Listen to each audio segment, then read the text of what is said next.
Hello, everybody. Welcome back to Mad Lads Live. We're playing Kenshi, Return of the Dwarves, episode 20. What is it? Episode 20 what now? What are we on now? 20, 22, 23, 23? 23. Jesus Christ. 23 episodes already.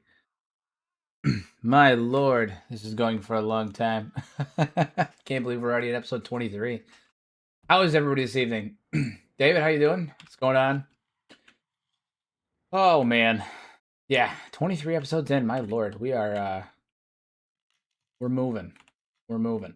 Well, last episode we killed Holy Lord Phoenix. He's dead. He's the big dead.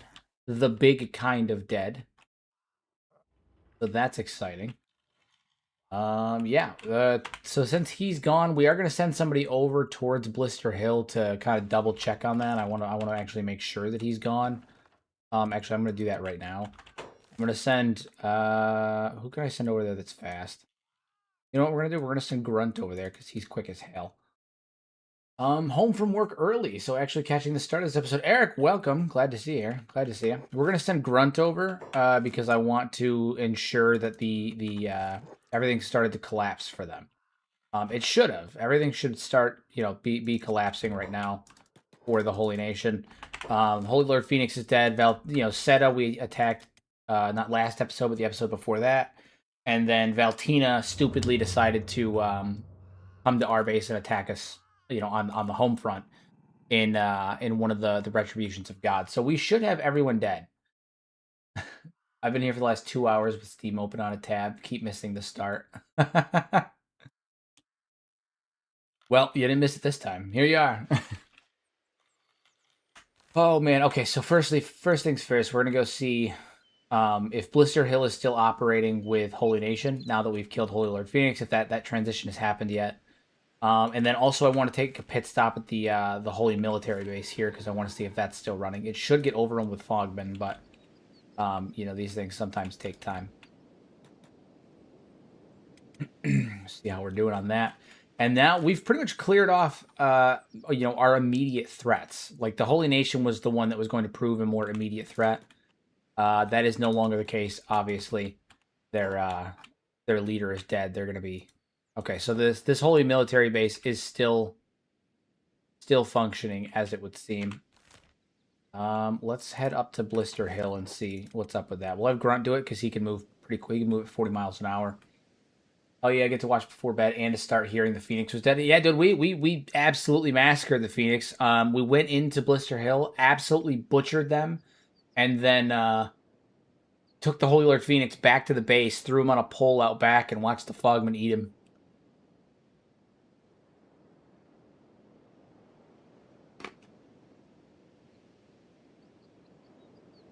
Why do you think the Hydra skin turns blue when they become Fogmen? I think that it's a byproduct of the genetic degradation from their, unstable reproduction. I think as they continue to reproduce unstably, they turn blue. It could also be a byproduct of the pheromone itself. But I think that it's more likely that it's a byproduct of one of those two things. I was gonna ask if you used a peeler Fogman or even better. Oh yeah, no, we went at him with the Fogman. We dropped him in there, and then we stood there and watched the whole time just to make sure because the Phoenix was actually a Juggernaut. He spawned as a Juggernaut in our playthrough. It's a 1% chance of the Holy Nation in the Holy Nation of humans spawning as a Juggernaut, and the Holy Phoenix did spawn as a Jug. And as a result of that, he had really, really high limb health, and he was actually kind of a pain in the ass to take down during the siege of Blister Hill. But we did, and he ended up suffering for quite some time.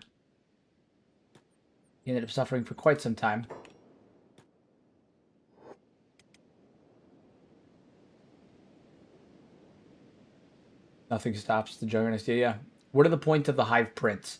The Hive Prince has several points. One, they have a little bit more like sentience, a little bit more intelligence than the other hives do, than the drones or the soldiers do. They coordinate on behalf of the queen, and they also are used to talk to outsiders for the purposes of trade. In addition to that, they're the ones that feed the queen the bioorganic material needed for reproduction. So, in the case of the Western hive, they'll take in the wheat straw, they'll break it down, and then they'll regurgitate it because they can vomit. Willingly they can regurgitate anything. That's what their buildings are made out of, is vomit. So they regurgitate the wheat straw slurry to the queen, and then she, eats it and turns it into new hivers. Converts it into new hivers. King regurgitates the slurry of, or the nastiness, the dude smoothie for the princes to feed to the queen. She converts that into new hivers. And I also have a theory that they act as almost like radio antenna to extend the the range of the pheromones for the queen. The best example I have for that is that the Western Hive, all the way over here, has one hive village way up here. And this is a little far for the pheromone link to still be active, unless, of course, there's something that can extend that range, or we have a complete misunderstanding of how the range of the pheromones work. But I think that the Fog Princes act as like a form of cell phone tower, almost extending the range of the pheromones for the queen. So that would be my guess as to what their like whole purpose is. On the whole, what their purpose is. Okay, so Blister Hill is officially under the control of the Flotsam Ninja. That's cool. Good. That's good. Blister Hill is officially under the control of the Flotsam Ninja. Very good. We love to see it. We love to see it. So now that that's taken care of and we can confirm that they are gone, I am just going to real fast run over and verify one or two more areas. And then I think this episode we're going to go to Narcos Trap. We're going to head over to Narcos Trap. The purposes of heading to Narcos Trap is that there is a unique Ironside there that once you beat him, you can recruit him. And I want to do that for, obviously, adding to our army. Doesn't the Lost Drone NPC spawn in the UC usually? Wonder if it's because the pheromone is weakened. I mean, the Lost Drone can spawn anywhere. I've seen Lost Drones spawn in Vane. I've seen them spawn in the UC. I've seen them spawn in a few places. But it would theoretically make sense if the drone was to wander away from the hive where the prince is located, like the Western Hive town over in the UC over here. Because if the prince is acting as like a, basically a Wi-Fi extender for the pheromones. Ooh, whack my mic. Acting as a Wi-Fi extender for the pheromones, then if they wander too far away from that prince, it could cause that issue where they may get detached from the hive, from the pheromones. The other thing too is that if they have extended, it's not just being away from the pheromones that causes it; it's being away from the pheromones. Basically being away from the pheromones allows them to start having some of their own thoughts. The thoughts of the queen and the desires of the queen aren't being pumped into their head. Not literally her thoughts, but like what she wants done, and that stuff isn't being pumped into her head, into the drones' heads. And as a result of that, they never end up having their own thoughts because they're operating essentially on instinct as directed by the pheromones. When they're away from the pheromones, it opens them up to have thoughts of their own. And if they start to develop sentience, like individuality and individual sentience and consciousness, that's when they start to break away from the pheromones. The pheromones stop having an effect on them. They only work if you're brainless. Fantastic. I made a coffee before I came down here, and it's absolutely wonderful. Nice iced coffee before I hop on stream. Peak. All right. So I'm popping up to Narcos Trap because I want to see if there are Holy Nation up here. There is. Okay, so the Holy Nation does still have a couple of strongholds in the form of Narcos Trap. We're going to pop over to Bad Teeth as well. I'm using Grunt because he can move the fastest out of anybody that I have, to see where the Holy Nation is still active, because we're going to have to take those areas out in this episode. I want to finish securing our borders, but we don't have to worry about anybody attacking us, or at least the Holy Nation attacking us. That's done. That's all said and done. No. But they do have a couple of strongholds we have to hit, Narcos Trap being the one that we're going to focus on, at least for the first part of this episode. We should be able to get over there and take them down with just a handful of guys. I think I'm going to send all of our golems and probably the nobles there, and I think we should be able to take them down with that. Did you love Kenshi right off the bat or hate it first? Hated it. Absolutely hated it. I've talked about it a few times on stream, but I hated Kenshi when I first played it. I thought it looked bad. I thought that it was overly complex. Um, I didn't mind that it didn't have like it that wasn't handholdy or didn't have a tutorial system, but I just didn't get it. I thought that the game looked bad because I was playing on a shitbox and the I couldn't run it on very good settings at all. And I just didn't know what I was doing. The game looked bad, all that stuff. Um, and yeah, I hated it. My first run, I absolutely hated it. It wasn't until I think probably my second or third run that I was like, "Oh my god, this is actually pretty badass." So, okay, so we actually, yeah, we still have a couple of Holy Nation towns that we have to deal with, but I don't think we're gonna have Retribution of God coming at us, so we can take our time dealing with them. But we do have a couple of Holy Nation towns still to wipe out. So good to know. Good to know. He runs fast enough. We should be able to just dive right on through here. Yeah. Love your stuff, man. Thanks for the work. Thank you. I'm glad you enjoy. I am glad that you enjoy. I've got a lot of big projects planned here coming up. So stick around. We've got a lot of really good stuff coming up. I finally started recruiting voice talent for my upcoming anthology series for the pilot episode. It's got project. I've got a bit more time for until it it really comes out. But I'm taking my time with it. So we're getting there, but we've got a lot of really good stuff coming. I got another build video coming out this weekend. My anthology series is in the works. My machinima style anthology series. A couple more lore videos, speculative theory videos, and all that good stuff. And then Patastrophia and I, another YouTuber, are launching a podcast like within the next week or two. So good stuff. General Sam and the Chad bots got me to play again. Lore videos kept me here. Hell, dude, General Sam was one of the things actually, unironically, General Sam was one of the early inspirations for me with Kenshi. Specifically, his cannibals playthrough. There was a line that he said. Basically, his entire like 3-minute intro for the cannibal videos were some of the funniest things I've ever heard in my entire life. Some of the funniest things I've ever heard in my entire life. Love General Sam.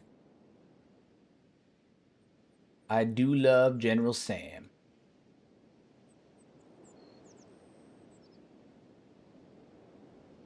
Sam is fun, people. I wish that I had the talent Sam has. I wish that I was as funny as Sam is.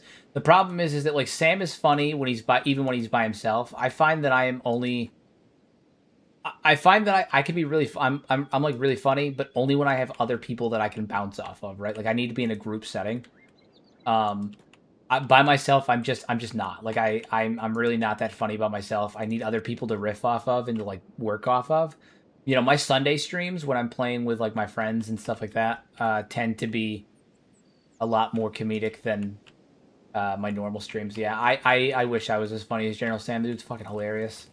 Nice Shek statue. Hell yeah. Nice. Big nice. All right, let's head back to base now that we've got a good idea. We all have our strengths. Yeah, I find that my strength is going off on unnecessary tirades. My strength is also my tism, where I go off on ridiculous tirades about video game lore and other nonsense. I rant. I do rants. I commit. That's my thing. That's my whole thing is that I rant. I go on rants. Gotta love having hands like a bushel of bananas. It's so funny. It is so funny.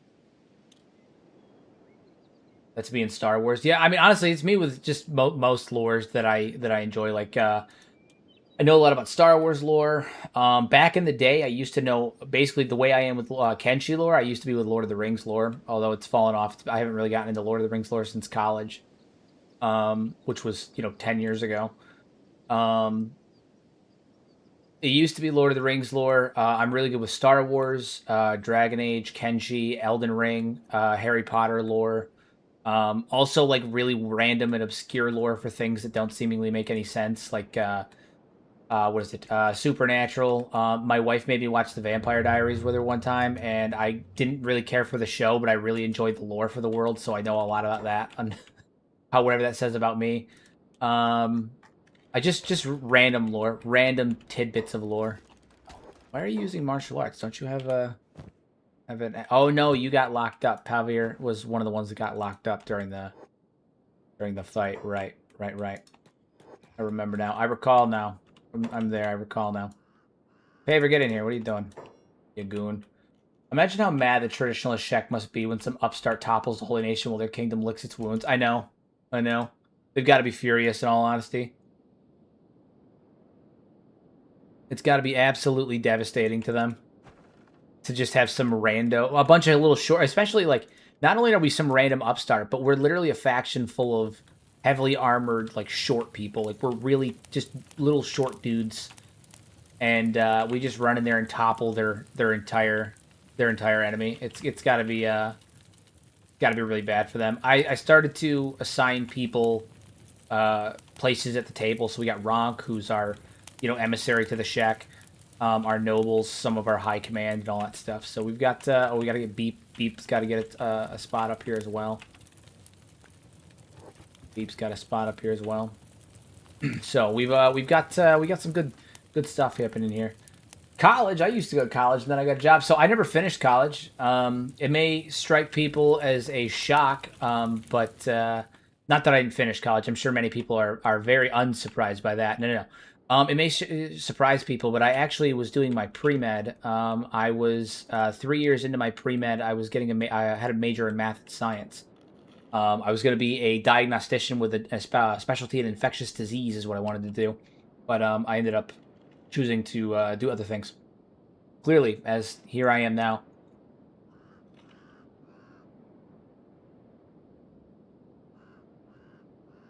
Clearly. Weird how things happen. Oh, man. Someone's watched too much House MD. So I did watch a lot of House growing up, like when I was a teenager. But I also kind of empathized with and identified with him a little bit in weird ways because I had to walk with a cane from when I was 15 until I was 18 because I had completely fucked up my right leg, and I also was not I had some other things going, but we'll not get into that. But I identified with him a lot. I walked with Kane and all that stuff. And I watched not just a lot of House, but I watched a lot of like medical stuff as well.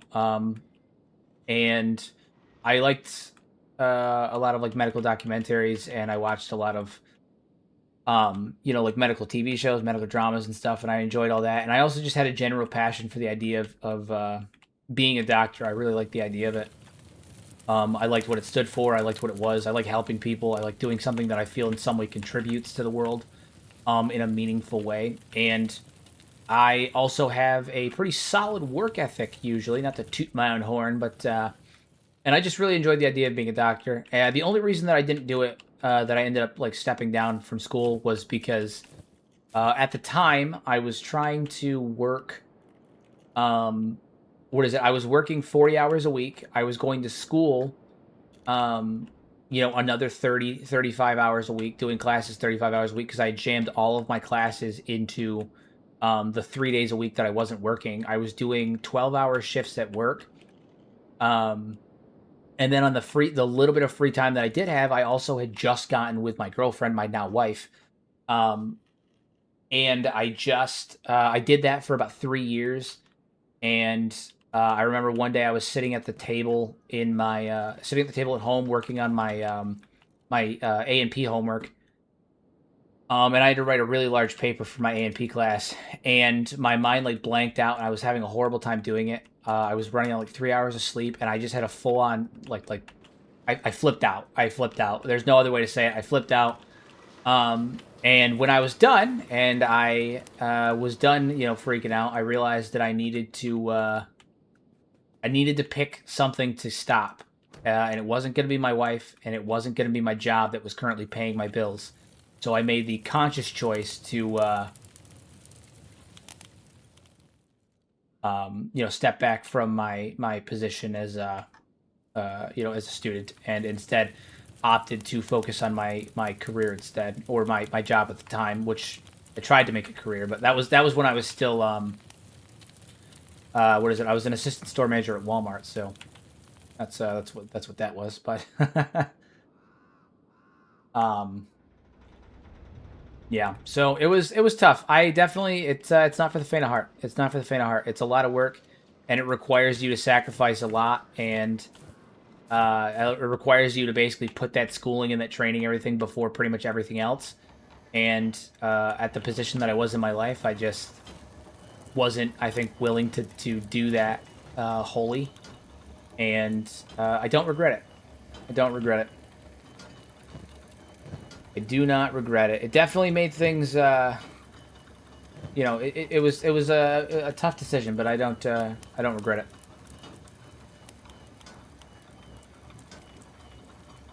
Oh, no shame, man. Definitely got to focus on your own well-being and drives. Better be happy and finding a bright path. Yeah, and I'm happy with how things turned out. You know, I'm married now. I'm married. I own my house. I've got 2 fantastic children. Good job. I'm trying to go full time on YouTube now, doing content creation, which arguably is the thing that I think later on in my life I realized I'm more passionate about is creating, and doing things that make people, because ultimately, whatever job I want to do, I want to do something that makes people happy. I want to do something that makes people happy, that brightens their day in some way, that can give them some kind of a reprieve from their own life. And content creation in its own way allows me to do that. And yeah, and I as a result of not joining the medical field and instead focusing on other things, I've ended up being able to I've worked in like high-level corporate positions for a number of years in sales and business development and data analysts and all that stuff in the healthcare industry, just not as not as a doctor, just in other ways. So and all that jive. So it's been a trip. It's been a trip. Some things aren't meant to be. Love the base layout too. Oh, thank you. I've put a lot of work into this place, and to be honest, it's for being thrown together as quickly as it was, because we were on the run from the Southern Hive at the time, and we were basically rebuilding the entire faction. We've made some significant strides, I feel, in the layout, the physical layout of the base. The base looks really good. Very, very happy with how it's turned out so far. We're getting the rest of our guys some gauntlets right now. And then we're not even gonna bother waiting too long. We're gonna grab our golems, a couple, and all of our juggernauts, and we're gonna head off to Narcos Trap. We're gonna head off to Narcos Trap. The backup base is fancier than the old one. It's true. It's true. Our backup is fancier than the old one. We're going to. Damn it, do you have a weapon for me yet? No, still working on it. Oh, almost done. Okay, cool.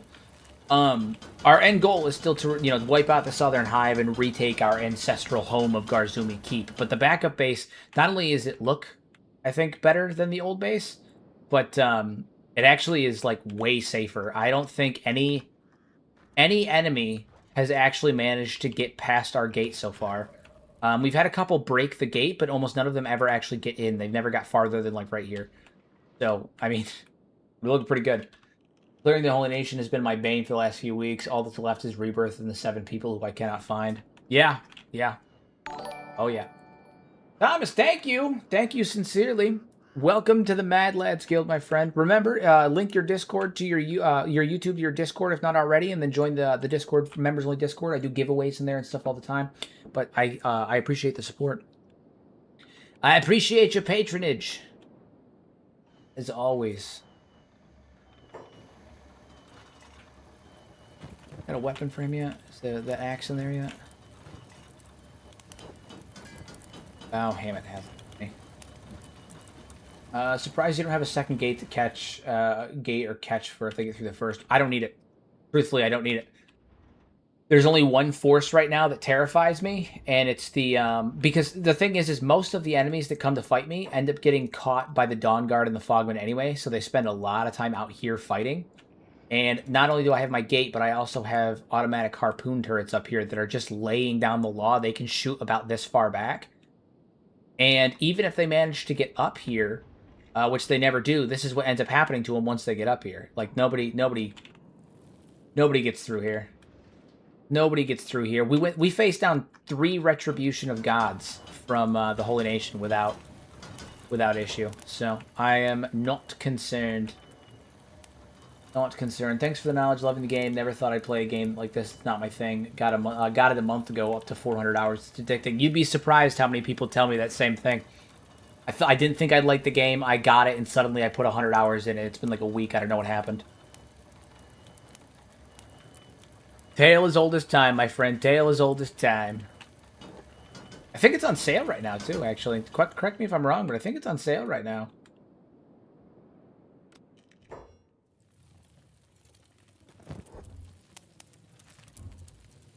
Where is this base? I am in the Fog Islands. I am in the Fog Islands. I am right at the entryway of the Fog Islands, so I can still get out relatively easier without, you know, risk of being eaten by fogmen per se. But I'm right at this little little mountain plateau up here. This little divot in the mountains up here. What's your all-time favorite place to base? I'll tell you right where it is, actually. It's not the most efficient or best place to base, but it's my favorite. It is in between one of these 3, like, canyons right up here. There was one base that I did in one of my Kenshi base building shorts. I think it was my 7th or 8th one, where I was talking about it helps you when you're building a base if you create a story for the base. And the one that I had built up here was effectively like the Black Gate from Lord of the Rings. It was the barrier between the Cannibal Plains and the rest of Kenshi, and it was built by the Second Empire for holding off the cannibals, like the Hydraulic Knights for holding off the cannibals. It was like a choke point, a line of defense there, and it ended up being reclaimed by tech hunters. And so I built like a whole fortress city between 2 walls, kind of like the Holy Nation fortress over by the Fog Islands, but arguably put together way fucking better. But kind of like the Holy Military Base here. And I really loved that base. It looked really, really cool. I would recommend checking it out if you get a chance. It's such a good one. Such a good one. I love that spot. I love that video too, just because I like seeing that base. That was not what I meant to do. There we go. All right, Pavier's got a weapon back. Yeah, it was one of my favorite bases I've ever built. One of my favorite bases that I've ever built. Okay, I think we are in a good spot. So let's get all of our constructs together, because we're gonna need them. We're definitely gonna need them in order to deal with what we're about to do here. We're gonna go get some food, because we have plenty of food now. We're gonna take a handful of you. And that should be enough for the trip. I think we'll be fine. We're not gonna be gone too long. All right. We're going to make a new squad for cleanup. So this is going to be our expedition squad.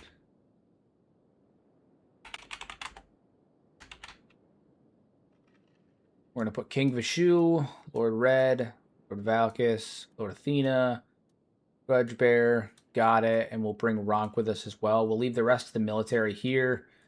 And we're going to bring all of the golems because we are about to go deal with Narcos Trap. And when we're at Narcos Trap, one of the things we're going to be facing is the Ironside that is inside of Narcos Trap. We're going to kill him, and we're going to recruit him. So. Good base can make a playthrough, honestly. I'm trying to find somewhere in the Ashlands for my next run. I have never based in the Ashlands. I plan on making a build video eventually where I base in the Ashlands, but I haven't done it yet. It is on the list, though. It is on the list.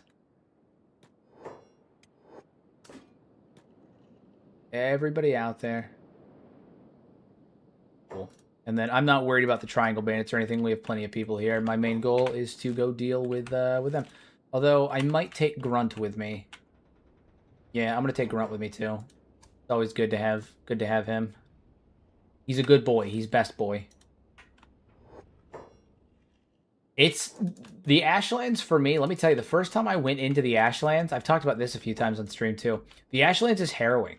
the first time I went to the Ashlands, it was a genuinely unnerving experience. I remember walking through the Ashlands on one of my earlier playthroughs and just being uncomfortable, just being genuinely uncomfortable the entire time. It's a harrowing experience because you go from Kenshi where like, yeah, there's like remnants of, you know, the first empire and the second empire and all that stuff and like these ancient machines and like you go to like the floodlands and you see like some large structures, but it's nothing is going to prepare you for seeing the megalithic structures that are in the Ashlands for the first time. It's harrowing. That's the only way I know how to describe it. It is a harrowing, unnerving experience. It is truly unnerving. Truly unnerving experience. I remember the first time taking on Catalan and losing most of my crew and having to Miko him 6 times. It's an amazing experience. Yeah, it's really good. Really good. Those triangle bandits are about to get their shit rocked back at the base. It's going to be adorable. My dwarves are going to rip them apart. Absolutely rip them apart. Between the dwarves and my animals, I don't really have anything much to worry about. The only reason that I would have left a larger force back at the base, or like some of my golems back at the base before, was because we had the Holy Nation coming after us. But now that they're gone, or, you know, they're not in raiding shape anymore, we can leave without too much of an issue. They gonna die. Don't die.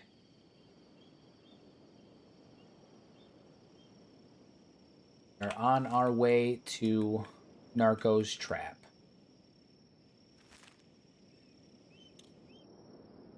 How fast are we moving? We're not moving at 40, I can tell you that much. How fast are we moving? 22? Yeah, that seems more likely. So it is going to be a tough fight, this particular Ironsides that we're about to deal with. The one at Narco's Trap. He is he's the strongest Ironsides in the game, as far as I'm aware. Dude's got bestial stats, which is why I'm bringing all of my Ironsides. Because we're gonna need to really hone in to deal with that. Really hone in to deal with that.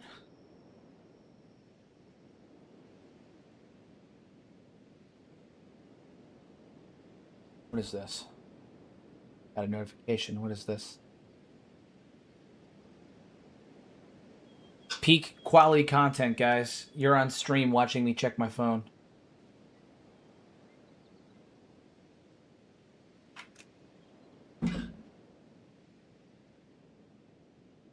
You guys are on stream watching me watch my stream on my phone. It's streamception. It's a stream inception.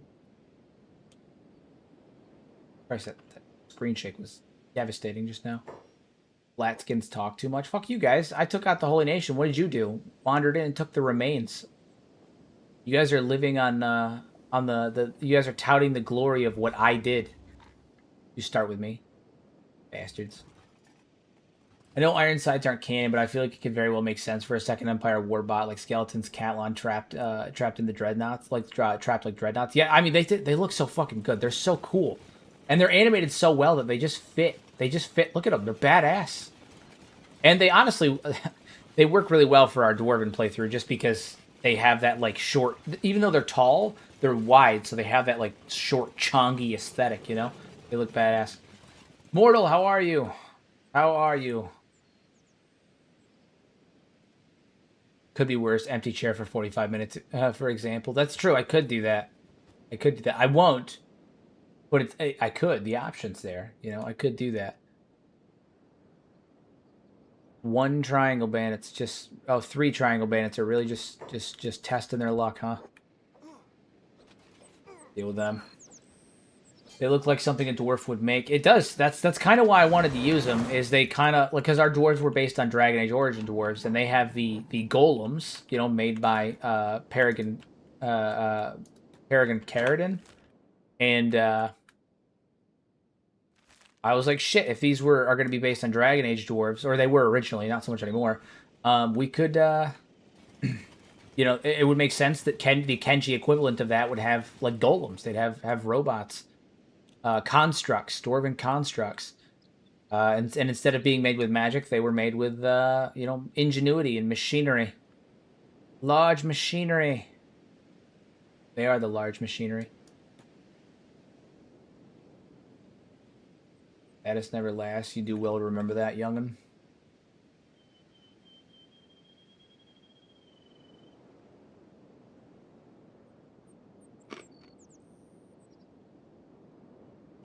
All right, so the triangle bandit assault has ended against my base. Did anyone take any damage? I'm going to go with not really. I'm going to go with not really. So, not worried about that. Not worried about that in the slightest. These Flotsam Ninja? Yeah. Cool. Cool, cool, cool. We are off to fight the wizard. Actually, we're not. We're off to fight the grand demon that's trapped in Narco's trap. The wizard's later. We might end up taking on the cannibals at some point too.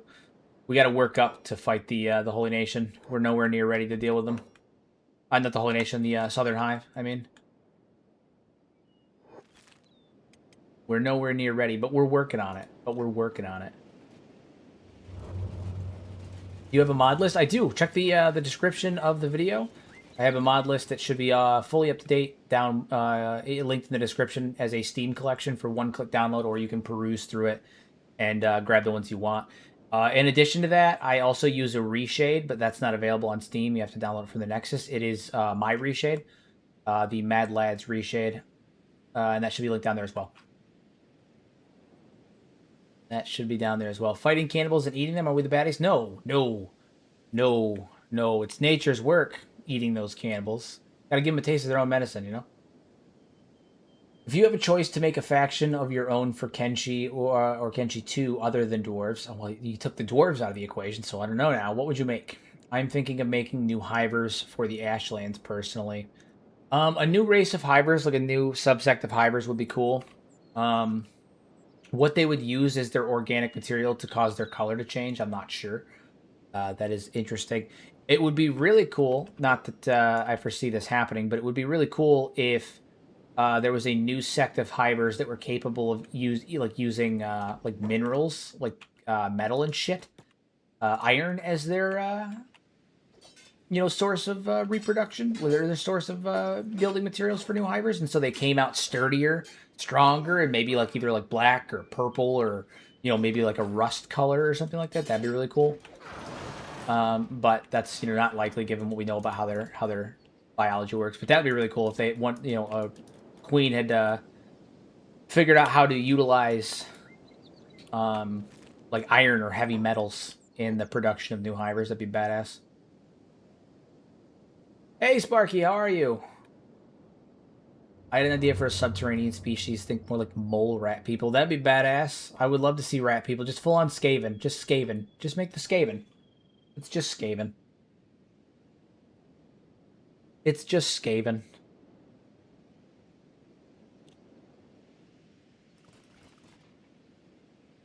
Just Skaven. Oh, we're almost in Arco's trap. Hopefully, this is a good enough, a sizable enough force. We should be fine. We have a lot of our top guys and our golems here. Again, the main concern is going to be not whether we can take the Holy Nation soldiers. It's going to be the iron side inside of Narco's trap. That's going in the big book of grudges. I'd make gnomes smaller than dwarves, skinnier than big heads. I don't like that you remove dwarves from the equation, okay? Dwarves, I would love to see a faction of dwarves on Kenshi. Lo-Fi, I know you watch my stuff. I know you watch it, okay? Josh, if you're watching right now, here's what I need you to do, man. I need you to petition to Nat to put a group of dwarves called Clan Angler in Kenshi 2, okay?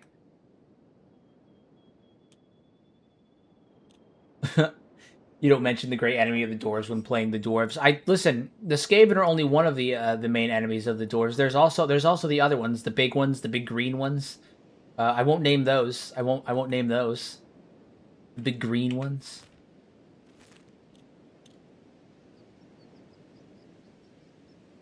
Threaten the book when asking. It's honestly more surprising there's nothing underground for Kenshi. The only reason there's not is that Kenshi 1's engine wouldn't allow for caves. The camera got all wonky and fucked up. Chris talked about it on an AMA at one point. The only reason that there's not caves is because Kenshi 1's camera did not like function well with it. Hopefully in Kenshi 2 we might be able to get something like caves. That'd be really cool. I made a video a while back talking about how it would be really cool if we could get functional caves. All right, so here's what we're gonna do. We're gonna head over to Narco's trap here. We're gonna get nice and prepped and ready, and we're gonna send in all of our golems and our dog first. We're gonna have them rush in, just absolutely bum rush this place. Absolutely bum rush this place. And we're gonna send Kenji actually right up onto the wall itself, along with Grunt. You two are gonna go straight up to the wall. You have a target. Move. Focus. All right. And then the rest of you are going to get taken off of hold, and you guys can join in the fight now. Now that we have that. So, the fighting has begun. English, are you on block right now? No, you're on passive. Stop being passive. Go kick ass. I just want caves for better dwarf bases. I mean, that's not untrue, but that doesn't mean it wouldn't be a good idea. It wouldn't be cool, but it would make better dwarf bases. You're right.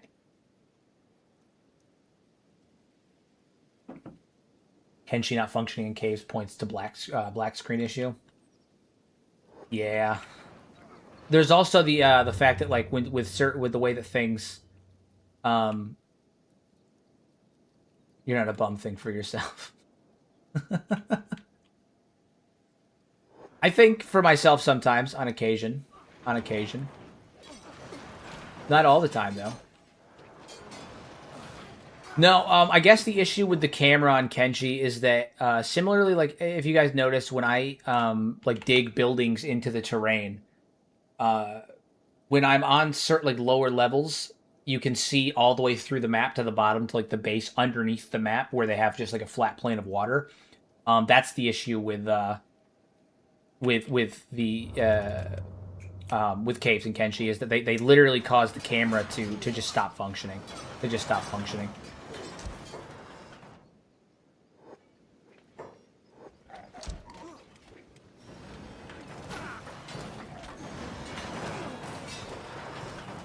A lot of Holy Nation in here.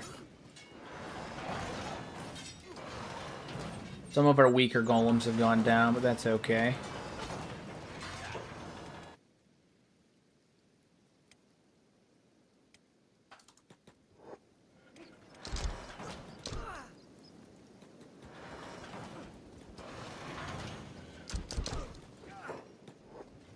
You attack you. Athena, I need you to go ahead for you.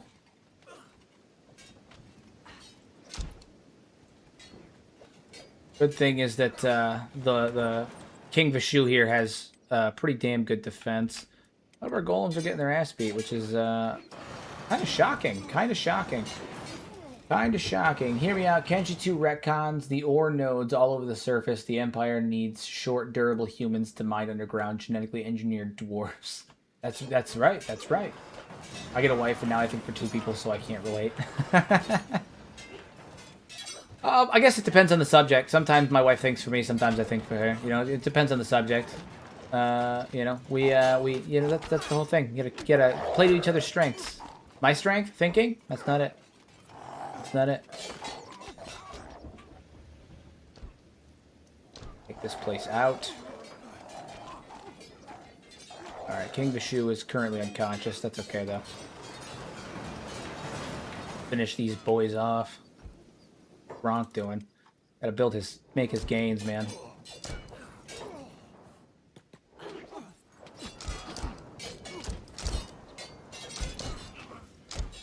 To get these guys off of the fucking, off of the turrets. They just keep getting back on the turrets.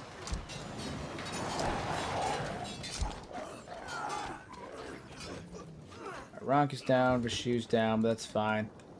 Alright, we're making good progress. We're making good progress. Everybody's, you know, we're not in the best of physical shape right now. We're a little messed up, but that's okay. Put you on passive now, so we're on medic duty. start healing everybody up while the rest of our guys deal with the combatants, which is what we need to do, so we can go in there and fight fight that Ironsides, fight that guy in there, that big guy in there. Be a problem. I'm headed to bed. Make sure you purge them good, and if they fight too hard, they can meet the same fate as the Phoenix. That's right. Anybody that fights too hard is going to get dragged all the way back to Carrick Vashu, and then they're going to get thrown into onto a pole. Thrown onto a pole.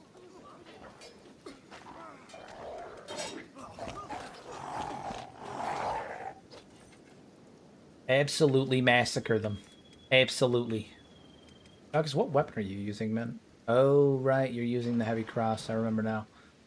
I remember now. All right, I'm going to take this off because... Oh, no, you can keep that on. That's fine. That's fine.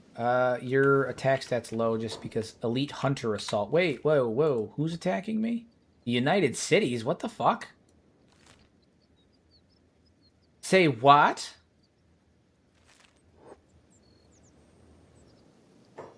Okay, a new enemy has presented itself, apparently.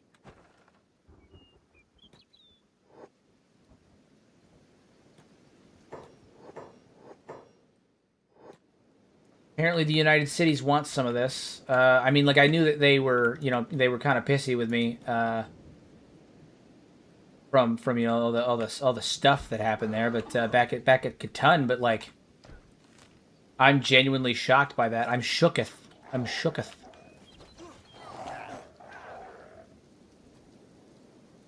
All right, well, shit, we got to get you guys healed up then.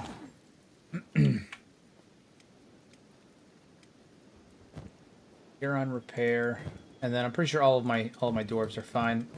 I just got to get you guys repaired, so let's get them cleaned up then. Repair Kenshi. Yeah, I'm shot. Hunter Assault. That's wild. Elite Hunter Assault is headed towards me. That's wild. Not what I expected. I'm sure they'll be fine, but not what I expected. And then Zagan. Apparently the UC wants some of this short, the short fury, the fury of the short man. That's fine, I suppose. Inquisitor Saram. You have a Maitao? No, he's just a dude. He's just a guy. The dude being dude.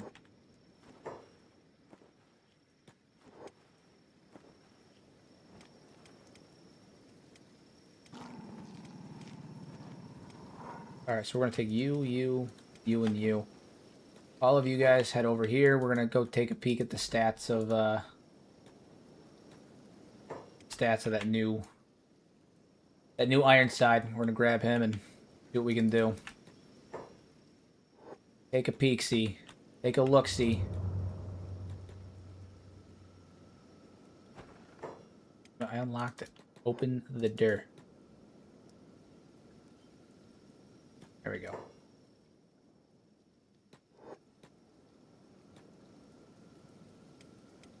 And Valkus there as well.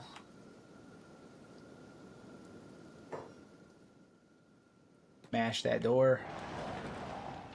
Smash the door. Fingers crossed on this. I don't know how well this is going to go for us. This could be an absolute fucking disaster, but we're going to give it our best shot.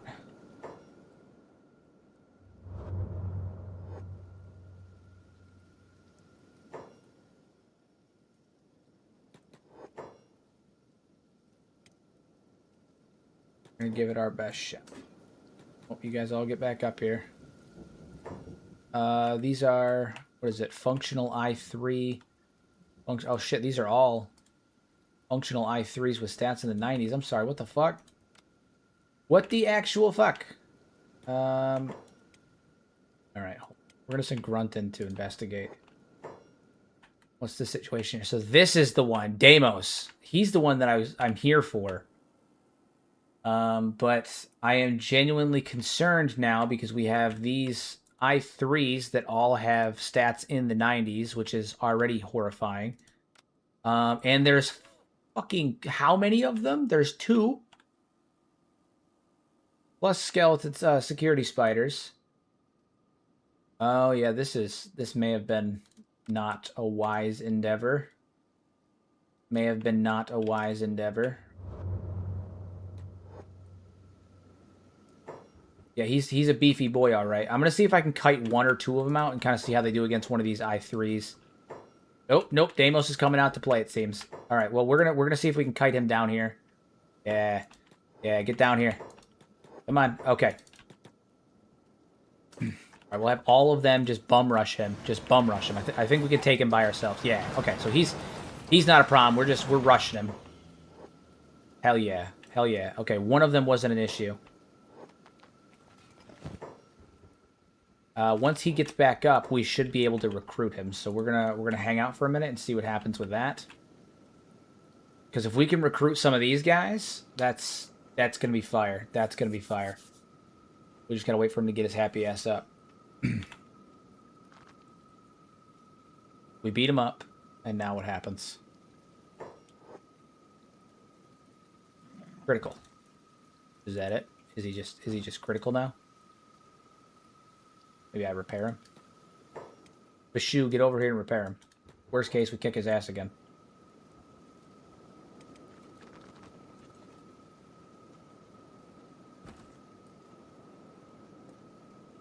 See what happens. Come on. Yep, he's still hostile. What's the deal with that? What's the dealio with that?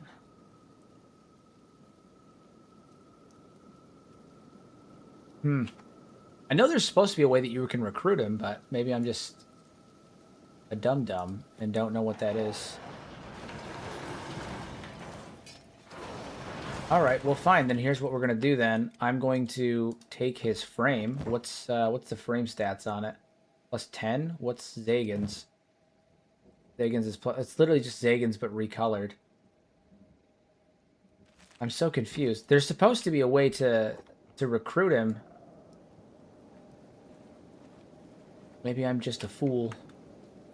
Maybe I'm just a fool. Alright, well, we're gonna pop in over here and see what we can get done then.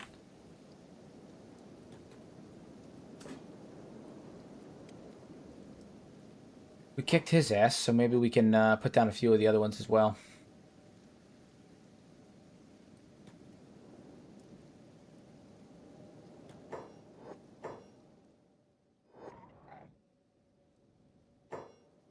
Out of the building. Lure him out of the building.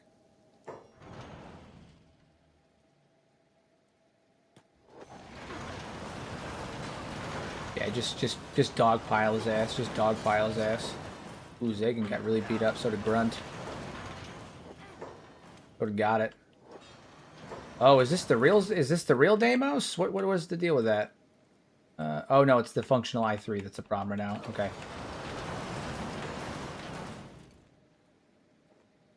Yeah, see that one's actually putting up a fucking fight.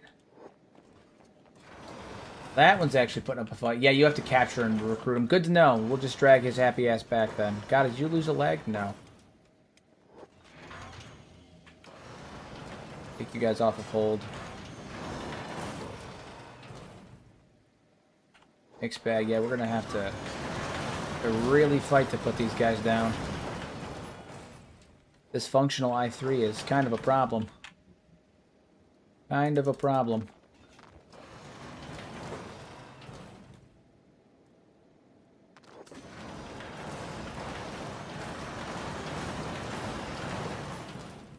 Negan's fighting two of these guys at once. Grunt, get in there. My God. My God.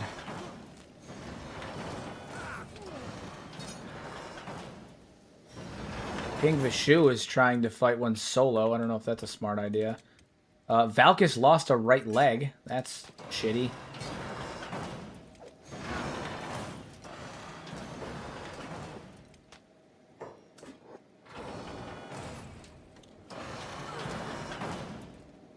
Note to self.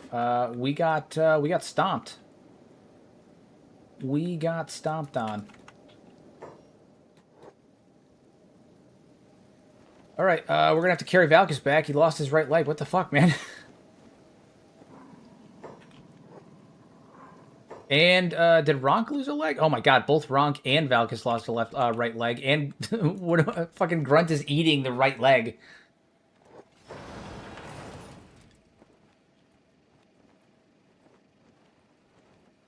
He's eating the right leg. Terrible. Where's that? One of these guys is a functional I3, right? One of these guys. Yeah, okay. I'm actually going to have you come over and loot. Loot the security spider so it dies. I want it dead. Okay, so that thing's dead now.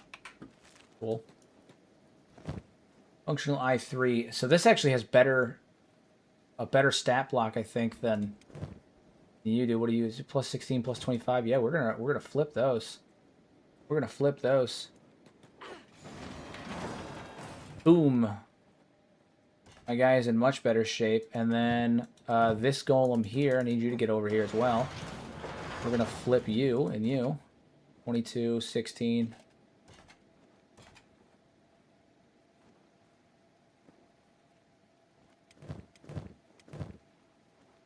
What do you have for your frame right now? Sword I5. Good. Plus 22. Plus 22. Plus 22. Yeah, real good. Okay. They're not strong. They're actually broken OP. They are under normal circumstances, but with our with all the settings I have in game, to be honest, they're not quite as strong as you'd imagine. Against the Southern Hive, they got absolutely shit wrecked. Absolutely rocked. It was terrible.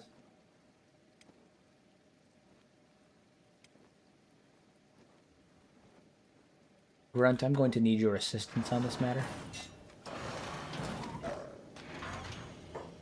Alright. Vishu, you're gonna go over here and loot this Deimos. Pick you up. I3, we're gonna loot him, and I'm actually gonna take your... Yeah. Kill him outright. I'm not even gonna bother trying to recruit him, just kill him outright.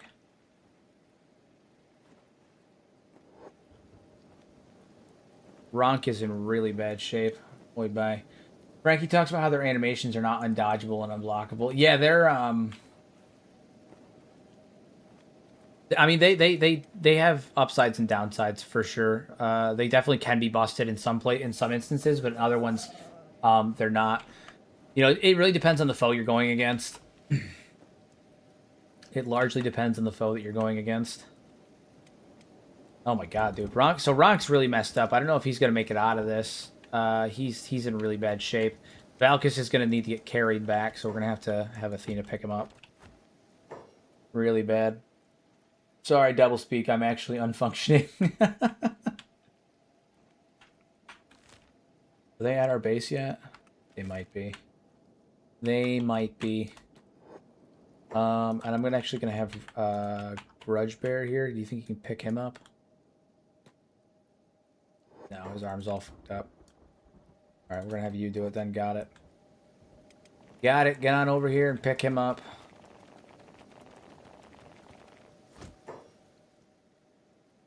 Two of these guys.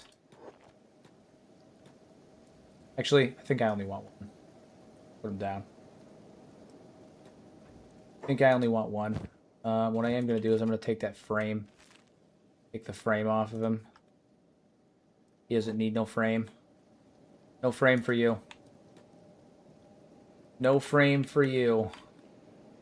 I guess one downside to Jugs is that robotic limbs aren't much of an upgrade. Yeah, I mean, like, the limb health goes down, but they can get stat like benefits from it, so I guess there's that. We need to get Ronk inside ASAP. ASAP, we need to get him inside. He is not in great shape at the moment.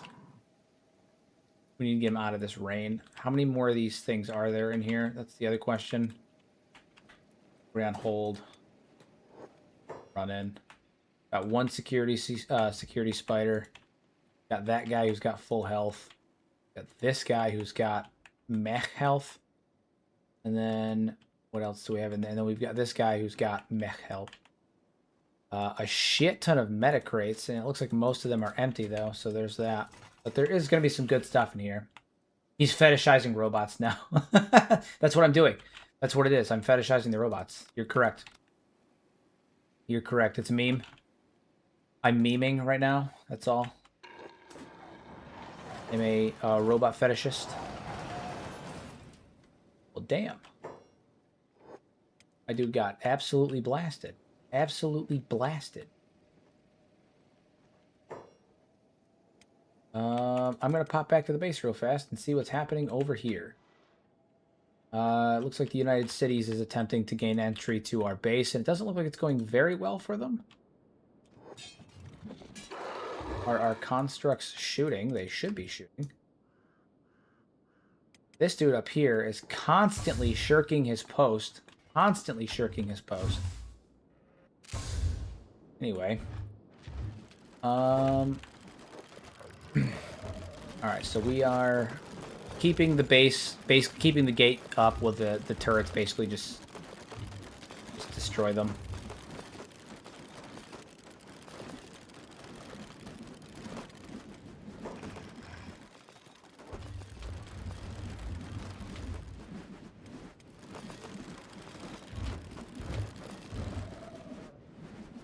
Shoot him dead. I have shoot first ask questions, right? Why are they not just automatically shooting? They should be automatically shooting. I don't understand. I didn't get it. Yeah, it's ended because most of them fucking died. Most of them fucking died. Fools. They were fools to think that they could take us. Alright, how are we doing back here? How are we doing back here? Need to...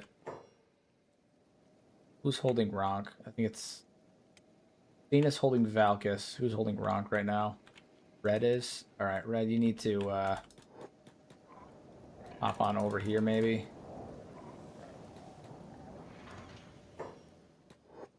Get him out of the acid rain. Heal up Brunt. Ah, shit. That ain't good. Zagan running.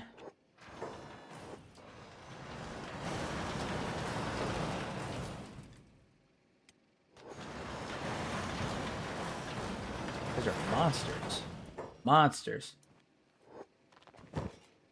We're gonna put... No, we have enough I3 frames. I think the only one that we don't is on this guy, and he's in really rough shape. Whew, what a mess. What a mess. It's not the worst situation, but it ain't great. The only upside is, again, that our base is well defended against... That's Kenshi. That's not who I wanted to deal with. Pick up you. The only upside is that our base is well enough in terms of defense that nothing's going to get in there while we're gone, so we can, you know, take our time getting ourselves fixed up. Right there, you can take that shit box, and we're actually going to take that CPU. Cool. So that dude is dead now, which is good because we need him to stay dead. And then Zagan, we're going to have him come over here and put that in there. Good to go.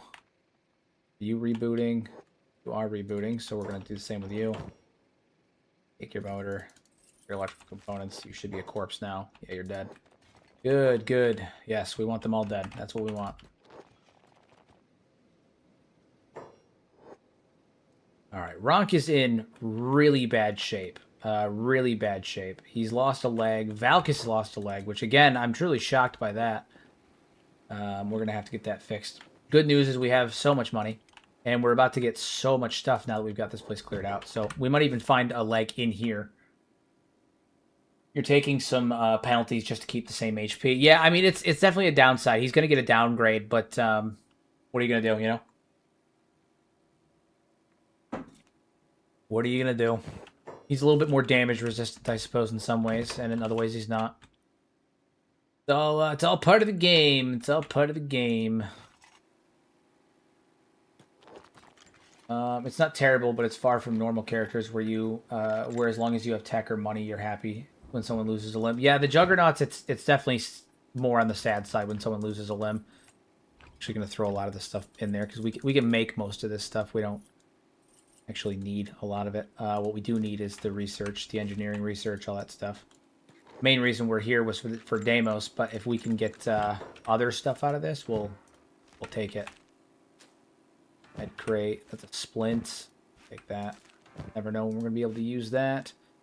Med kit, can always have one or two more of those. Good. Little canisters. Search these boxes, see if there's anything here. There is not. Make sure I search every crate. Sometimes I miss a crate and I'm trying not to. Dustin, how are you doing? How for art thou, comrade? AI core. Oh yeah. I want to upgrade our walls too. Not that we really need the upgrade, but I want to just keep upgrading our base if I can. So in order to do that, I need engineering research. More ancient science books. Love that. Barry, who are you guys fighting? I'm sure you. Oh fuck. King Vishu just got knocked the fuck out. Oy vey. Not good. Not good. You and you, get up here and kick his ass. King Vishu just got absolutely knocked the fuck out.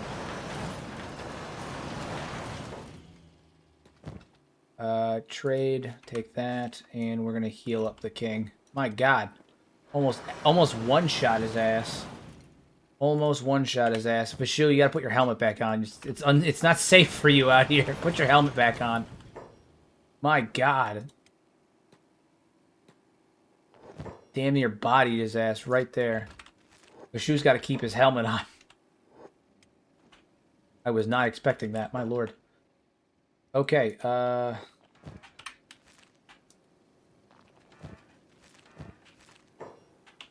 searching some of the crates around here. Get some AI cores. Get some stuff. Some things and stuff.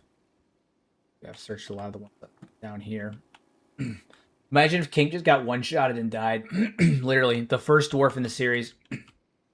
Who would take over for him? That's the question. Who would end up taking over? It'd have to be Red. Red was the only survivor from the... Yeah, Red would be the only survivor from the original dwarven military, because King Vishu and Red were the only ones to survive the massacre of the Royal Valley there against the first battle of the Southern Hive. It would have to be Red. It would be the only one that made sense.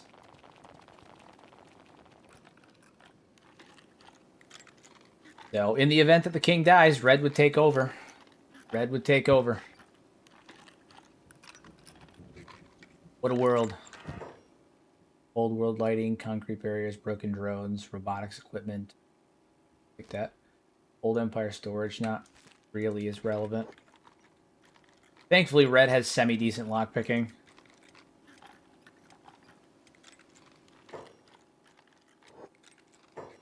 Who has decent robotics, too, actually? Do any of them have decent robotics? No, don't. The only one that really did was King Vishu. Alright, well, Athena, you're going to have to trade with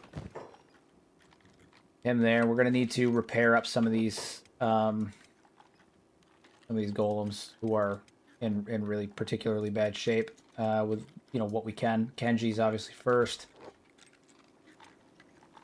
We don't need to repair them all the way. We just need to...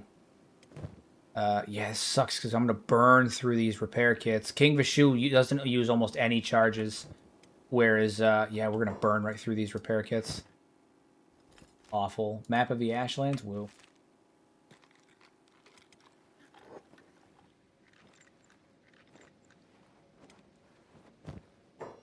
And do any of you guys happen to have another?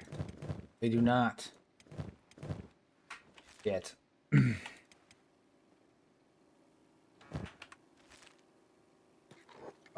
on that one. Calling that a shitbox is also an insult to a shitbox. That's fair. That's fair.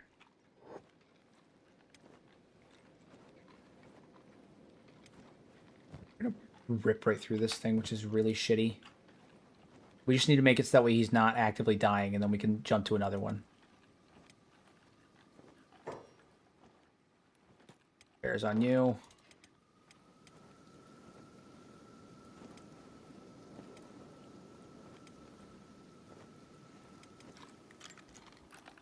Getting that repair skill up. I guess the one upside is that your robotics is going to go up. Is the one upside to this current debacle that we face. I might be able to actually get them all to the point where they're not, you know, dying horribly. We're going to repair, heal Grunt too. He'll heal up quickly once we get him up. I think we're going to be fine here. I think we're going to be fine.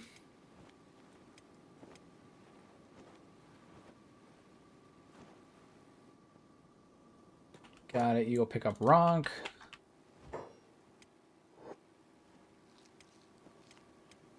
Then we're going to start with this one here because he's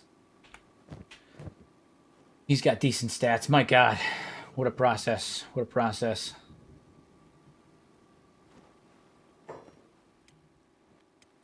Yeah, you're going to go heal you.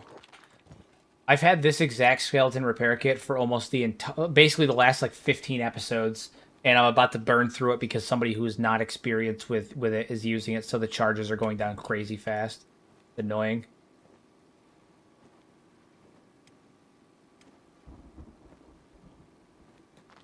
And then we'll try to do the same for you. Alright, Red, you're L, yes. All those CPUs are going to be good for selling. Oh, sweet baby Jesus, we got more. That's what we want to see. Each one of these CPUs is worth 6,000. That's pretty fire. Take those. Hell yeah. Quite the haul, quite the haul.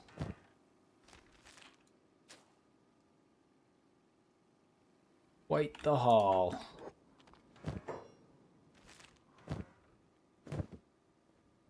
You. We're making out like bandits right now. I say is we're kind of being bandits. We're looting this place, but you know what I mean. You know what I mean.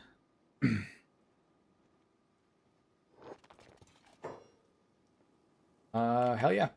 Not a bad haul. Not a bad haul at all. We got a number of AI cores. 3 AI cores, a ton of ancient science books, 3 engineering research, which is going to be huge for upgrading our walls and all of that stuff. Not a bad haul. Not a bad haul whatsoever. Okay, so now what we need to do is we need to get everyone kind of like collectively conglomerated near each other. Who is carrying Deimos? Who's carrying that Deimos there? It was Athena? No, Athena's carrying Valkys. Grudgebear? No. Who's carrying the fucking thing? It was Vishu. Oh, it was King Vishu who was carrying it. Yeah, okay. That's what's up with that.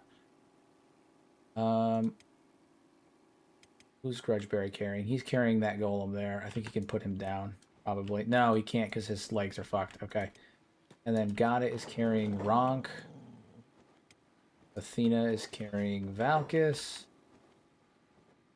Not a great situation that we find ourselves in. Red's gonna have to carry Deimos, and we have to wait for Vishu to get up.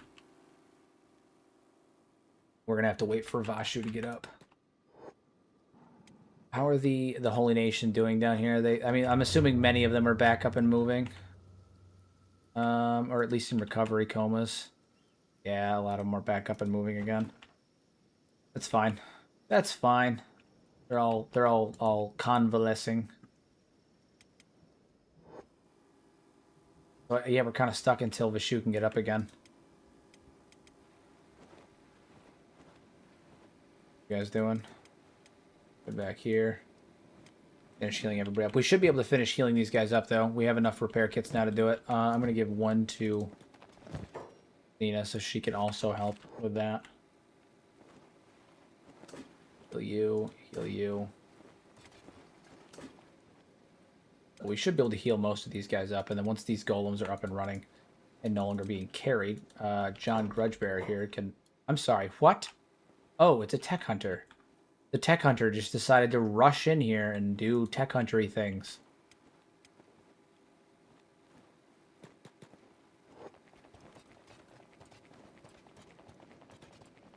You get the hell out of here, man.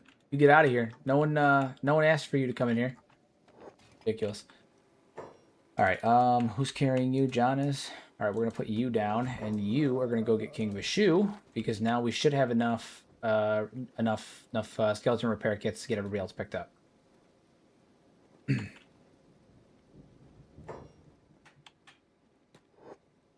Over here, and I'm actually going to send Zagan. What is the deal with that? Why do they keep coming in and out of here? I'm shocked that they're able to do that. That they're like willing to pop up here and do that. Interesting. I'm assuming the Holy Nation. Like, why hasn't the Holy Nation tried to kick their ass yet? Is that a? Oh, they have. They have. They are. They actively just kicked his ass. Okay. Broken skeletons. There are broken skeletons that come up from here. I'm assuming they're coming from like the Black Desert, but that's weird. All right. Well, we're holding guard right there. Baines is coming up here. We're gonna deal with him. Put him right down. Put him in his place. Drop his ass. No, Red and Athena, you need to get the hell out of Dodge. Your guys' job is not to fight right now. You're on health duty. Zagan can deal with him.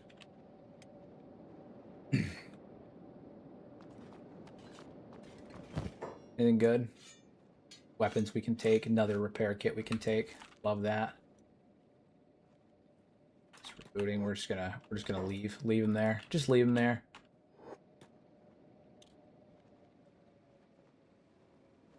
So we got 3 people repairing everybody up. It's going to be a little less efficient than we'd like, but we should be able to get everyone at least confidently fixed up. If we get multiple of them working on one guy at a time. What a time-consuming process. Worth it, though. Worth it. Absolutely worth it. It sucks there's not a cage in here that I can use to recruit Deimos. It sucks that I have to haul him all the way back to the base to do this.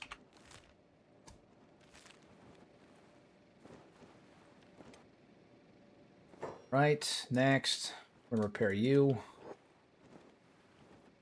Once their legs are up and running, we can just run right back, and then we can go to Mongrel to get legs for Valkus and for Ronk, since they're in desperate need of new legs. Terrible, truly terrible. Ronk got really messed up between the acid rain and losing his leg. He got really fucked up. Yeah, not good for him. Not great for him. Not a good time.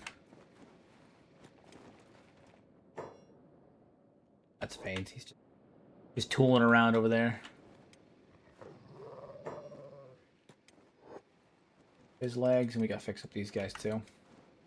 What a process, everybody. What a process.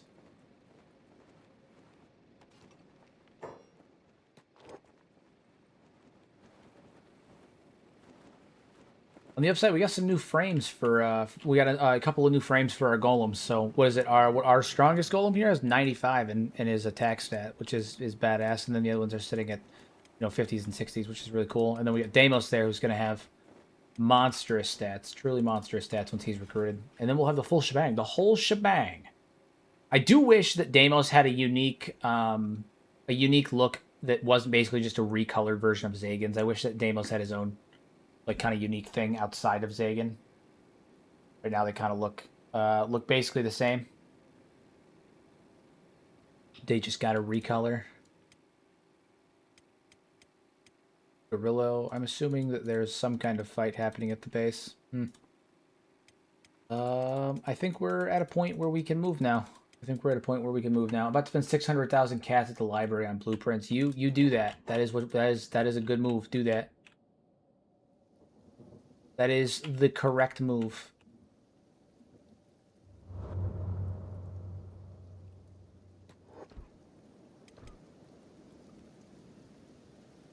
A lot of dodge.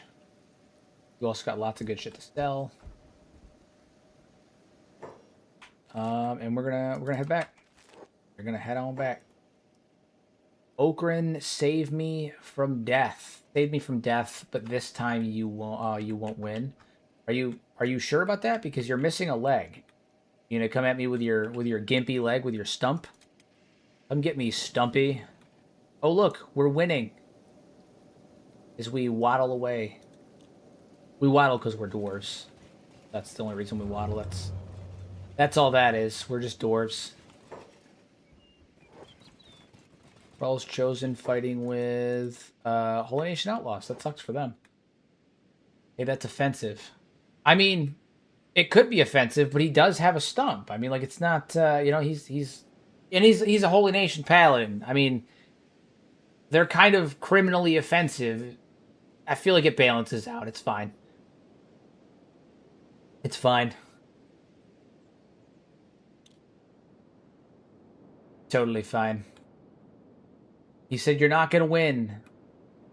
And he crawled his way over there like a quarter chicken nuggets, and you know, we did. We did. It was much to his chagrin, but we did.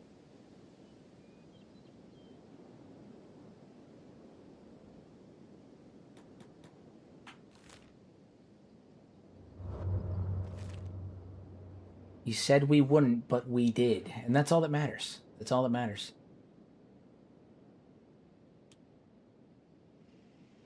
All right. We got the semi-long journey home. It's not a super long journey, but it is a longer journey. Longer than when we did when we sieged Blister Hill, that's for sure. Seems like it might be a slower night on stream tonight. Wednesdays usually are. Wednesdays are usually a pretty light night, so I can't say I'm genuinely surprised. But yeah, our streams typically have been pulling in around 80 to 100 people, so we're sitting around 30 right now, which for Wednesday makes sense. Again, Wednesdays are typically a lighter day for stream. I'm sure it'll pick up a little bit later as well, though. Usually towards the second half of the evening is when we start getting the larger bump. 600K was about half of the blueprints. Jesus Christ, that is a lot of money. This may come as a shock to you, but I don't think at any point I have ever had a million cats on me. I spend it almost as quick as I do. Just wanted to come in and say thanks for the great videos. Thank you for popping in. I appreciate it. I'm glad you're enjoying everything. I am glad that you're enjoying everything. Makes my day. I'm always happy when people hop in and, you know, let me know that they're enjoying the content. I always appreciate it. The kind words and whatnot.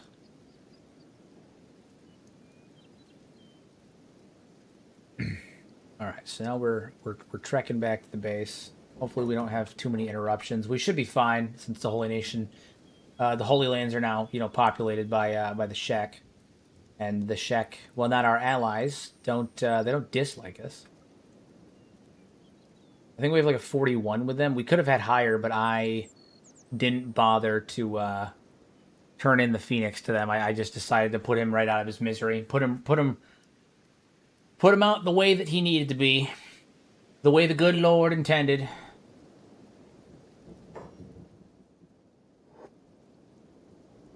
Holy farm. Anything happening over here? No, they're just coming to collect tribute, I'm assuming. Yeah. I've been doing a lot of economic stuff when watching and expeditions when I'm not, so I've had to build up a lot of sneaky chain cargo pants and guardless katanas. I really like the guardless katana. I think it looks really cool. What is this? Starving bandits. Ah. And this is what, nomads? Ah. Nomad animal trader? It is. I am going to take just a moment. Go talk to this nomad animal trader. Because I want to see if they have any more war dogs so I can replace the one that I accidentally let starve because I'm a dumb shit. They do! Hell yeah, we're going to get 2 more of you. 2 more of you. Alright, I need 2 dog names. Fenrir. I like Fenrir. And 1 more. I need 1 more dog name. Someone give me a dog name. Gotta get a name for a war dog. Any ideas? Any ideas? Hmm.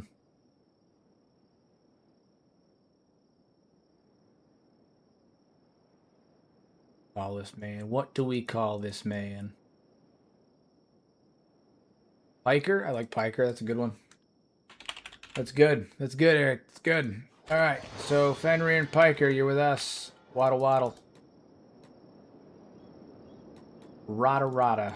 Get on over here.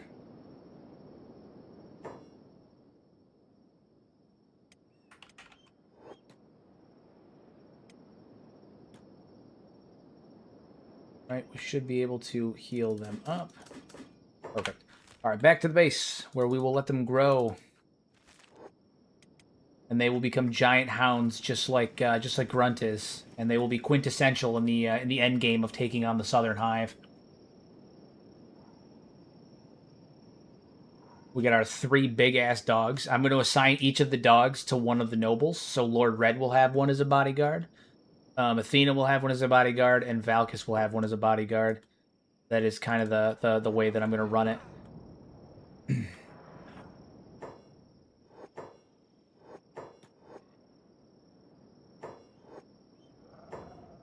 Rada Rada, I wouldn't notice. Thinks I wouldn't notice the Chatter reference. Oh my god, dude, Chatter was peak. Chatter was fucking peak. Some people say that it wasn't, but it was peak, dude. It was so good. It was so fucking funny. Chatter was during that period of Cartoon Network when everything was just fucking hilarious. Peak comedy. It was right when they still didn't care. They weren't afraid to make like the questionable jokes, and it also had that perfect blend of just like just wild humor that crossed a line, but you wouldn't notice it until you were much older. It was so good, man. Chowder,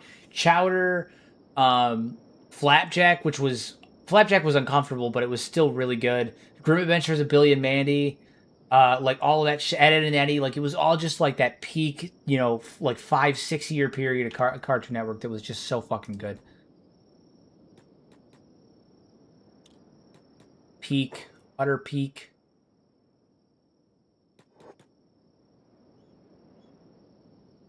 And to avoid the Krall's Chosen right now. I don't really feel like dealing with them. Although I'm genuinely shocked the Krall's Chosen are still around, considering I'm pretty sure I killed Flying Bull. I didn't turn him in. I'm pretty sure I fucking killed him outright. So I'm not really sure. Billy and Mandy, I had mixed feelings on Flapjack. I can appreciate some of the humor for it now.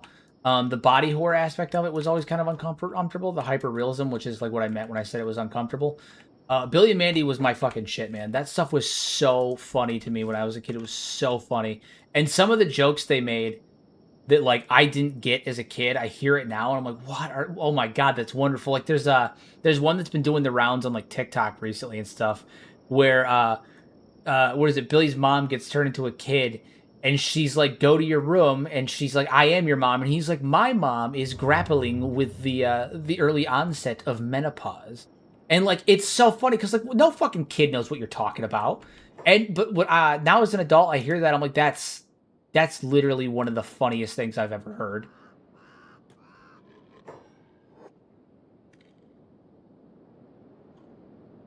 My mom is old and grappling with the onset of menopause. Oh fuck, man! You can't say that shit. You can't say that. And yet they did, and it was literally hilarious. It was literally hilarious.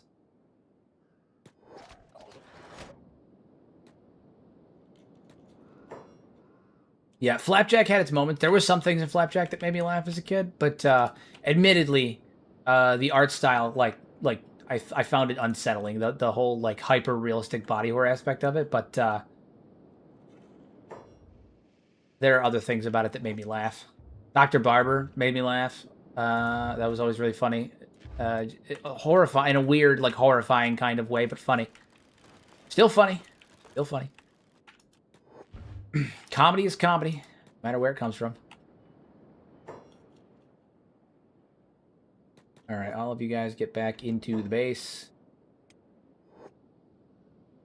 Definitely meant to be unsettling. Yeah, it was. Yeah, I mean, it was definitely unsettling. Definitely unsettling. I get it for sure.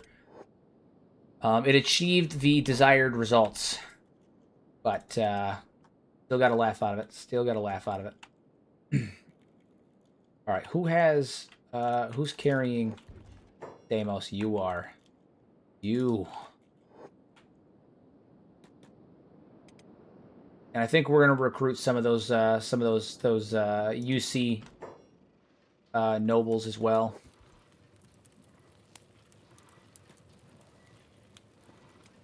Vishu can get put down now. Go trade with her. You dead? No, you're playing dead. We're gonna pick you up. You're gonna come with us. You're coming with us, little dude. Because you're gonna get thrown into a cage.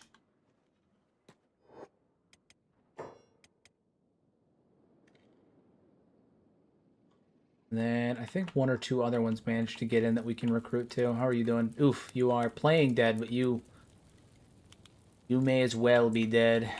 Do you have a repair? Do you have a health kit? No, you do not. Zagan, do you have an extra one on you? You do. Okay, so Grudge Bearer, we're gonna have you go grab one from Zagan. I missed the fight with Deimos. Was he tough, or you prepared to make it easy?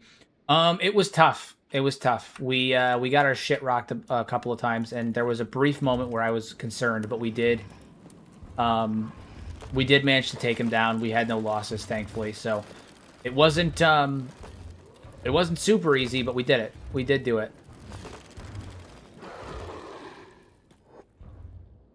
Wasn't super easy, but we did manage to do it.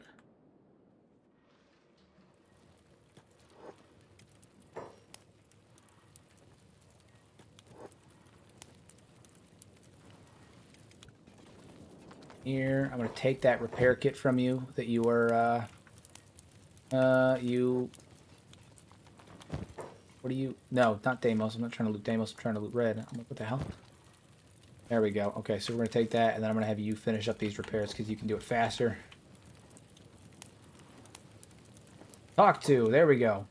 Wake up, sunshine. Wait, where am I? I can't stop myself. Exterminate, exterminate, exterminate. I'm getting a Dalek inspiration here. I gotta ask Hapless if that's what it was. Long story to say the least, eliminate target, but exterminate, exterminate. But you could say I have a past with them. For how long were you up there? The world seems much different now than it ever did when I was still alive. I am damaged, trapped in my own body.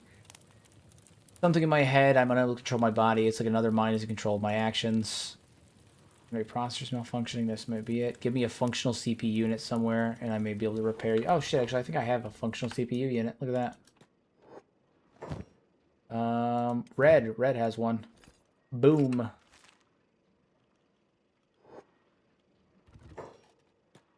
Talk to him again. Need, yes I do. Good, now follow my instructions carefully. One slip and I will die. Secondary CPU failed. Check some boot anyways. Very wide. Boom! We have the big man himself. Deimos! Hell yeah. Badass, that's what that is. The big man himself. Alright, so we're gonna finish repairing him. Nice. So Deimos is gonna be, again, quintessential to our long-term strategy here to deal with the Southern Hive. I'm really, trying to build up a masterful size army to deal with this nonsense. Never again will we fall victim like we did to when we lost the 23 dwarves. That was downright horrifying, is what that was. Downright horrifying. Where are you guys headed off to? What are you guys doing? Sitting around? That doesn't look like sitting around. It looks like you guys are down here doing something. Doing what? Okay. No idea.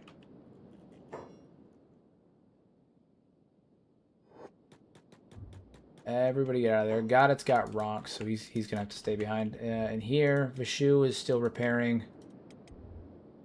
Red. Grab some more United Cities nobles. These not nobles, but these samurai that we can throw in cages. Carrying somebody? Oh, you are. Good. Good. Make sure your turrets don't shoot them. Yeah, I'm gonna do a reload here in a minute once I get a couple of guys thrown in cages, so I can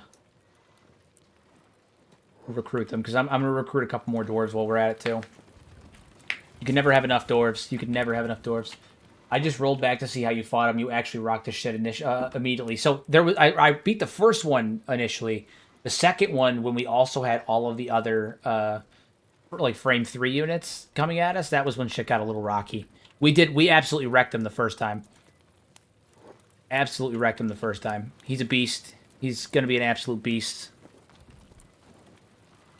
My man's is gonna be quintessential in the long-term battle. The long-term battle there. Paired. We are going to need a bunch of materials, though. I have to get 2 right legs. I get one for Ronk, one for Valkus, and then I also have to get more skeleton repair kits, because I'm pretty sure we're going to be running low on those soon. These guys, I'm going to buy any of the ones that are not Shek. The ones that are Shek, I'm obviously going to pick up and release them. I have no interest in them. I am going to take their weapons, but then they can, you know, shove off. How many of you guys are Shek? What are you? You're a human. You're a Shek. So we're going to steal your weapons. And we'll be selling those. And then we're going to set you free.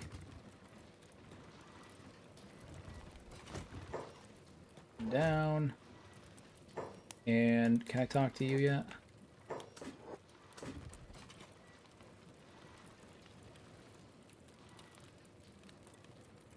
Do I have a first aid kit? I do. Why can I not use it? That's the real question. Can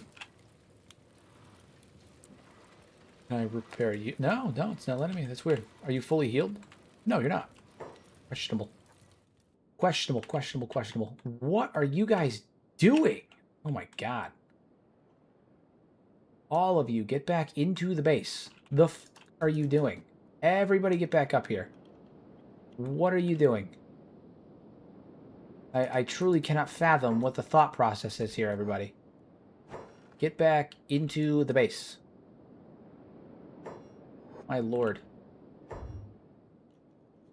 Cannot even begin to fathom what they're doing.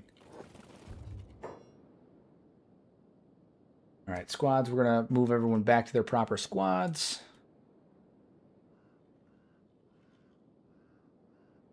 Ina, Valkus. Got it.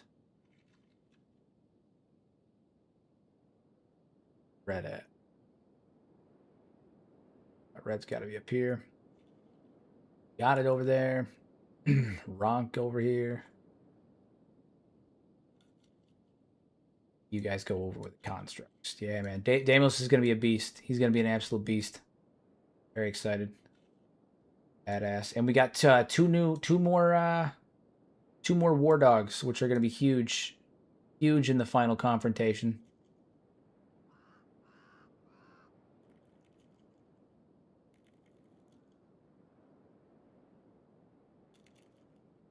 We are looking good.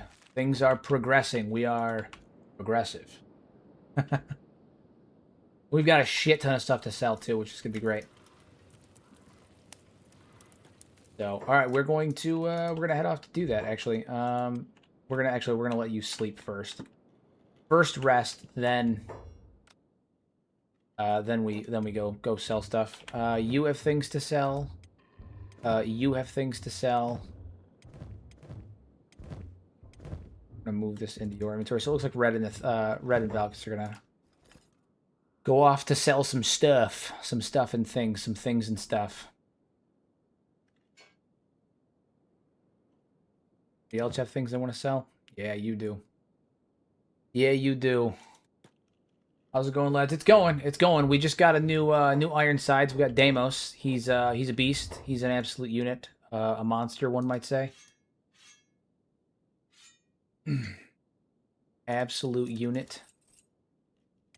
Anybody else have anything that we're gonna use? Rux, Dagon, do you guys grab anything? Just a CPU unit. I'll tell right now. Okay, cool.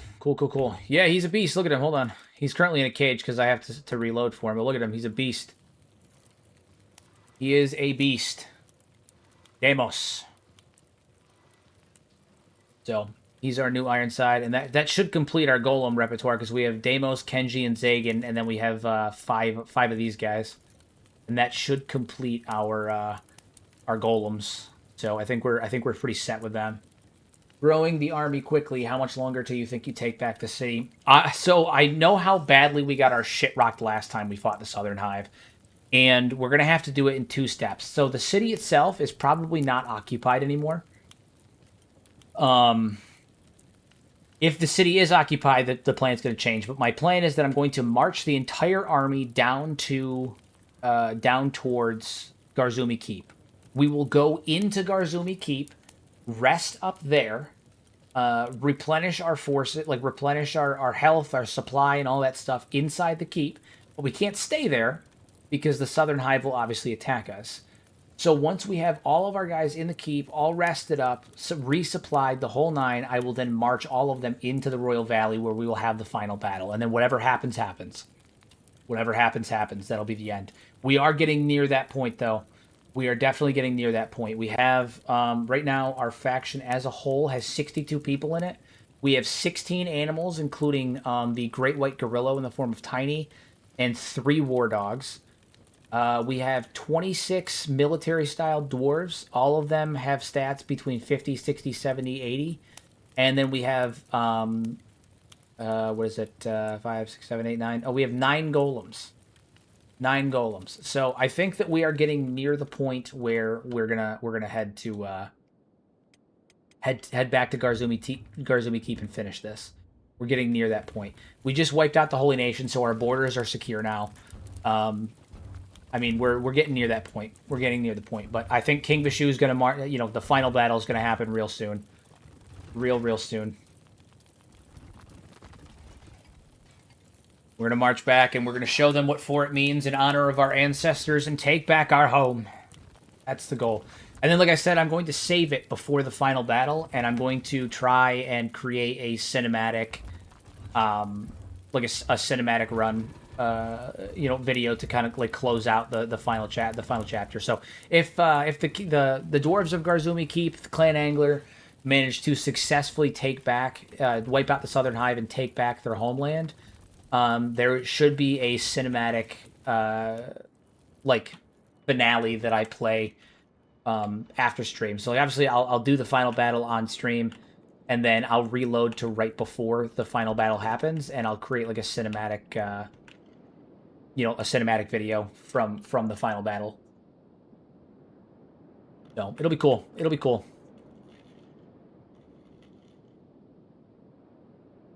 It'll be a good time, and I'll use that as the finale. I'll have like a nice premiere for that. I'm just waiting for King Vishu to heal up, although he's probably fine now. So I think him and Red are gonna go and they're gonna go sell some shit. Wait, why is no? What are you doing? We're done. You don't need to trade with me anymore. Okay, so these two are gonna head to Mongrel. Is my thing. So they're gonna head to Mongrel. Oh, actually, you know what? What they should do first, before we head to Mongrel, I'm gonna drop off our research supplies that we grabbed on that little trip. So I'm gonna drop those off and then head to Mongrel. But we're getting near that point. We're nearing day 250. The dwarves in universe, the dwarves have been on Kenshi for 2 years now, and I think we're getting near that point. Wow, I have so many books. I should probably tone that down. My God, we don't actually need that many. Okay, and then you also have some.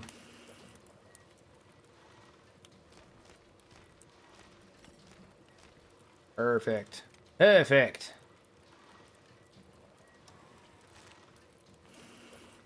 Go research. Core. Defense. Large defensive walls. Alright, so upgrade those. I need a tech bench level 5.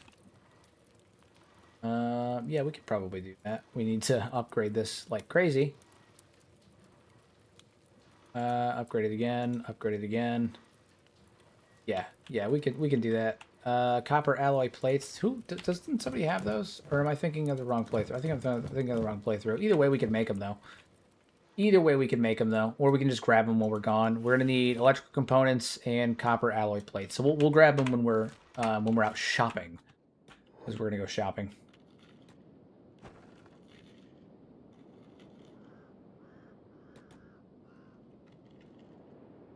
Man, you two.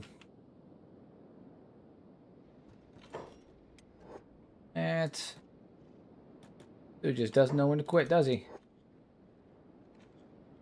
Doesn't know when to quit, does he? Alright, to Mongrel we go. We're off to see a man about a blue suit. And by a blue suit, I mean we need to buy 2 right legs and a few other things. But we're going to have a shit ton of money after this. We're about to sell so much crap. We're about to sell so much crap. Each one of these CP units, 6,000 apiece. We could probably sell some of these books. I don't think we're going to use those. Map of the Ashlands, boo. Yeah, I mean, we're about to make so much money. So much money. English shoes wanted by the whole nation for 58,000 cats. That's a pretty sizable bounty, I'm going to be honest with you. It's not quite as much as some of the other faction heads, but I think that he's getting up there. I think that if he had been alive longer, the bounty would have been higher, but, you know, the whole nation didn't survive that long. They didn't make it that long. But if they had been around for longer, I'm sure the bounty would end up being much higher.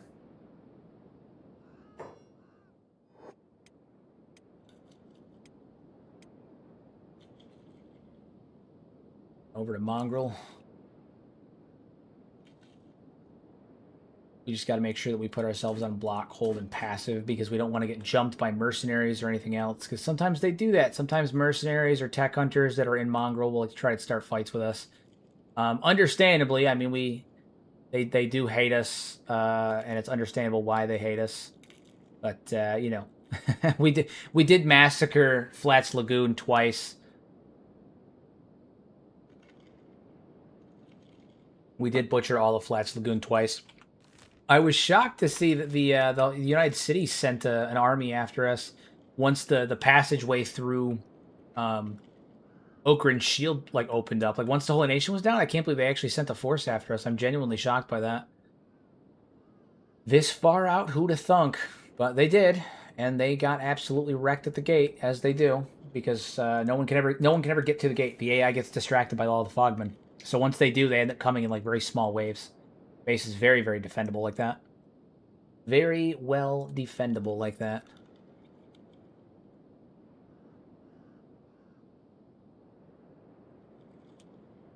Oh, we should probably actually put your guys' jobs back on. Take you guys off though. You guys are fine. All right, where are we? Gotta get inside Mongrel. Into Mongrel. I'm going to save it just because I have a feeling. I've got a feeling coming on that a crash is going to happen pretty soon. Sometimes you just get those feelings and you just gotta save just in case. Just in case.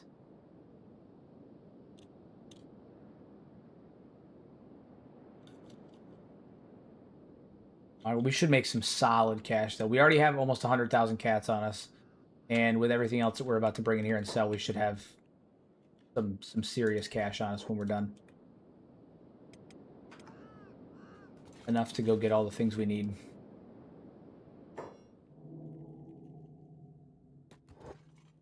All right, let us trade. Sell you. Yeah. Sell you, sell you, sell you, sell you, sell you, you. I think we're going to drop the eye patch. It was a cool motif, but unfortunately, after fighting Deimos, he needs a helmet. He almost got killed in one shot. And in these books, I have plenty of books. I don't think I need any more. Sell off all of you. All right, we're sitting at 223,000 cats, which is more than enough for us to buy the things that we need, which is copper alloy plates. Grab those. That's 6, 7, 8, 9, 10. So we have a little bit more than we actually need, which is cool. And we need some of those. I'm gonna sell this splint kit. We don't actually need that anymore. Yep. So then we can put more in reds. Boom. Those, and we should be good on that end. And now we need to go get legs for Ronk and Valkis, and Beep, too. I think Beep needs a lot. Yeah, so we need 3 right legs.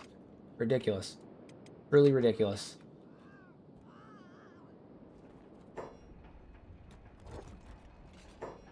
All right, got anything for sale? All right, we need 3 right legs. So first, let's grab the one for Valkis. So he is a melee specialist, so we're going to give him probably a KLR series, I think. They have the most health. So KLR series right leg, I think is probably the right way to go for that. Yeah, especially that's a skeleton leg. Nope, I need the KLRs. They have the most health. It's the only way that we're going to get something comparable to his original limb strength. And I would like to get a specialist if they have it. That'd be great. All left. Do we only have left legs? They have KLR right legs, but there's no specialist grade, which is obnoxious. Of course not. We're really low on right legs in general. Jesus Christ. Okay. Well, Beep, then we're going to give him a specialist leg. We got to get him moving. I think he's going to get a specialist leg. And then Ronk, I think Ronk can just get a normal skeleton leg. I don't think I need anything crazy for him. I mean, I can give him a specialist one, but I'm going to just give him a normal skeleton leg. I would really like to give the KLR series right to Valkis, but that appears that's not going to happen right now, which is unfortunate. Most unfortunate. Is anybody else missing limbs? I feel like maybe somebody else was missing limbs that I'm just not paying attention to. I think it's one of our industrial dwarves. Damn it. Oville. Oville's missing a left arm. Let's get him a left. Let's get her a left arm. She's our smith. She deserves a left arm.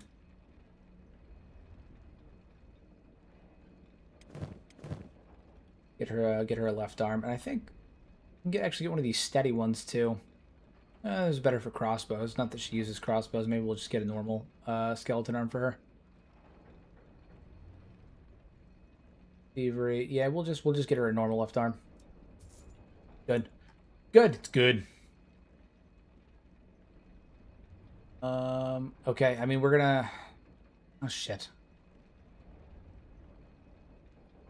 I guess we'll just get him a normal masterwork right leg. Skeleton right leg. That'll do. That'll do. All right. We've got what we came here for, and we still have 154,000 cats left over. Not fucking bad. Not fucking bad. Cool. Back to base. Significantly lighter than we were before. Hella lighter than we were before. I'm going to save it, because every time I go in and buy a bunch of stuff, I feel like that's when I crash, just because... it's the most inconvenient time to crash, so of course it's when I would. Alright, so now we're going to run back. Equipped our guys so we can get up and move around again. Unfortunately, Valkis is going to lose a tiny bit of combat efficiency because he's going to lose some limb strength. He's no longer got that 200 left leg. I think it's going to be like 150. But, you know, it's fine. It's good. Good. What is it? It's for the left leg. It's 170. So it's a little bit weaker, but it's not that much weaker. And it does up his athletics a little bit. So it's not like he was being stealthy as it was anyway. And it is a masterwork leg, so it balances out. It balances out. It loses a little bit of durability, but what it loses in durability, it makes up for in practically everything else. Practically everything else.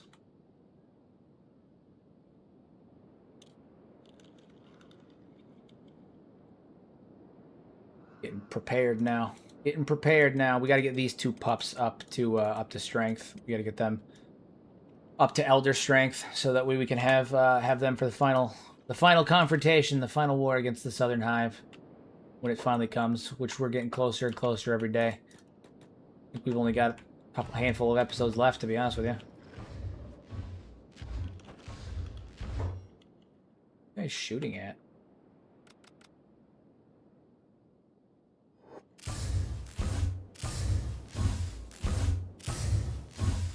Not him, I'll tell you that much. It's shooting at him. I didn't even begin to tell you who they're shooting at. No idea. Alright, you two get in here. You two get out there. Nash, you get out there. And then Shut that right down. All right, you two need to deliver your stuff. So first we're going to go to Valkis. We're going to give him his leg. Valkis, you will walk again. Athena, put him on the ground. Put him down. Put him down. Put him down. You will walk again, my friend. You will walk again. All right, so give him the masterwork right leg. Boom. Valkis can walk again. He's got his masterwork right leg. Solid. Next is Ronk. Trade with him. Get him up and moving again. Same deal. Specialist right leg. There we go. Specialist right leg. Love it. Next, Beep. Get you up and moving again. Ronk, you can stand now. Beep. You a new right leg so you can move again. Beep hasn't been able to move since we fought the Holy Nation. He also lost his sword, which is annoying, but that's okay. I'm sure we can get something. I'm sure we can get something new for him. Get him a new axe or something. Yeah.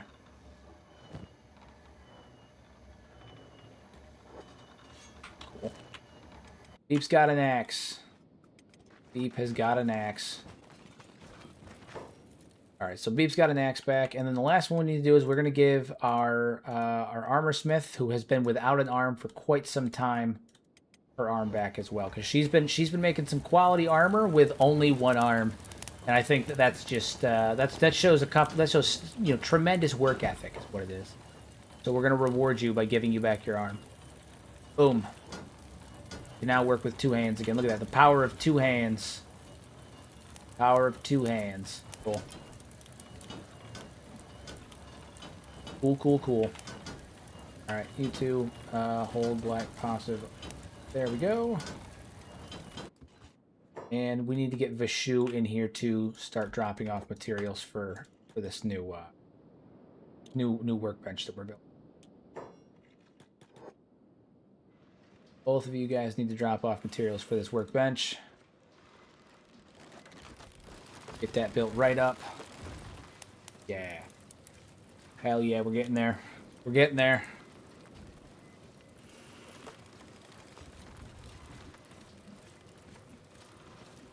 Almost there. Once the workbench is built, we can upgrade our walls.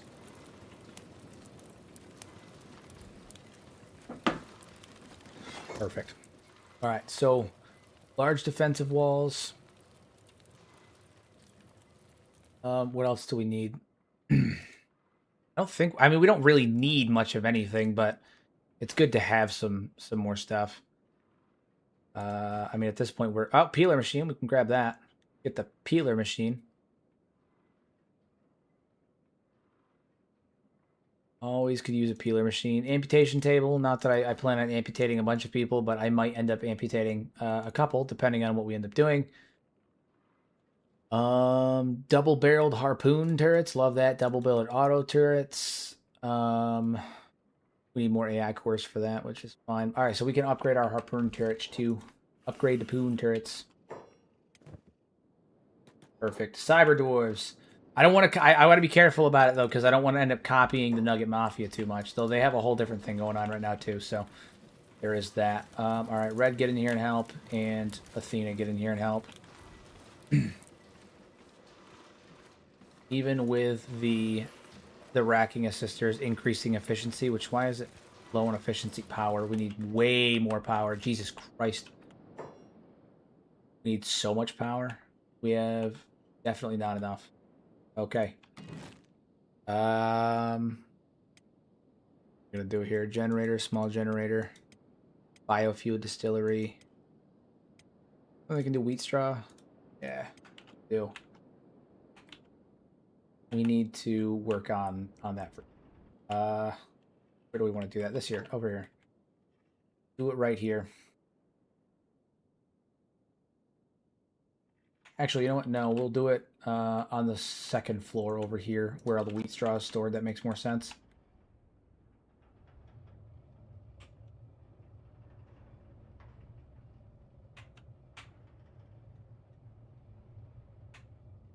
Get some generators going. Over a tiny bit. Thank you, Air. I appreciate it. We spent a long time getting these guys built up, especially after we had to free our ancestral homeland around episode 16 due to the Southern Hive. So it's taken some time, but we're finally all back up and running, and honestly, we're more efficient now than we were even back then. We're running even better now than we were back then. All right, so we got biofuel distilleries, and we need generators. Small generators, it's fine. We'll just do small ones. We don't need large ones. We just got to pocket enough power. I'll put a couple of our guys on these.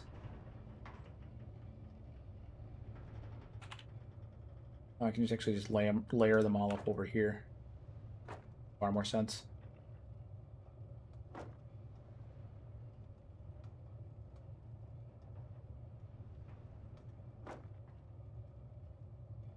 And confirm. Okay. We'll get these built up. We need copper for that and iron plates. I'm sure that I can go get some copper without an issue. Some iron plates right there. Get some biofuel made. Good stuff. Valkus is engineering. Operating machine. This is going to take some time anyway, so I'm going to have you two go and do your engineering job. Anyway, I can find your mod list that you're using. It looks clean. Yeah, in the in the description, there's a link to a Steam collection that I'm using for this playthrough. One-click download, or you can sift through it as you want. You know, either or. And then there's also a link to the my custom reshade that I made, the Mad Lads reshade on the Nexus as well. If you want your game to look like mine as well. Got that nice doff, that nice depth of field. We should have. Do we have like a surplus of wheat straw at all, or are we using it basically as quick as we get it? I'm pretty sure we're using it almost as quick as we get it for straw flour. I don't think there's any excess being produced. Yeah, I mean, we're just going straight for it. Straight for it. We do have a shit ton of bread. A shit ton of bread. Did we end up bringing anything back? We did bring stuff back. Look at that.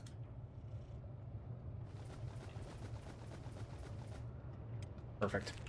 Perfect. Which is good, because we need to start using some of this wheat straw for other things. We need to use wheat straw for other. I may actually even make more wheat straw farms. Wheat farms.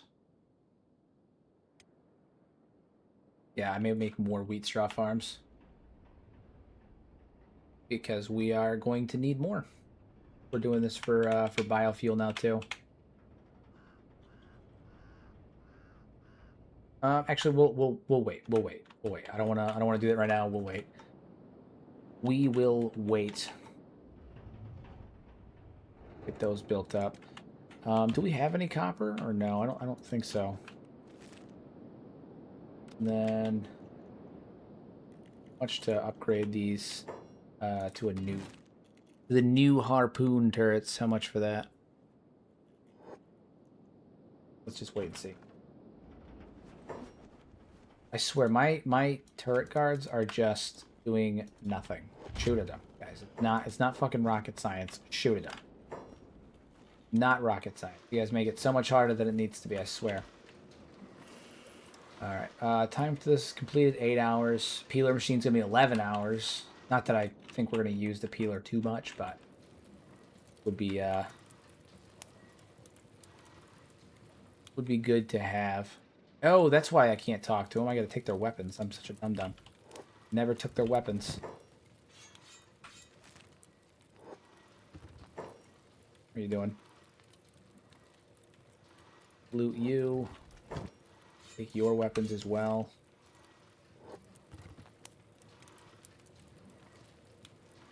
First aid. First aid him real fast anyway.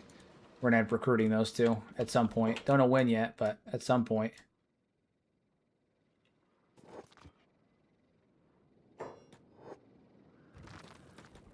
There, and keep researching, my friend. Keep reading those books. Gotta be book smart. King's gotta be book smart. Smart king. We got our Beep statue. one of our boys. He's been around for a long time, that Beep.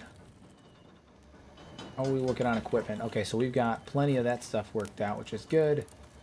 Now we're going to go back to what we were doing before, which is grass, greaves, helmet, etc.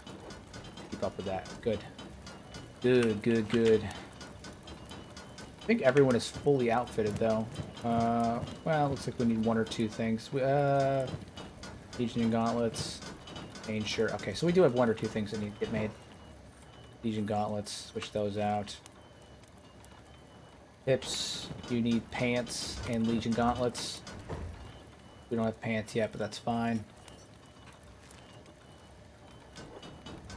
Air, you need pants, Legion gauntlets. Get a nice surplus of Legion gauntlets ready. And we can actually put this stuff in our inventory because we're going to smelt this down into metal. We're not going to use this crap. Smelt that stuff right down into iron. Smelt thee. Perfect. Alright, so all of our guys are outfitted, and you know what? I think Ronk has fought with us long enough. I think he deserves... do you guys think Bronk deserves proper proper attire? I mean, he's our emissary to the Shek Kingdom. I had him dressed kind of like a Shek with the samurai legs and all that stuff.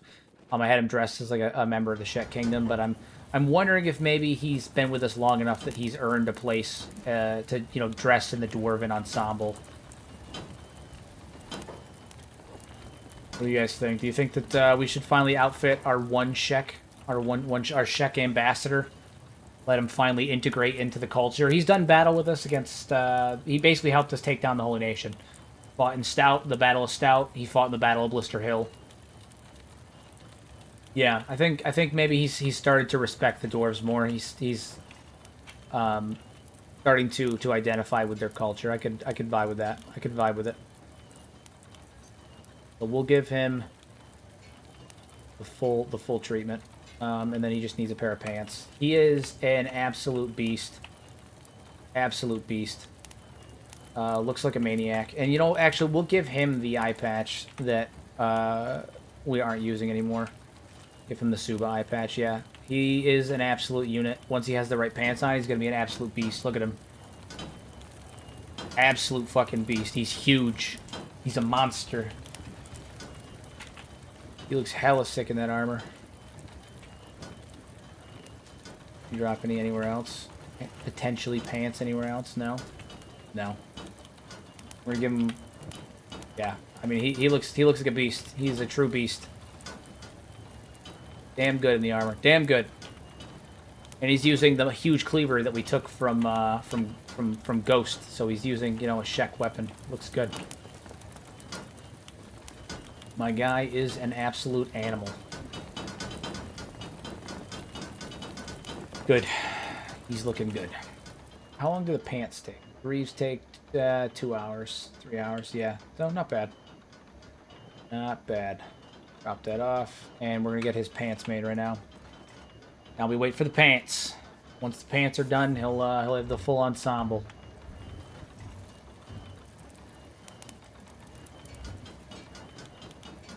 Plated hood, maybe? Stick with the plated hood?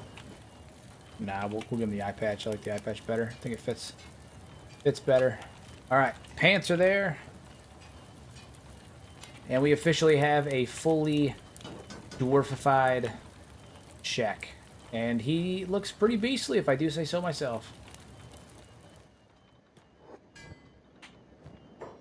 He looks pretty bestial, if I do say so myself. Cool.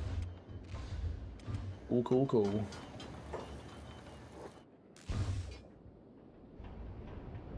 What did he get through? Human mercenaries got through. Find that surprising. Mercenaries Guild's always trying to start shit with us.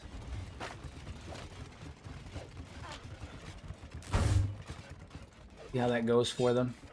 Just getting battered by a bunch of dwarves.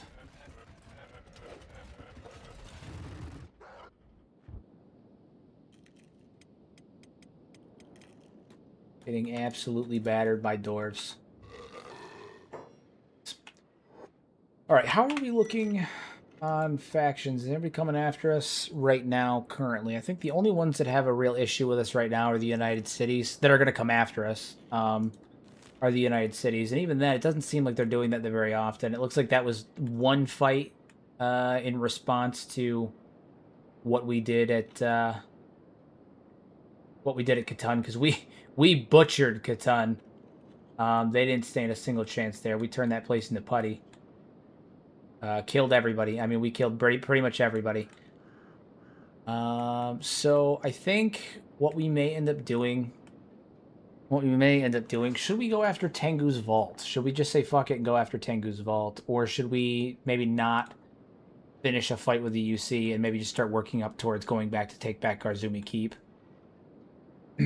That's the real question. That's the real question.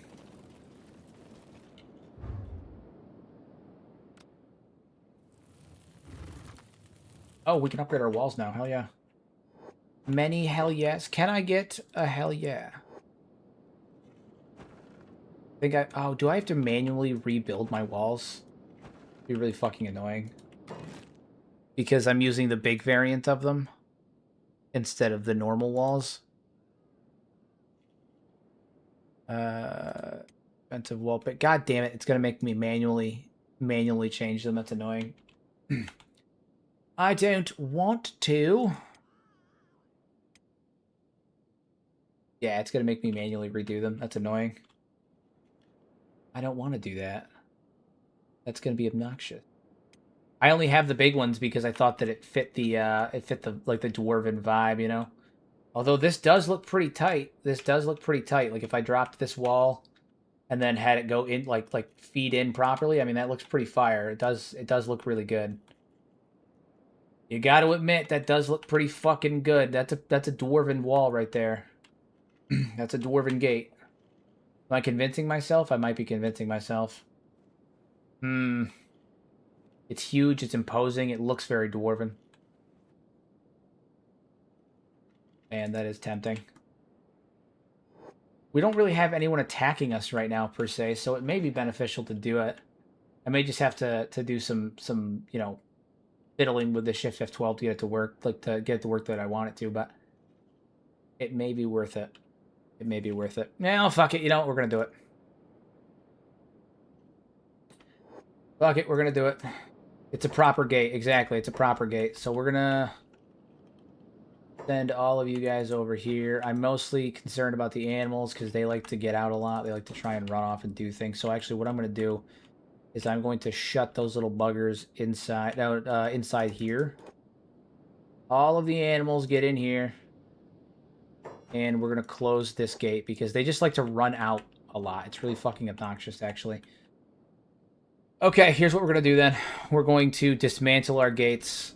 Dismantle the walls, the gates, all that stuff. And we're going to rebuild them with the bigger ones. And it's probably going to require me to do some fiddling with Shift F12 and reloading. It's probably going to cause a crash when I do it, but it's going to be worth it in the end because we're going to have this big-ass imposing gate. It's going to be just beautiful. Just beautiful. We're going to do defensive gate 2. Okay, the nice and big one. Nice and big one.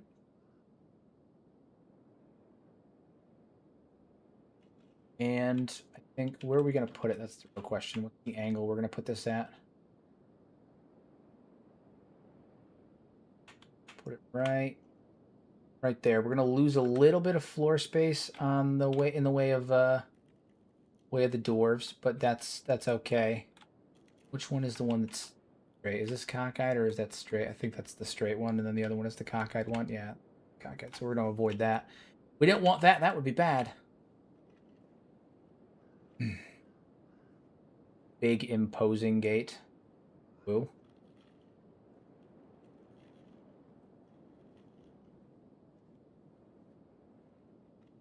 Like right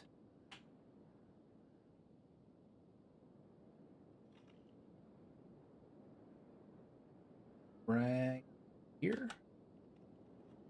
Or down a little bit. Drop it like right there. And then if I attach Should be able to attach it to where it comes over. Now I think I gotta move it over a tiny bit.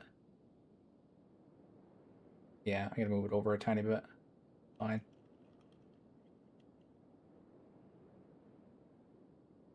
That's fine. So we'll drop it right there. Good, good. Nice big imposing gate. Love it.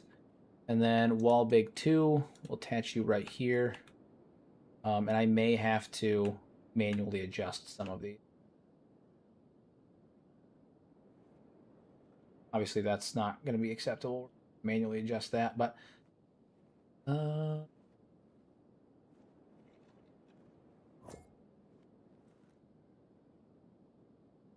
that torch is in the way. All right, so we'll get that set up there, and then I got to get rid of this torch real fast. That's in the way. Yeah. All right, we can do this. Do this. We're gonna have no wall for a little while, but that's fine. Wall there.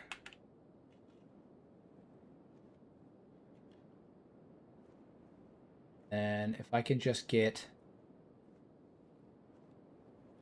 here, and then I can actually raise up this tower in the Shift F12, so I can have it go straight into the tower. The wall will actually go straight into the tower, and I won't even have to really adjust that much.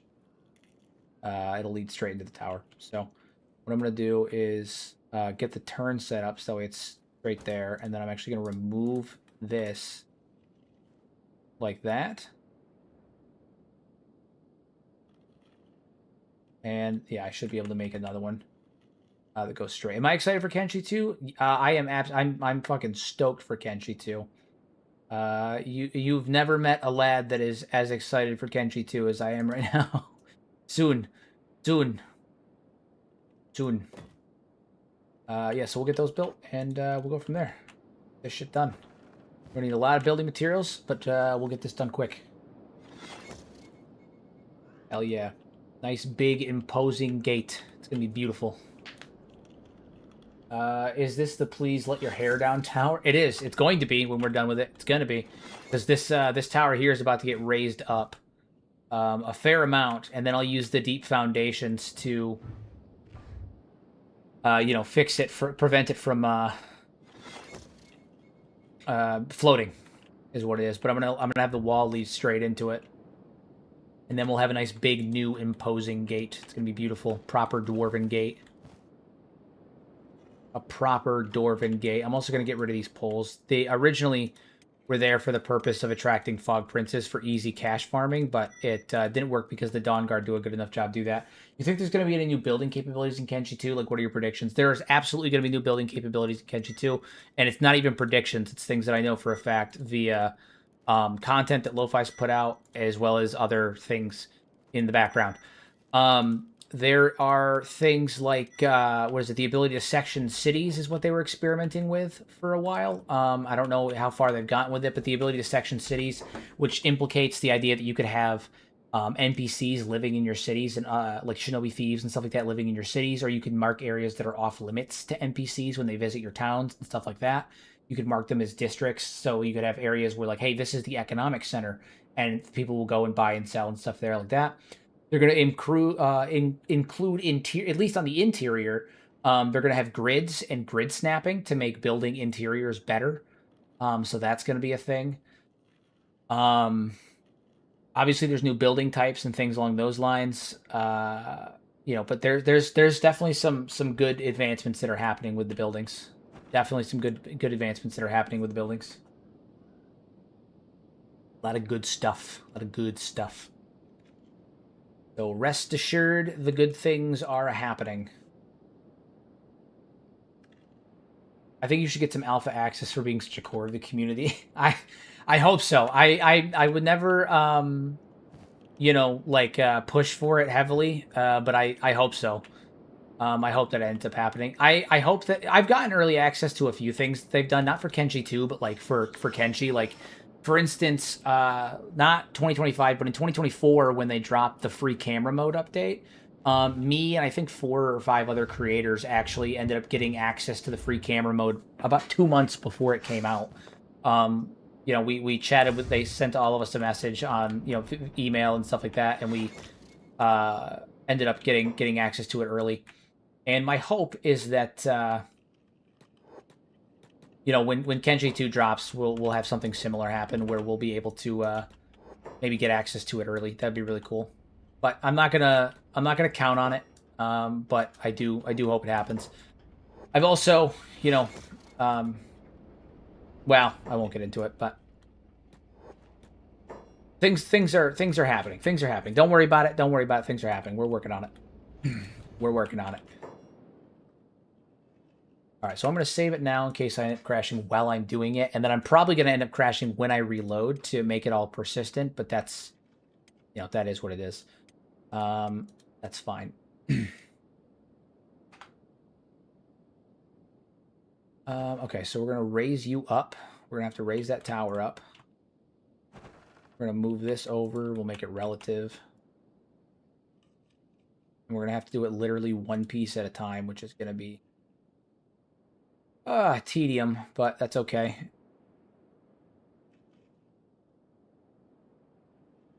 This is the part that's going to take me half a second.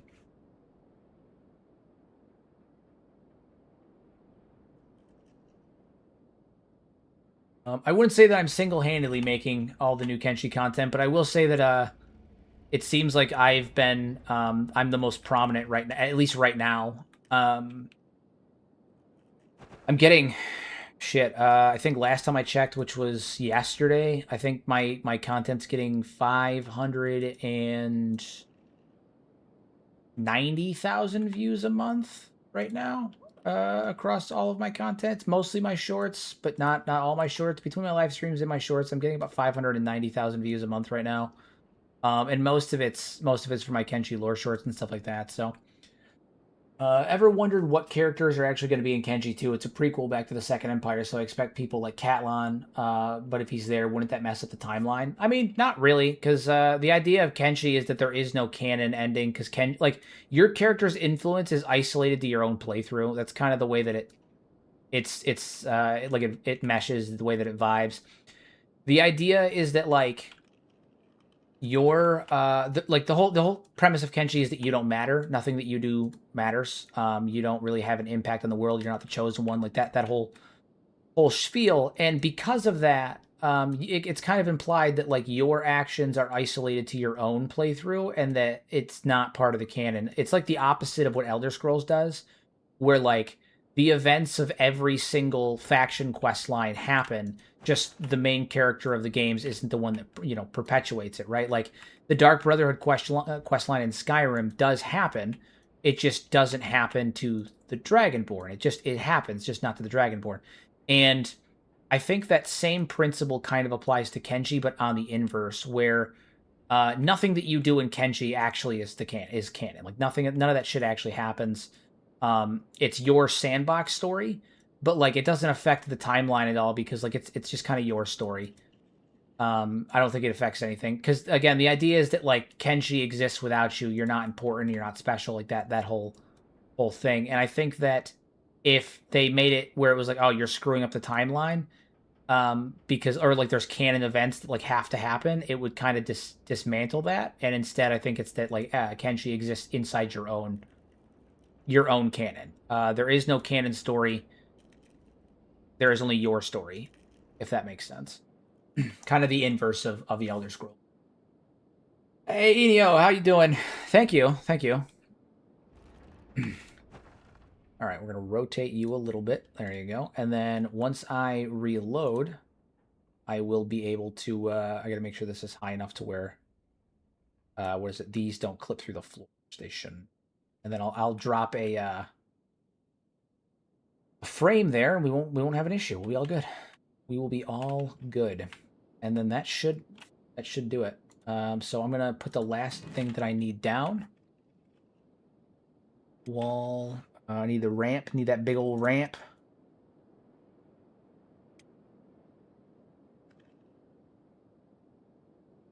Ramp upper right, upper left. Oh, I need upper right. Defensive ramp 2. I need 3. Big upper right.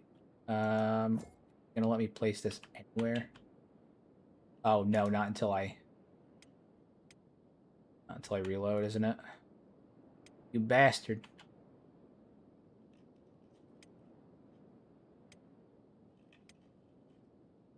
Yeah, it's going to make me wait.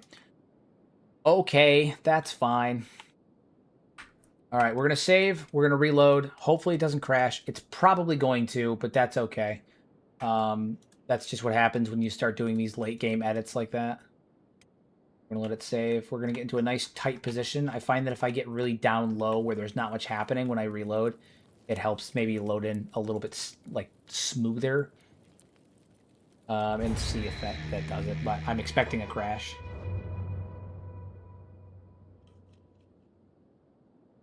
Wait for it. Don't move. Don't move. Is it going to crash? Still loading. No, we're in. Maybe. Possibly. We'll let it load for a second. Okay. I think we're in. Nice. Nice, nice, nice. Downside is our turrets are going to have to be rebuilt because they didn't get raised with it. That's annoying. Unless, of course, we just have floating turrets now, which is kind of cool, but not quite the vibe. I'll deal with that momentarily. Not my primary thing right now. My primary thing is getting these walls functioning. I think this is a pretty fucking hardy wall, if I do say so myself. Fit for a dwarf. Like, look at the size comparison to these people. This is a dwarven wall. Look at this. Look at this monstrosity. Hold on, let's switch to free cam for a second. Look at this wall compared to this guy. This is a fucking dwarven wall right here. You think there's a reason Kenshi's building and architecture looking in an unconventional way? I find regular ruined buildings made out of wood and brick, but never intact ones, like across the Holy Nation. I think that it's a combination of the ability to build like function. It's like if the world ended tomorrow and then society started to rebuild, you'd see a metric ton of like scrap houses and like shoddily built houses and stuff, because without the access to the knowledge, the know-how to build functional houses in the modern sense, you're going to end up building scrappy, shitty ones. And the other thing to remember too is that like while that technology, while that knowledge and innovation may come back in the future, on Kenshi they're also simultaneously constantly dealing with the ever present looming threat of death and destruction and being raided and attacked across to all angles. And I think that they just tend to focus more on getting the structures together than physical aesthetics, more than anything else. There are obviously degrees of like changes to that, but I just think that the architecture just tends to be unconventional because it needs to get up quick, it needs to get up efficiently, and it needs to be held together. Like it's not you don't have like master craftsmen that are running around like building buildings and architects and stuff, you know? Is this the day of the big war? Not quite, not quite. We are upping the base a little bit more. We did go get a new comrade, which I can actually let him out of the cage now, so I'm going to do that. Got it. Go let him out. We did get a new comrade here in the form of Deimos, the another big lad, another Ironside, a unique one. So he's there. Really chongy lad, big guy. We can let you guys out now too.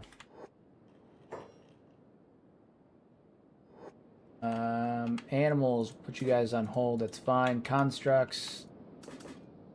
Take you guys off hold. It's fine. Whoa, why are you dying? That isn't right. King Vishu, get up here and repair him. Good grief, you got more Ironsides than the Royal Navy. Listen, I don't think you understand, Vaughn. You need to go back and watch episode 16 again to see how absolutely wrecked we got, okay? I refuse to let the Southern Hive beat us again. So I downloaded the reshade. It loaded it up, and it failed to load a few things. Would that be because of leftover files from a previous reshade mod asking for a friend? It could be that. It could also be that you need to change your reshade.ini to the correct path for the Mad Lads v1.ini. So double check your reshade ini to make sure that it's pathed correctly. In there, it should be like, it's like the second line down. Just double check that. Just double check that.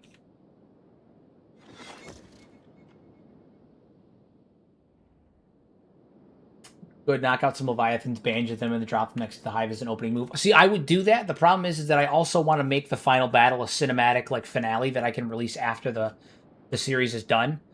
And in order to do that, I need there to be like a battle. I need there to be like an actual battle. It can't just be me dropping a Leviathan and watching a Leviathan tear through the place. Also, I'm pretty sure King would wreck a Leviathan. I'm not going to lie to you. I'm pretty sure King would wreck a Leviathan. He's got, I think his current strength is like 400. It's not great. It's not great. Between the Southern Hive expanded and the fact that my population settings are set to 2.25 with a 1.75 squad ratio, like squad amount, it's not good. We're outnumbered, we're outgunned, and they all have stats in the they all have stats that are in the 80s and 90s, and some of them have stats that are like in the 120s. I'm glad that worked for you, Tom. I'm glad that worked for you. I find that that's usually the issue, is that the INI needs to be updated. It was probably trying to load an INI that wasn't there anymore for like the previous reshade that you had. So I'm assuming that's what it was. I'm under the assumption that that is what the situation was.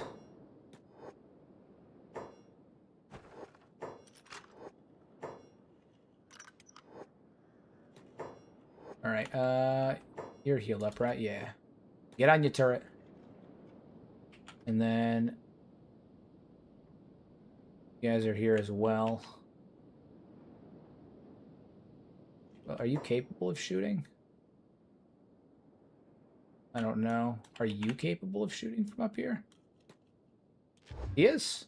He is. It's funny, I raised it up, but I didn't raise the turrets, and so because of that, the turrets kind of look like they're mounted underneath, and he's like controlling it remotely, which is almost funnier. Almost funnier.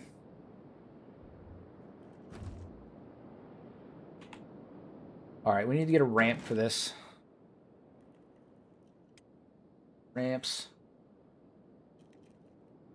Ramp upper left, because now they can't even get up like up to that that tower, which isn't the end of the world. But if my guys get knocked down, I need them to be able to like go get back up. You know, it's gonna be a thing. God damn it! Am I gonna have to build a ramp? Ramp 2, ramp 3. Oh no, I think I just these really big ones I don't have. Big 2, big 1, big 2. There we go. Okay, so we need a ramp, and I need a blue node in order to do that. And I don't have a blue node. How annoying. How frustrating.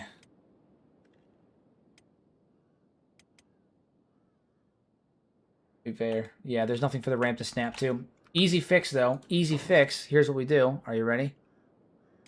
I build defensive wall big. Build a wall literally right here.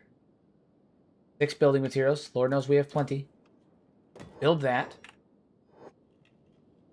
Get that all taken care of. Attach the ramp to it, and then just move the ramp over with the Shift F12. Next time I reload, we're all set. We're all set.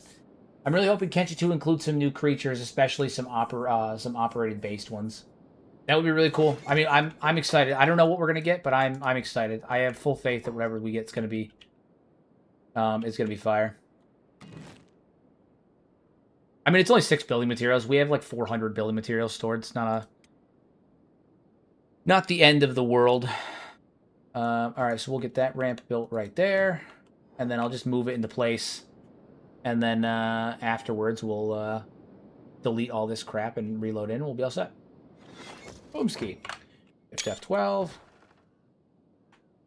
Move you into position.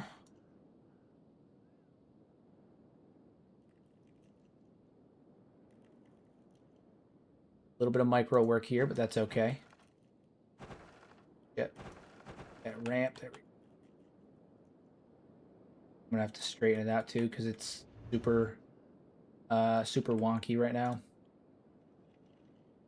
Rotated. Bad. Is it straight or is it? Okay, yeah, we can straighten it out. Good. Good, good, good. Position. We're going to slide you over. Slide you up. Then I have to rotate it a little bit more over here.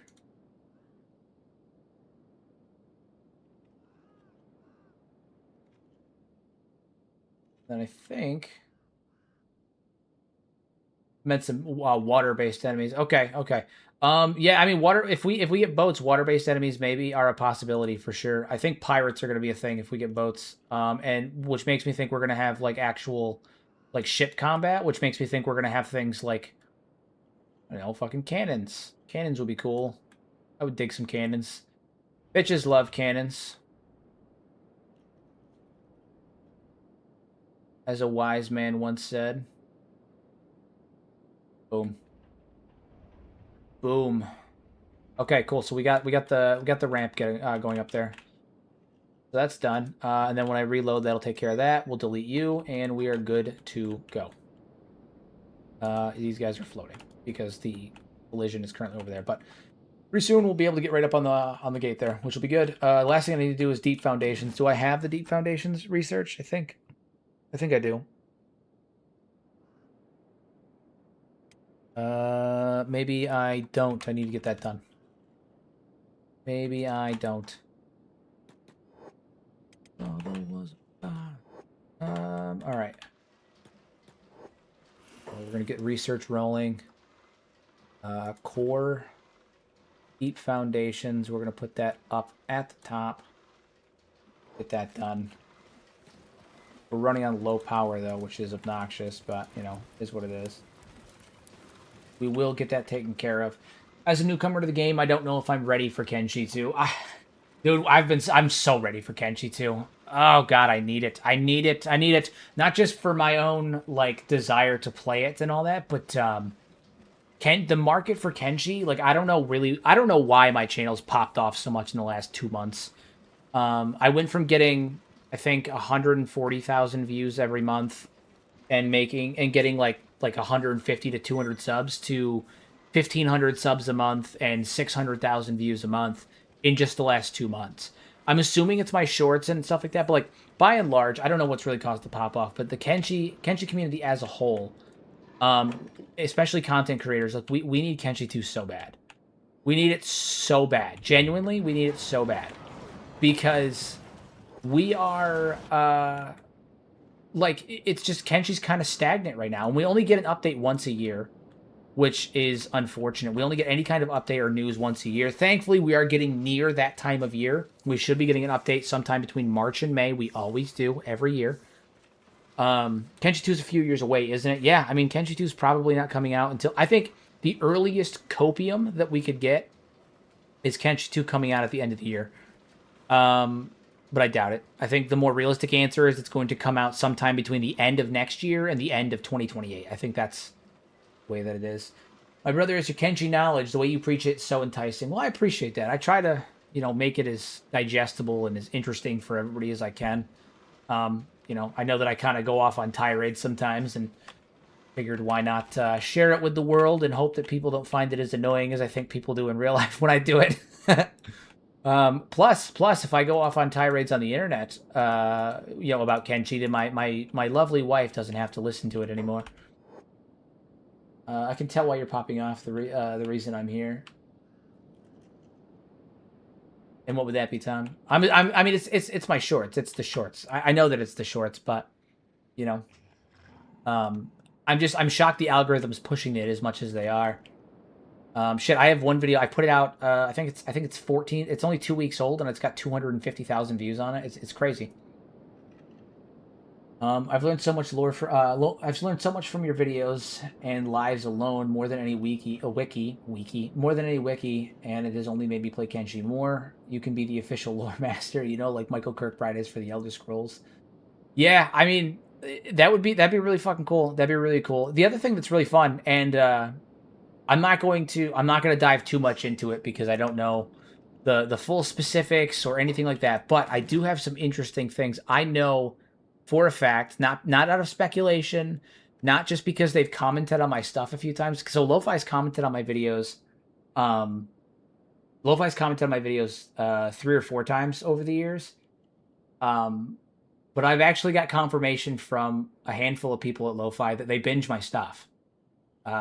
During like when they're playing Kenshi, they're listening to my lore videos. I've heard a few people from Lo-Fi tell me this now. One even so much as like a couple like a little like recently. I'm not gonna say when, but recently. Um, so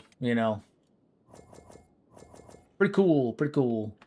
Okay, I'm gonna do something that I've never done in this series. I'm only gonna do it because it won't let me place down the foundation on this building because of the wall here, which is I'm going. The foundation doesn't even cost any building materials, which is the only reason that I'm doing it. Again, it has an estimated cost of nothing. It's not a cheaty thing to do. I'm just gonna put it in there because otherwise I can't put it there, and then having that tower floating is gonna piss me off.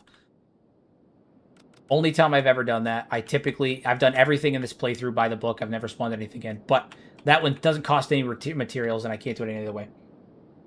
So. Well, I appreciate that, guys. I do. I sincerely appreciate that. It means a lot to me. Means a lot. A Dawn Guard Axe. Shit. Do I give... What is it? 1.65. Or do I give him the axe for a 1.3 and a 1.2 with a 0.6 bleeding and a 0.15 armor pen? I think it balances out to roughly the same damage, and this one actually does less damage to animals, but more to robots. Gives me an attack bonus. Maybe I'll run with a Dawn Guard axe for a while. I don't know. Maybe I'll give King Vishu a Dawn Guard axe. Give him something unique. Let him run with that for a bit. Anyway, my game is 100% cheat, so don't feel bad. Again, like I've tried in this playthrough to really avoid any cheating or anything along those lines because it's a live stream. It would debase the the integrity of the live stream to do that. But the deep foundations are free. They build instantly anyway, and it wouldn't let me place it, so I spawned it over there. It's fine. It's fine. The most cheaty thing that I've done in this live stream is in my live streams is moving buildings into place, but that's just because I refuse to have my base look like shit. I need to have nice, beautiful bases, right, that have function and aesthetic. So there's that. I am pretty sure that I may have done a small whoopsie, and I think the barrel of food that we were using for a while is actually underneath this wall somewhere. That is not just possible, it's likely, which would be why I think all of these guys are running over here. Yeah, it is. It's under the base right there. Okay. Good to know. Can I free cam in there? There it is. There it is. Okay. How do I deal with that? There's a way for me to deal with that, right?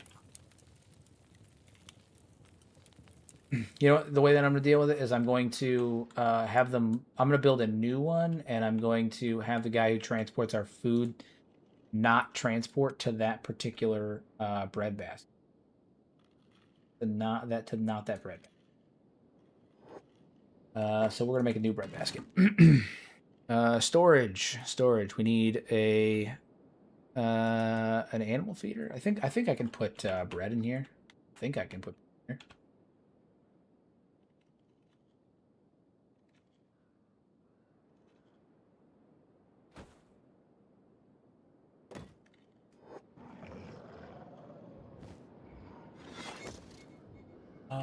Okay.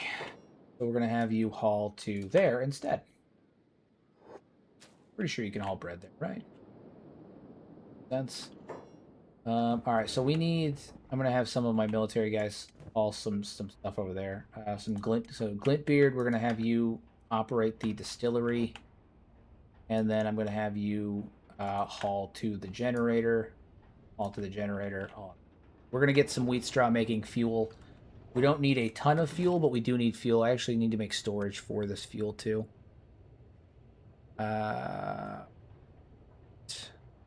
Storage, fuel.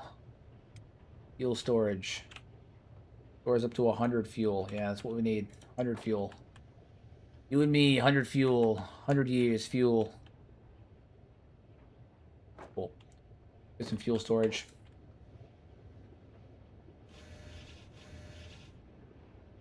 You know, we had copper that I didn't know about. I recently knew you through the base building tips and shorts. Never knew about Shift F12.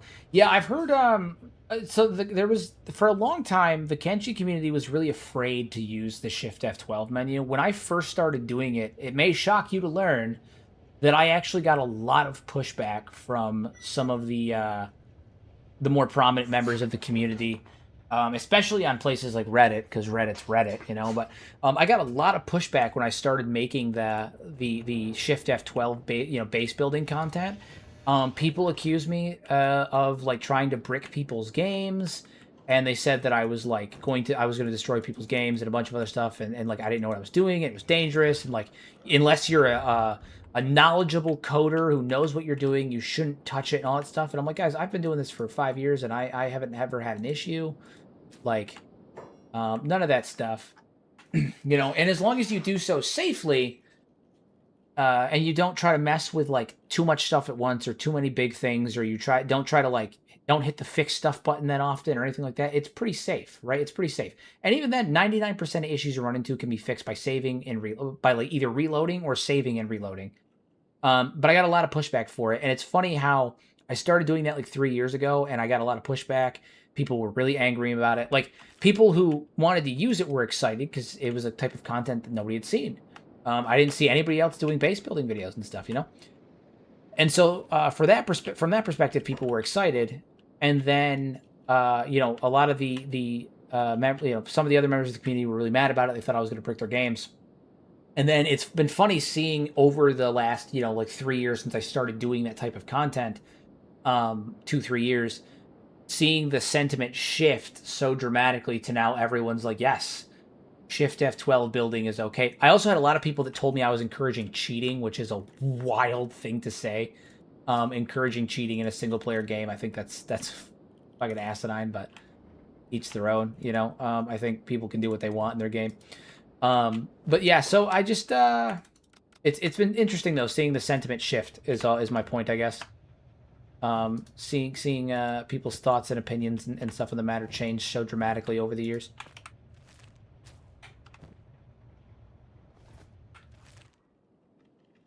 Can I put bread in here? Invalid container type. Okay, so I cannot use an animal feeder because my animals live on bread. And so I'm going to have to put just a normal food barrel out here, which is fine. Food store. Actually, we'll put a bread basket just for the sake of making sure that it works. One. And we're going to put it actually over. Where do we want to put it? I want to put it somewhere where they're not all congregating like right in front. Put it right there. Without Shift 12 base building is boring as hell. There's limitations. Like there's a lot of limitations with it as a result of like the collision and how the collision stuff is set up, right? And like Shift F12 lets you make things that are just frankly really cool. That are just really fucking cool. And you know, I think it's important that people are allowed to explore and that they're given the tools to explore in a safe way that is going to let them, you know, expand their creative endeavors. And ultimately, if they end up going on to create mods and stuff like that, like it's an important thing to know how to do. And so I really wanted to make sure that you know, people could do that because it has a lot of potential. There's a lot of really cool things you can do with the menu, and I didn't see anyone else doing it. You know, I didn't see anybody else talking about it. I didn't see anybody else showing people how to, you know, build with it like that or do anything like that. And so I wanted to, you know, capitalize on that because no one was doing it.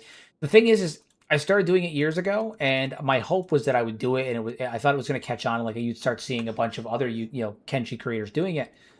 And that didn't happen. Even now, 3 years later, as far as I know. And if somebody knows of anybody else doing it, that's totally fine. And do let me know because I'd like to go like support them. But as far as I know, I'm the only one doing it. I don't think I've seen anybody else doing it. See if I crash this time. Is it going to happen? Wait. Wait. Nope. Nope, nope, nope. Nope. There it is. Maybe.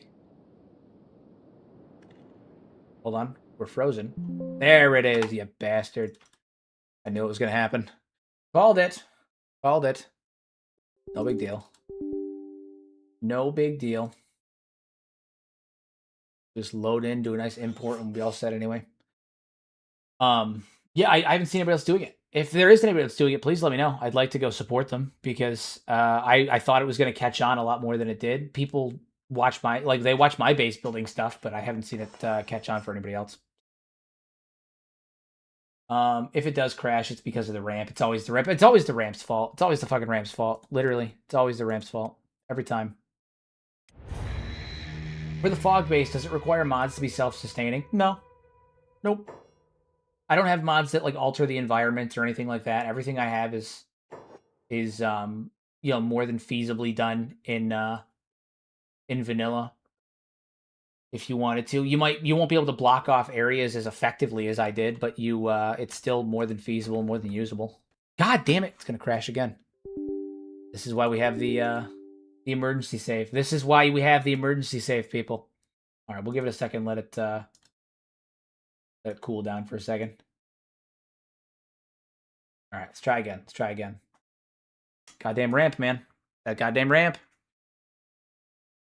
I originally got into F12 to level walls so enemies couldn't clip through them. I originally got into the F12 menu because I was trying to, I wanted to like plan a base ahead of time because I found it really cumbersome and annoying to build a base only to realize that I didn't like it. And so I wanted to like get in, I wanted to like plan a base ahead of time. So I would like set up a save, like a cheap save. I'd run to the area, I'd build the base out, get the vibe that I wanted, let it, build up and build it all up and do that thing, and then I'd leave and go back. What took me a annoying amount of time to get right, however, was getting the base to be owned by my faction and stay owned by my faction. That took a lot of trial and error before I finally realized that the way to get it to function, the way to get it to be owned by my faction and stay owned by my faction is you have to establish the outpost before you start using Shift F12, which means building a small shack. And then when you place buildings, especially like power buildings and stuff, you have to place down your town's like ownership marker as well, and then save and reload and all of it. It took me an annoying amount of time to realize all of that. It took me a really long time to realize all that. So let's make sure that this works now. You should be able to get up here without an issue. Up the ramp, on the wall, bingo, bango. We're good to go. We function. It's alive. Love it.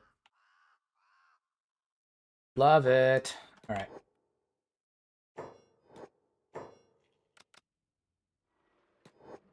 Cool. Cool.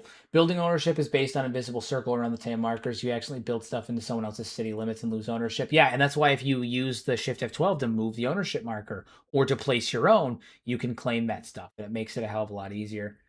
But it took a lot of trial and error to figure that out. It took a lot of trial and error to figure out how to make it viable. But once I did, like I said, I saw the market there. Nobody else was doing it, and I just wanted to do it.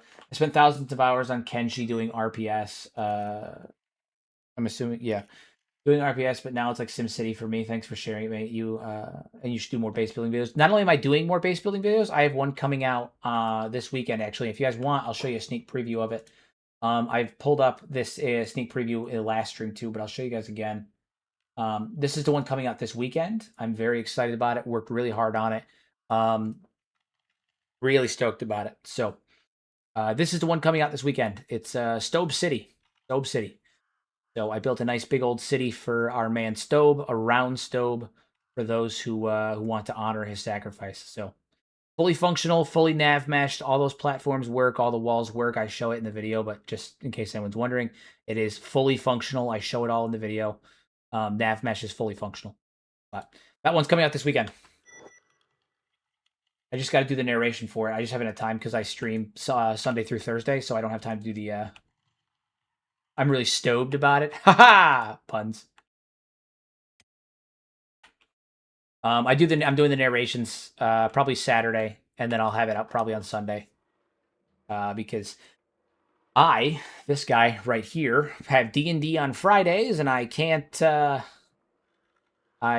record a lot of my audio narrations during the day effectively because my kids are very, very loud because I have two 4-year-olds. Thankfully, when I'm doing live streaming and stuff, or when I'm doing the podcast with Pato, starting either next week or the week after, OBS has limiters and stuff that I can place on to make so you guys don't hear my kids and stuff in the background nearly as much. For the one or 1.5 hours that we're doing our podcast, probably weekly, but we'll see how far it goes. See how it goes.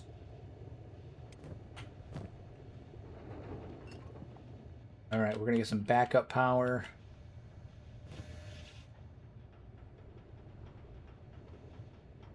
Nice, nice. Plenty of power. Plenty of power.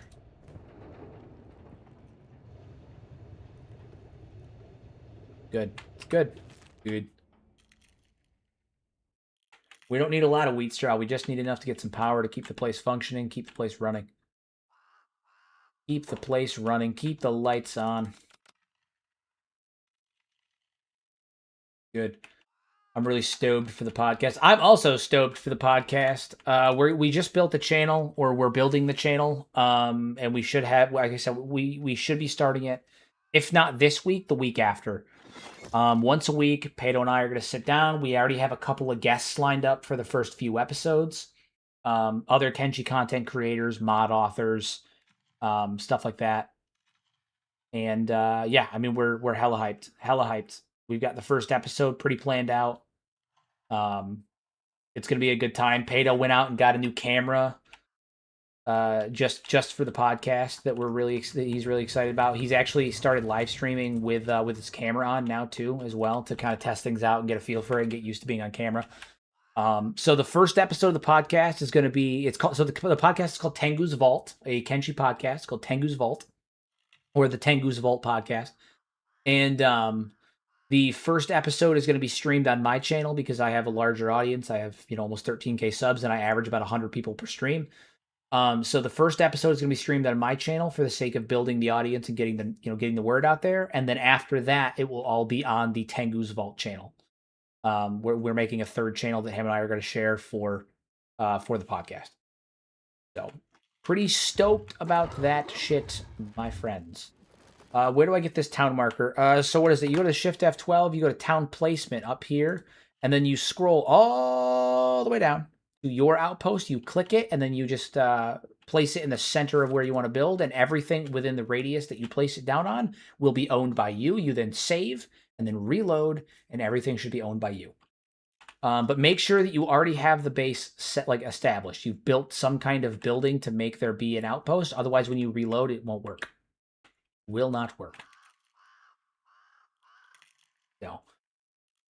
And we're also going to be, the podcast is going to be live. So we're going to be, taking questions and talking to the audience and all that stuff during the pod. So it's going to be a fun time. Going to be a good time.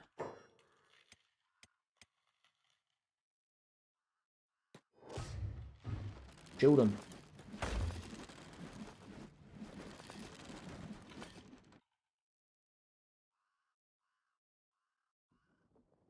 Shoot him. My God, my turret guards are fucking goddamn idiots. Goddamn idiots. Actually, I'm gonna dismantle these turrets anyway. I gotta build new ones. I'll dismantle those two first. I'm gonna put. I have one that's named Dwarven Construct, and the others are just named Construct. I should probably fix that at some point.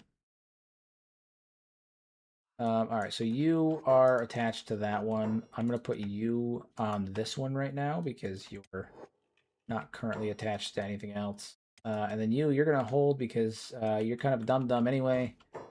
And I'm gonna put new turrets down, or start building new turrets anyway. Defense, I have double-barreled auto turrets. We do love double-barreled auto turrets. We need steel bars, copper alloy plates, and electrical components. Probably put that together. And that's hella fire. Hella fire. Be good. Right there. We've got those two right there. Good, good, good, good. Triple radius mod makes your town borders wider for those, well, bigger bases. Indeed, indeed. Also, when you place your town marker, it gives it the max radius right off the bat too. So it's by default like much larger. By default, it is much larger. So something to keep in mind. How are our little dogs doing? They need to build up some. They need to go out and hunt. Is what they need to do. We got to get them out there to hunt. So I'm gonna go have them kill some fogmen to hunt for a bit.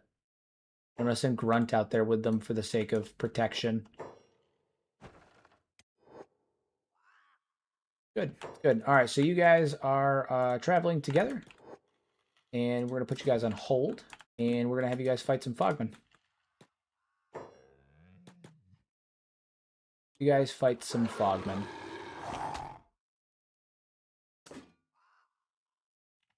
And I'm going to have you guys stay close to Grunt. And I'm just going to let you guys go at it.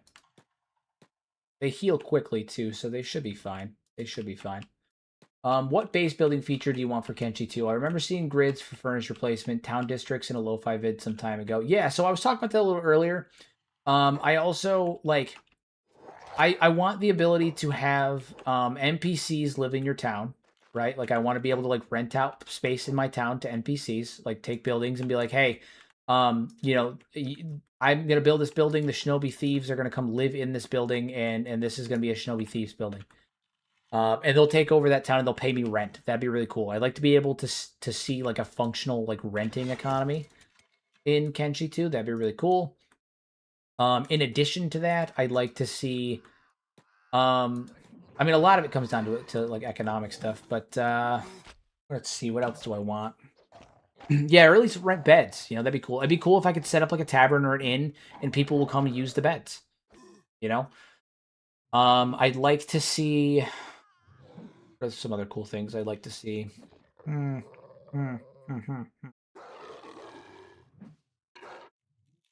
I'd like to see better sandboxing.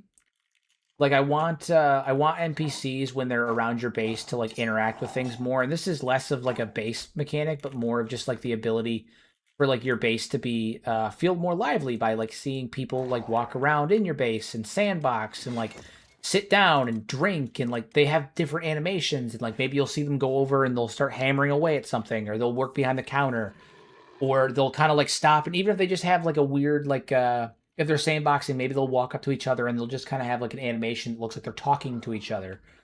And like all that kind of stuff. Just better sandboxing to make your bases feel more lived in. You know, like it's like people are there.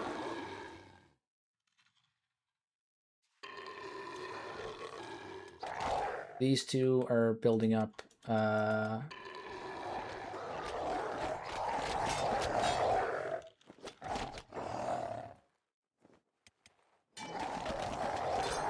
nice, nice, nice. Making gains, making gains.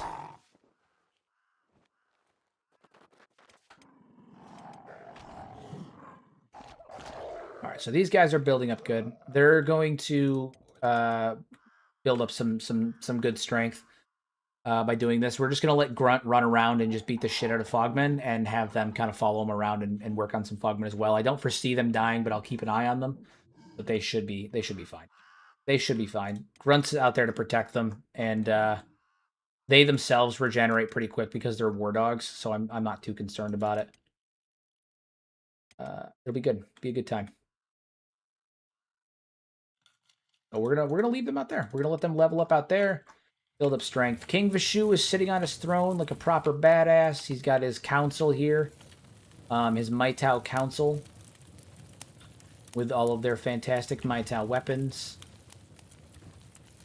Lord Valk is looking like a beast. What is he wielding right now? Okay, he's wielding a Holy Cross. How much does this weigh? This weighs 43. Okay, that is a heavy fucking weapon. That is a heavy fucking weapon. And then I think the issue with Valkus is that he is wielding this with no shield, and as a result of that, his attack is actually quite down, but he should be able to still wield it effectively. I might.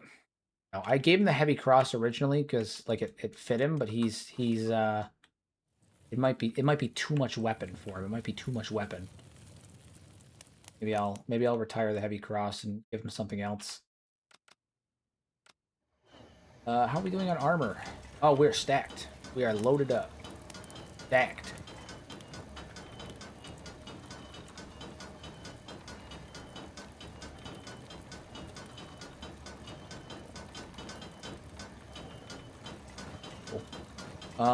Who do we have that doesn't have proper equipment yet? There was one or two of them that still didn't. You don't. You need pants.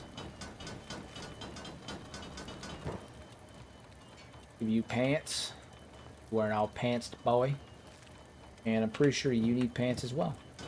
Kenshi does lean towards the whole Final Fantasy school of my sword weighs more than I do. Yeah, and the problem is that like with the better masterwork, like with the Maitao grade heavy weapons, like the Paladin's Cross, like the heavy cleaver, like the fragment axe, they are really not sustainable for long-term battle. Like that's why Asada is arguably the weakest of the three major factions. If you compare like Igor, the Holy Phoenix, and Asada, Asada's gonna lose, and even though she should be able to fight against them like effectively, the minute she starts taking damage, her strength suffers, and when her strength suffers, she eventually can't swing fast enough to fight them. She loses. And then the Holy Lord Phoenix loses for a similar reason, in addition to the fact that Igor has better armor coverage compared to the Phoenix, who has open shoulders. And when you have Igor who's using a Maitao katana that is, a cutting weapon, it's over. It's over. Maitao boss weapons are like Mjolnir. Good luck even lifting that shit. Literally. Literally. Literally. Although there is somebody that has a Maitao weapon that I do want, and you just reminded me of it, and I might send somebody out to go get it right now. I might send somebody to go get it. And by somebody, I mean one or two somebodies.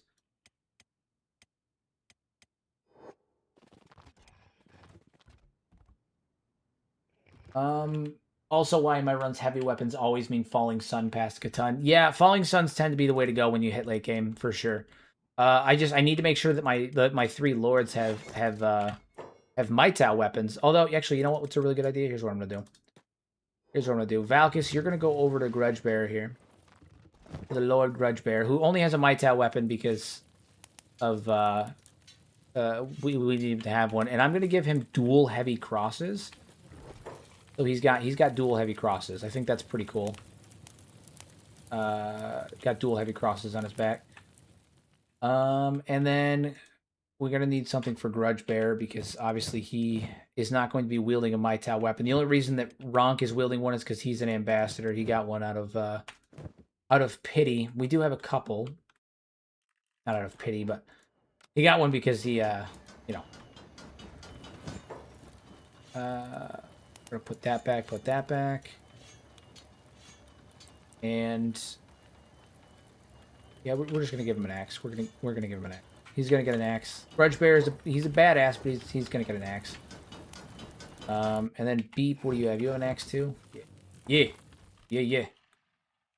Lend you my axe. What are we missing from here? Copper alloy plates, and that's it. Just the copper alloy plates. Okay, so then what we're going to do is we're going to send, and this increases his stats significantly comparatively to what they were. For sure. All right, what we're going to do is we're going to send out some of our guys on a bit of an expedition. There's a character that I want to fight.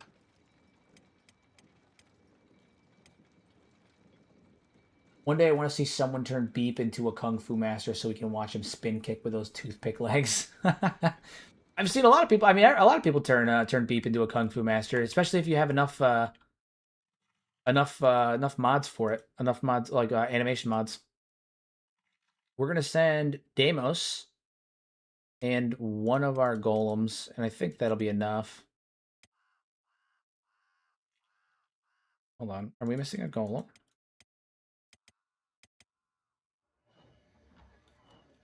Industrial. I feel like I'm missing a golem. Did one of them die? 2, 3, 4, 5. No, there's 5 here. One of them had much higher stats a while ago. Wherefore art you, Golem? Oh, that's you. Okay, you were just inside. I was like, what the hell? What the hell? All right, so we're gonna send all of you guys out once again. And this time we're gonna send Deimos, and we're gonna send no, not Deimos and the Golem. Is it that Golem? No, it's this Golem. All right, so you guys are going to go on an expedition because there's a weapon that I want to get. A Maitao weapon that I think needs immediate grabbing. And we also got to get some food to bring with us as well. So, Deimos, get up here and get some food. We're going to go on a bit of an expedition. All right, one day I want to... no, I already read that. Okay.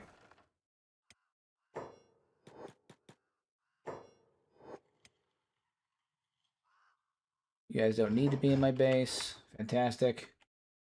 One of my Kung Fu guys did a front flip earlier. I know it's from an animation mod. Shit was so cool. I think every weapon in my game, by the time you hit max, like max level in your stats, there's like over 100 different animations that I've added to almost every weapon because I just like variety. I just really like variety.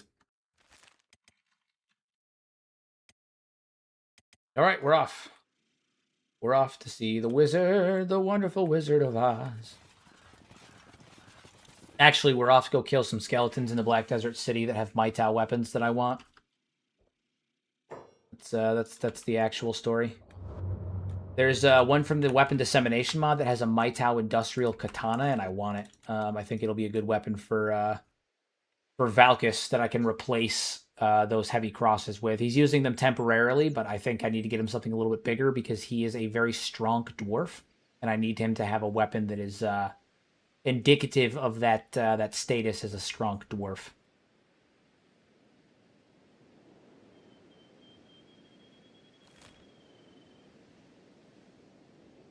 So we're going to send him to the Black Desert City where close to the Black Desert City where he's going to do that. Then we can give people cybernetic head replacements. Now that would be fire. I don't really know how that would work, but it would be fire. Are we being chased? No. How are you two doing? They're doing good, and they're making gains, which is good. That's what we need from them. We need gains. Gains for days. So I like that we just have some dogs wandering around in the Foglands, and I don't even have to worry about it. I know that they're going to stay fed firstly because they're just going to eat Fogmen, and I know that they're going to survive because they're just out there leveling. Basically, I let them live out in the Foglands. They don't live in the base.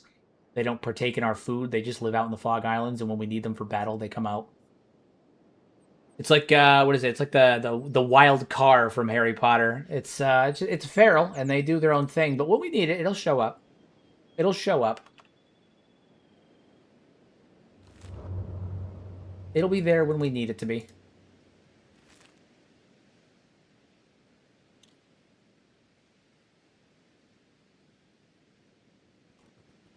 Do keep an eye on their health just because we need to. But I also don't think anything out there is going to eat them, and they also regenerate crazy fast, so they should be fine. But just in case, it's always good to keep an eye on them. They're good. They're good. I don't think anything's going to butcher them out there. Even if they try, they're going to end up getting killed by Grunt, so it's really not the end of the world. All right, let's head up this way. I think this is the last city that the Holy Nation is even present in. And I may be wrong on that. Is there any Holy Nation presence in here still? Yeah, so this is the last city the Holy Nation are even present in. Are the shields a mod? Yeah, they are part of the mod that gives our armor, which is the armor from Elder Scrolls 4 Oblivion, the Imperial armor. That is the armor of the dwarves. That is the armor that we have chosen for our dwarves. and the Shek are going ham wild on the Holy Nation. Good to see. Love to see it. We love to see it. We love to see it. Now that our borders are secure, we're going to head down this way. Unconscious, but healing. No big deal. Yeah. They're making good gains. You're a teen already. You're still a pup. Only way they're going to learn. Only way they're going to learn. We got Deimos now, who's a beast. Look at that. 103. He's a beast. We got this Golem, 95. They're going to be quintessential when fighting King. Most of the reason I've gotten so many constructs is because of King. King scares me. He's got a strength of over two. Last time I fought him, it was 260, but I think it's at like 400 now. King scares me. He's going to be a real problem. So we're going to, we're going to need to be ready for that, which is why I have so many golems, right? That's why I have so many of the old Ironsides, because they are going to be the only thing that stands between King and the dude smoothie. They are our ace in the hole. That and our animals. Like, again, I have all of these bone dogs, all of these armored gorillas. They're all here for that very reason, to take down King. For that very purpose. That's for which they were born, is for that. So these guys here, these pups that are out there, they're training. They're getting ready. And they will be ready. Although I will say the 3 war dogs are mostly to keep the Praetorians off of us. Can bosses slash mobs increase stats over time? I've seen starving bandits increase stats over time.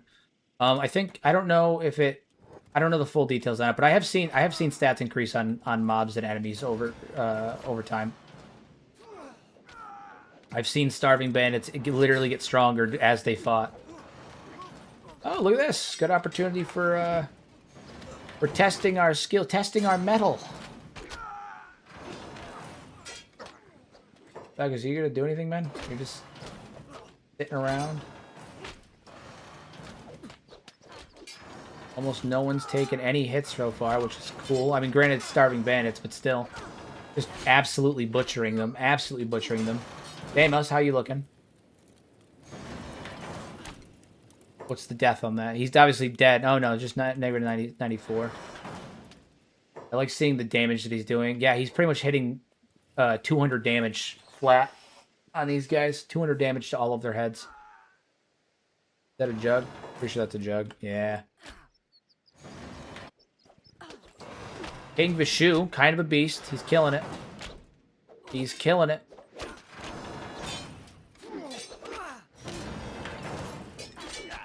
The dwarves of Clan Angler take no shit. They take no shit and they take no prisoners.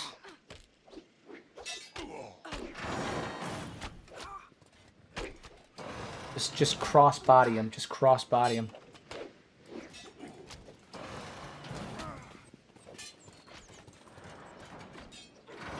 My God, look at them all. This was an absolute fucking gore fest. That was a foot. Did you guys see that foot? Please tell me you saw that foot. Please tell me you saw that foot. It just got the Elder Scrolls giant space travel system is what that was. That was crazy. That was crazy.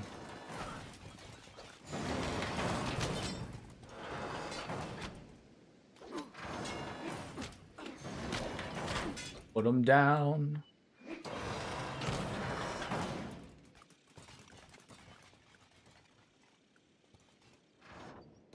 All right, I think we've beaten enough of them up. My God. Oh, they can come back for more. That's fine. Don't worry about it. So that was a massacre. Absolute bloodbath. Look at this shit. Absolute bloodbath. Absolute bloodbath. Devastating. Devastating stuff.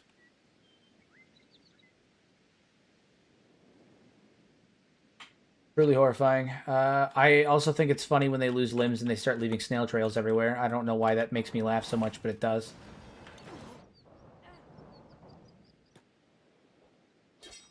These juggernaut ones don't know when to quit. King Vashu is... Oh, Lord Red's just beating the shit out of him. Yeah, he's done. Okay, well, that was fun. Cinema. Absolute cinema. That's what it was. Correct. I agree. I agree. It was absolute cinema. Triangle Bandits. Triangle Bandits make me so mad. If it wasn't for the fact that the weapon dissemination mod is such a good mod, I honestly wouldn't bother with it because they make me so fucking mad. They're so obnoxious. We're actually going to go inside here because I can, and we're going to hang back here and let the Triangle Bandits, with the Krell's Chosen, rush in. Oh, they're not going to. Did we take any damage that we have to heal up? I don't think so. No, dude, we didn't even take any damage. We really didn't even take any damage from that. That whole fight, we barely took any, like a single hit. Cinema. All right, we need to get to this unknown tower over here. That's where we're headed. There is a Maitao Industrial Katana that I want to use. Or I want to get, and I want to give that to Lord Valkus as his weapon. As his weapon of choice. And by choice, I mean the weapon I'm forcing him to use. Set in 92 people, hell yeah. Second half of the stream picked up. I knew it was going to. Usually around like 10:30, 11 o'clock my time is when people start to hop on. I feel like that's when everyone really settles down for the day. Do remember to like the stream too, guys, if you haven't already. It really helps the algorithm, helps, you know, push it out to more people. I'd like to one day get my all-time high so far is 122 people. I'd like to, you know, see if we can get it higher at some point. We've been averaging 100 to 110 on my Kenshi streams. That's like between 90 and 110, I mean.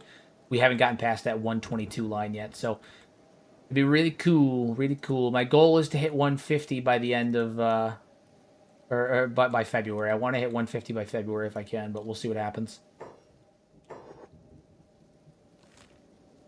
It's a goal. It's a goal.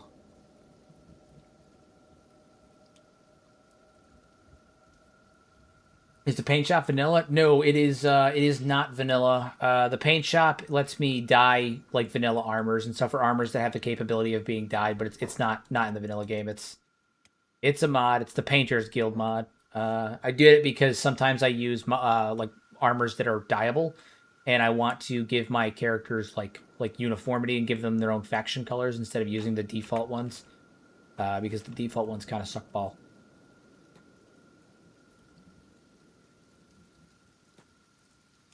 All right, so we're going to hop on over here, and we're going to this dude up. Get a bounty with the United States. Second Empire Ronin. Now, you see that? That big industrial Maitao Katana. I'm going to take that, and that's going to belong to me now. Belongs to me now. Beat his ass. He's got some thralls in here, too. Got some Legion thralls. I'm going to sick Deimos on him, though.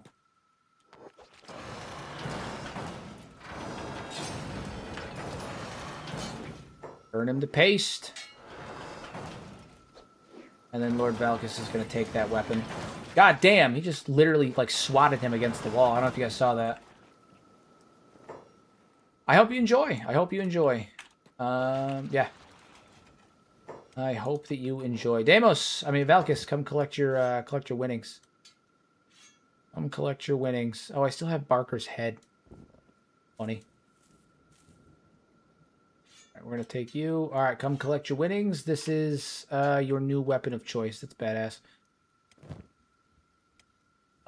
What do we got? CPU units and an AI core. Obviously, I'm going to take those because it's not like we can recruit him. Not like I want to anyway, but... so you're dead now. He's dead now. He's dead man now. And Valkus is now using a weapon that is worthy of his station. Look at that thing. Even on the back, it looks badass. Look at that braided sheath. Nice. Good stuff. Let's see him use it. Everybody on hold. Valkus, go 1v1 with this guy. I want to see it. Right, alright.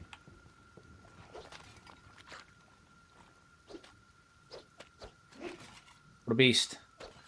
What a beast. Still needs to work his dexterity a bit, though. We can work on that. It'll get better as we go. But he's moving faster than... you know, He was before. Don't know if you ever played XCOM 2, but there's a hilarious animation for when a mech punches people. They go flying into walls like a superhero movie. Not only have I played XCOM 2, I've beaten it, I think, 7 times. I actually what is it? I was thinking about recently doing on one of my Sunday streams a XCOM Star Wars playthrough, like a Clone Wars playthrough. I love yeah, I've played Long War. I've played Long War for sure. I was thinking about doing an XCOM Star Wars playthrough on one of my Sunday streams. Mod the shit out of it to be a giant Star Wars The Clone Wars simulator. Droids, fucking Alpha Palpatine, whole nine. So good. All food and stuff, man. We don't need food. We got plenty of food. Nothing good here. Nothing good. Weapon cabinets, empty, empty. General storage. Head on up there, buddy. See what's in here. Nope, nope, nothing. When we lost against the Southern Hive, and also in the fight against in Catan, we lost a Mytal battle pick and we lost a Mytal combat cleaver that Lord Grimdark was using, and our master smith Rusty Thompson was using the Mytal battle pick, and unfortunately he died too.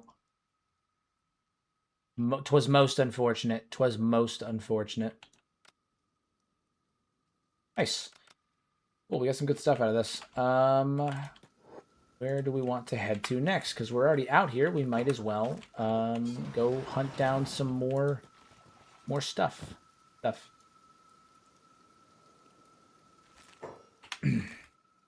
Where do we want to head to next?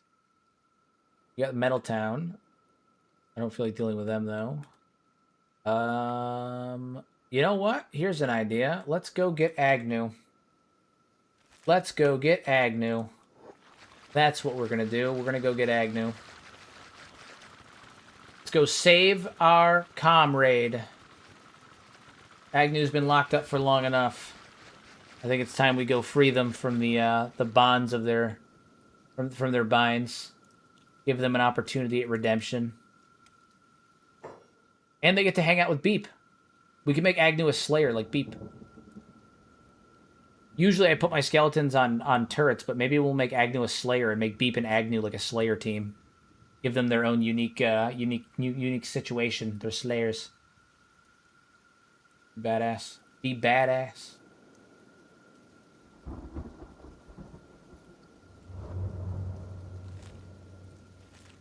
And we're doing it at a decent time because the lasers haven't started yet. Though once we get up there, they probably are going to.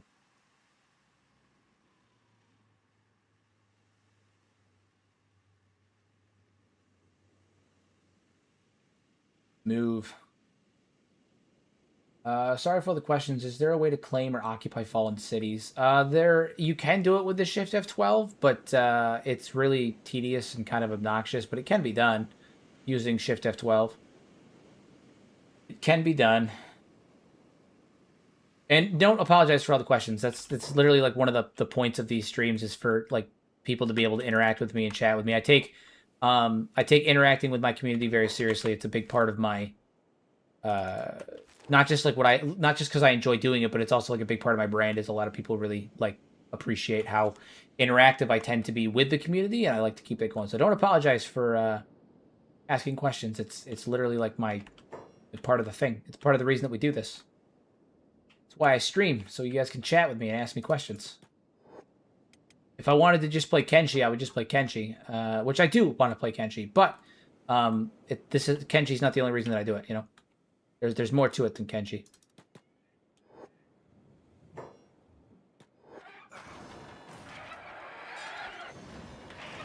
little bit of damage there from Beak Things, but that's okay. Beak Things stand nothing against us. They stand no chance against us.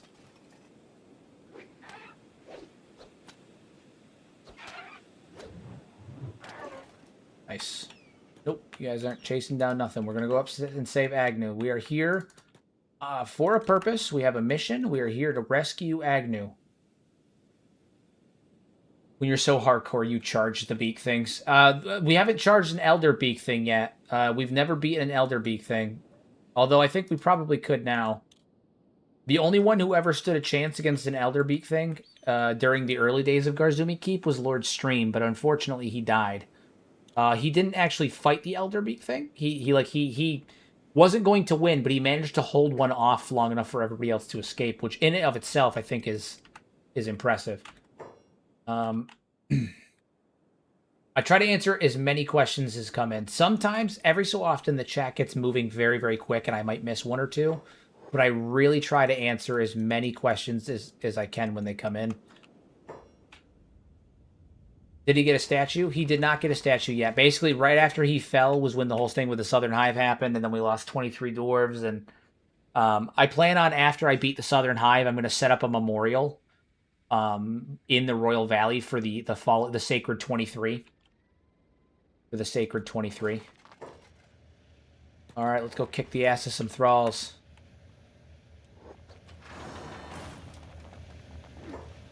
Go drop some thralls. I'm going to put us on hold, actually. I'm going to have us rush out here so that way we're still outside and we can fight at, in a space where we're less likely to receive negative stats.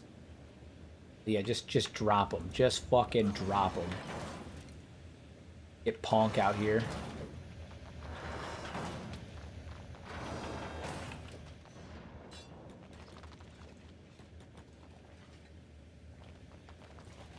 Good. I don't want to say too much, but you wrote a story, and now I'm wondering if one of the characters was inspired by Agnew. Are you talking about Locke? Locke is partly inspired by Agnew, but also I really enjoyed the motif of the Hydraulic Knights. And also Locke is the name of a character of like Locke is. So I give my skeletons whenever I've done like a purely skeleton playthrough. I've always given them one of two names. It's either Locke or Gear. And once I did Gear Lock, but I really like the name. I think it's a cool skeleton name. I think it makes sense, and I think the Hydraulic Knights are really cool. I think like of the Second Empire factions, they're probably my favorite. The idea of like a cannibal fighting force, but I got some of the inspiration for it from Agnew, with Agnew being in the situation that they're in. So you are correct and apt to notice that, Casper. You are correct and apt to notice that.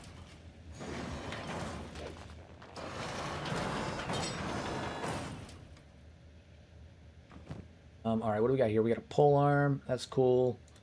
Grudge bearer. Grudge bearer. All right, I think I'm actually going to give that to you because I wanted to give you a pole arm in the first place, but you, the one that you had, you weren't capable of wielding efficiently, so there was that. We also now have that Maitau Saber, which I think I'm going to give to Athena. I think Red has it now. Yeah, so we're going to give this to Athena, and we're going to take this... yeah, it's good. It's good. And Athena, you can actually trade with him and take that shield now that you're using that saber. All is good. So now you got that Maitau Saber, and I think that looks pretty fire. That looks pretty fucking fire. Actually, you know what we're going to do? I think I'm going to give the saber to King Vishu, because he was using... the hunting saber for a while, but I think this might be better. Defense, -4, -6, yeah, we'll give him the hold saber. Give him that off. And I'm actually going to give the kukri to Athena. And then we're going to trade with Goddit. Goddit's going to give... no, sorry, not Goddit. Goddit's going to trade with the Grudge Bearer? No? Valkus? Maybe? I'm just going to trade. Got it. There we go. And we're going to take his axe from him, and we're going to give him dual those. Okay, cool. Cool. We've got some good weapons going. The giant kukri is pretty badass. We're going to give that to Athena. I think she's gonna run well with that. And then Vishu's going to run with the hold saber. I like the look of it. I think it's a good weapon for the king. And then, what is it? Valkus has the industrial katana. Grudge Bearer's got the pole arm, and then Goddit's got double heavy cross. Double holy cross. Good morning, Pato. How for art thou? We just beat the shit out of the Thrall Masters. We're about to go save Agnew. Punk is dead. Punk is very dead. We killed him. He's gone. Where is the other one? Where did they fall? Where did they fall? Are they using primary? Are they using primary from backpack slot? No, no, no. They have their primary weapon, and then they have a backpack slot. Screamer of the False is still alive. Downside that I can't turn him into the United Cities or the Holy Nation because, well, you know, the Holy Nation and the United Cities hate our fucking guts. As they should. As they should. As they should. The Holy Nation hates our guts because, you know, we killed their leaders. All of their leaders. Literally every one of them. And the United Cities hates our guts because they attacked us first and we defended ourselves and we butchered a town. But only after they attacked us first. It was unprompted. We were simply trying to live another day, and they did not let us do that. And so, as punishment for their crimes, this is what happens. Get fucked, stay fucked. I don't know what to tell you. Agnew! About time. Get you out of there, buddy. Woo! Agnew. Agnew. And Agnew, we're going to trade with, who has it? There it is. Red has it. So, Red, you're going to give Agnew this disguised katana. Oh, yeah. So now Agnew's got this disguised katana. Because we like Agnew. There is, in fact, a beautiful man in chat, and it is Pedastrophia, my guy. My soon-to-be beautiful co-host. We're going to make this world so much balder than it already is. So much balder than it already is. Hell yes. Specialist right leg. Pretty fire. AI core, love it. Love to see it. Another one of those. This ancient safe. Alright, grab that. Love to see it.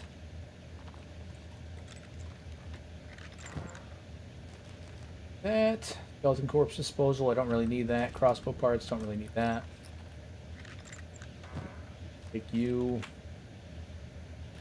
Thank God Vashu's lockpicking skill is just so ridiculously high. Agnew, get over here. You're gonna put this armor on temporarily. Engineer's map. Ooh. Like those. Take all of those. All of that. All of that. We're going to load up on all those documents. Learn all of the researches. What did we learn just now? Ashland stuff. Okay, so we got ancient Ashland domes. Love to see that. Outposts. Love to see that. And another ruin. Good to know. Good to know. Good to know. I think Vishu's stuck. I think he's stuck. No, we're good. We're good. Got him out. He's out. Agnew, take 2 of those. You're going to need them. We're going to make Agnew a Slayer with Beep. I think we're going to make Agnew an honorary Slayer with Beep. You guys are leveling up good. Love to see it. Perfect. Perfect. Alright, let's get the hell out of Dodge. Get the hell out of here. Well, Eric, how we doing now? They're crawling. He's crawling. Go kill him. Kick his ass. What you fucking get? What you fucking get? Alright. Ruined town, secret drug farm.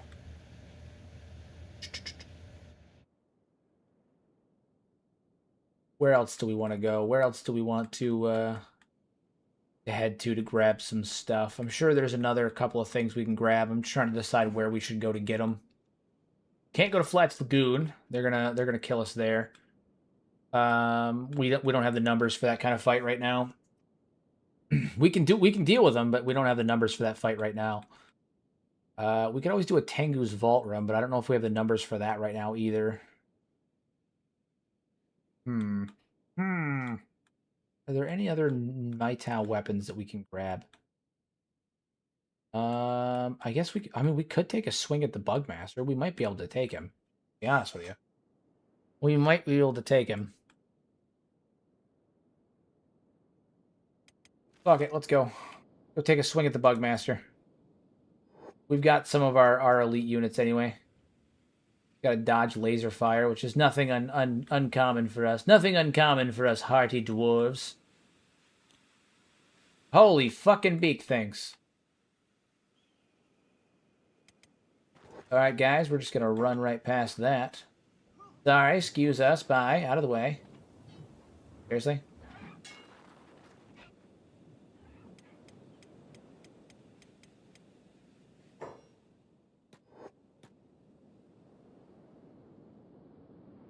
Yeah, I think we're going to go take a shot at the Bugmaster.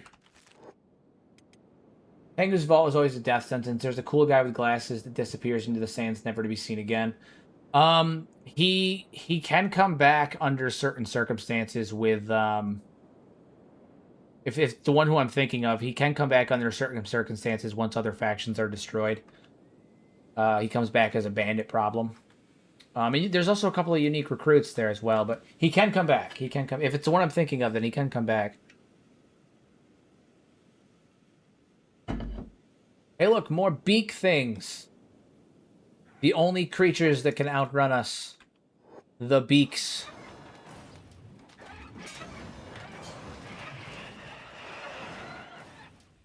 Agnew, why would you just run right into that?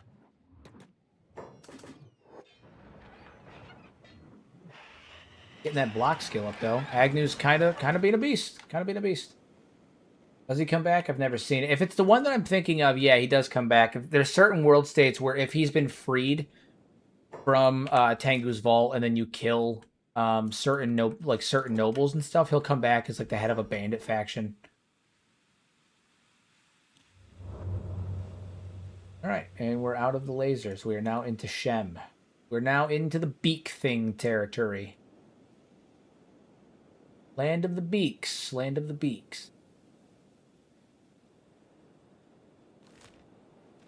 So I think the direction we're going right now is we're going to try and head over towards the Bugmaster. I think we can probably take him. We've got decent stats. He's probably going to spawn as a jug, but, we've got 1, 2, 3, 4. We've got 4 jugs of our own. Plus we've got King Vashu, Lord Red, and 2 golems, and plus Agnew now. Although Agnew's going to be in rough shape, but, it's fine. We're fine. It's fine. It's fine. Can we go into the Smuggler's Bar? Is this a place where we're allowed? Are we allowed in here? Maybe, possibly. Could be different. We do have bad relations with the Mercenaries Guild, so we should probably stay out of here. Probably should stay out of there. Probably shouldn't go there. Probably not a good idea.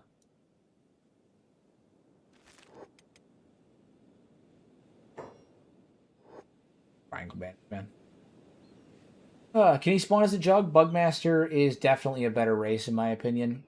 Yeah, the Bugmaster can spawn as a Juggernaut. In fact, the first time that I used the Juggernaut, like the Invasion of the Juggernaut mod, where they will like come into, there's like a % chance of them spawning as humans. As Juggernauts, there's like a 10% chance, unless you're Holy Nation, where it's like a 1%. The Bugmaster spawned as a Juggernaut that playthrough for me. Yeah, can happen. It's kind of a pain in the ass. Kind of a pain in the ass. Fighting someone with stats in the 90s and whatnot. But he has a saber that I want, and I think that we are at a point where we can probably take him down without an issue. We can probably fight our way there and take him down without an issue with the squad that we have. And then the base is obviously self-sufficient. They're just back there lounging, living their best life. So there's that. And then our dogs are currently training in the Foglands. We have them just kind of sitting in the Foglands, training, doing their own thing. But, yeah, Bugmaster's the way to go. We're going to head on over there.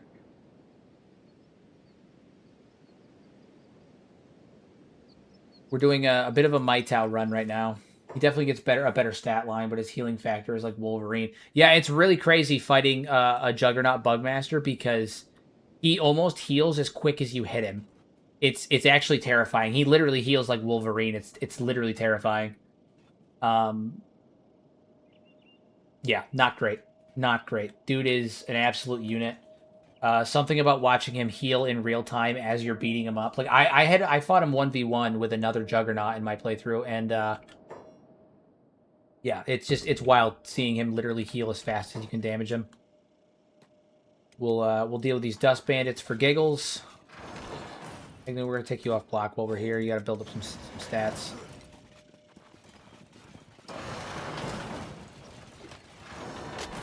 God damn, just ripped them. You guys see that three? What was it? It was like a 180 spin. Just took out like 3 of them.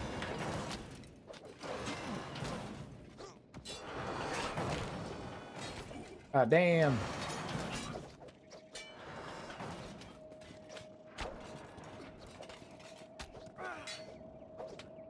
Agnew, how you doing?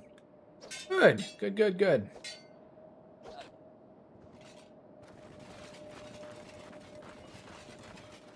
We're a squad. We're a squad.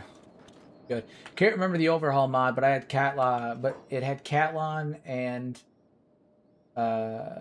over the stat caps with crazy limbs. I can't even begin to imagine what it was. I've seen a number of limb mods that like make things just fucking wild. Like limbs that add like plus 50 to your martial arts and stuff like that. It's some of them go overboard. I really tried to make sure all of the mods that I had on were like when I say Maitao, oh, so the Maitao weapons, it's the grade weapon, so it's the ones made by Cross. It's the model Maitao. You can't. I'm pointing at the screen like you can fucking see what I'm pointing to. It's the ones made by Cross there, where it says model Maitao. It's those unique weapons. So in mine, I have them retextured to be black and gold, because in the base game they're like a really like fine silver. But yeah, they're the like unique top tier high quality weapons you can get. They're like the best variant of each weapon.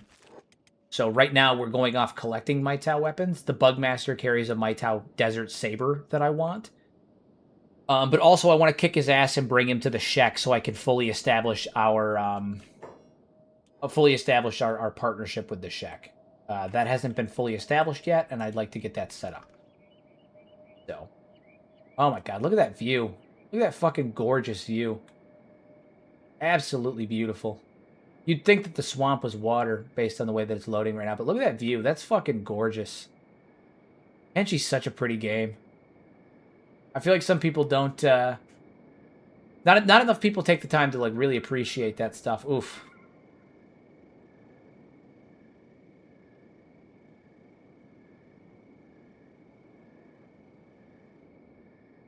I've heard Maitao pronounced Metao as well. I don't know what the correct pronunciation is. I've always pronounced it as Maitao, but it could be Metoo, like Metoo as well, or Metao.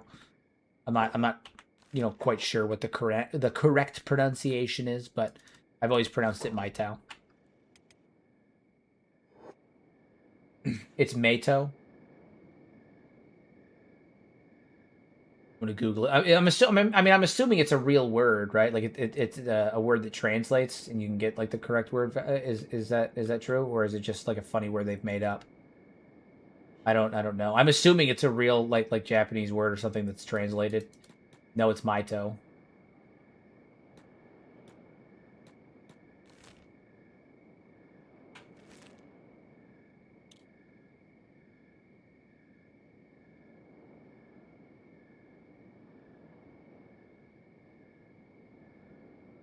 Alright, we're gonna try and dodge the swamp because I don't feel like, going into fucking FPS hell.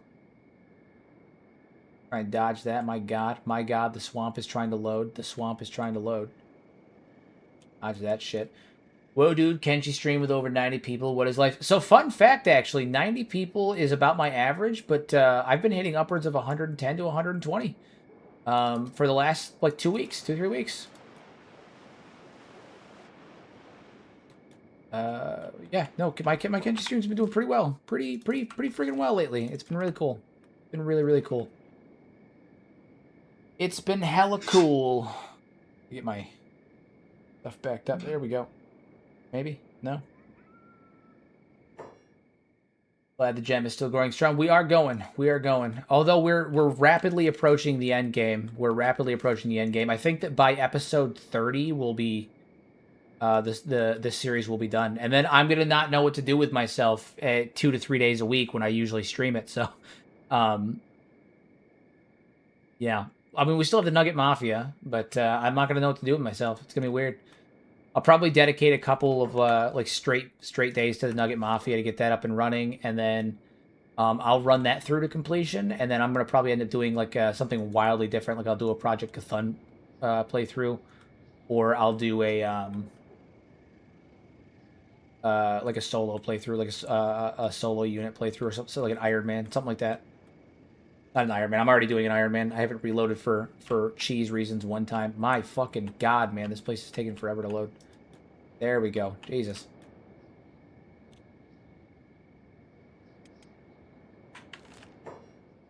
Yeah, no, we've been averaging really, really good numbers on the stream. It's been super, super cool to see. Super cool to see. A Beakzilla run.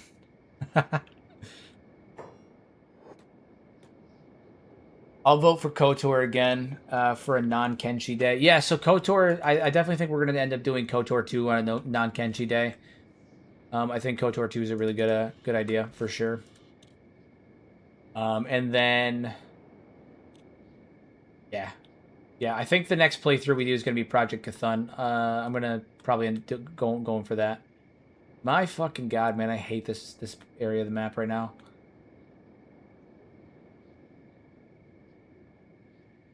I think it'll be cool to see like a Jedi playthrough.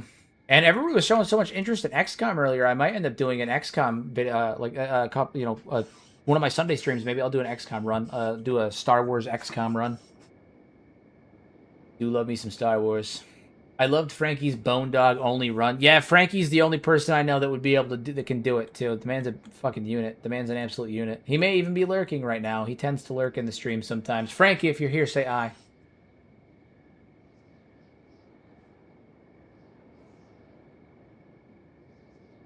God, the performance right now is terrible. Need to get down to Iraq. Get down to Iraq.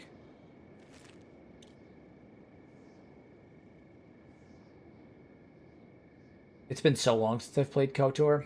I'm with trepidation, okay, with understandable trepidation. I am excited about FOTOR. With trepidation. Not stress the trepidation enough. But I am excited about FOTOR. I have high hopes. The creative director for FOTOR is the same director for... his name is Casey. Same director for Knights of the Old Republics 1 and 2.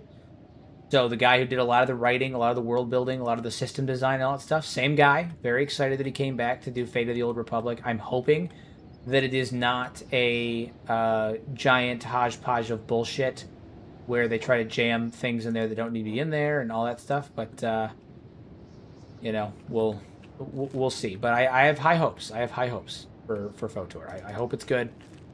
I hope it's good. I hope they don't fuck it up like Disney's managed to fuck up everything else they've ever touched. I'm hoping that it's another Jedi Survivor. It's another Jedi Fallen Order. And not another Star Wars Outlaws. Speaking of Star Wars Jedi Survivor, I think we're supposed to be getting the third game like very soon. I've heard rumblings that they're going to be announcing it like officially with gameplay trailers and all that stuff this year. And historically, on the first two games, the first game was announced, and 6 months later it came out. The second game was announced, and within 6 months the game came out. And so if they announce it this year around like April, I think May, I think they're probably going to announce it officially on May the 4th. I think we're going to get I think we're going to get Jedi 3 and the finale to Cal Kestis' story by fall. I think come September, October, we're going to get it. It's going to be great. Jamming things where they don't belong is the square peg, the square peg in the round hole. Maybe it's the what is it? The guy who puts all the blocks in the square hole. This is a circle. Where does it go? It goes in the square hole. This is a rhombus. Where do you think that goes? That's right. It goes in the square hole. All right. We're off to kick the Bugmaster's buggy ass. And one of the things we're going to do when we do that is we're going to give a couple of these... Stop at you. We're going to give a couple of these guys some skeleton repair kits. Not that I plan on having them need to use them, but I'm going to give a couple of them to them, so that way in the event that they do have to use them, we have them.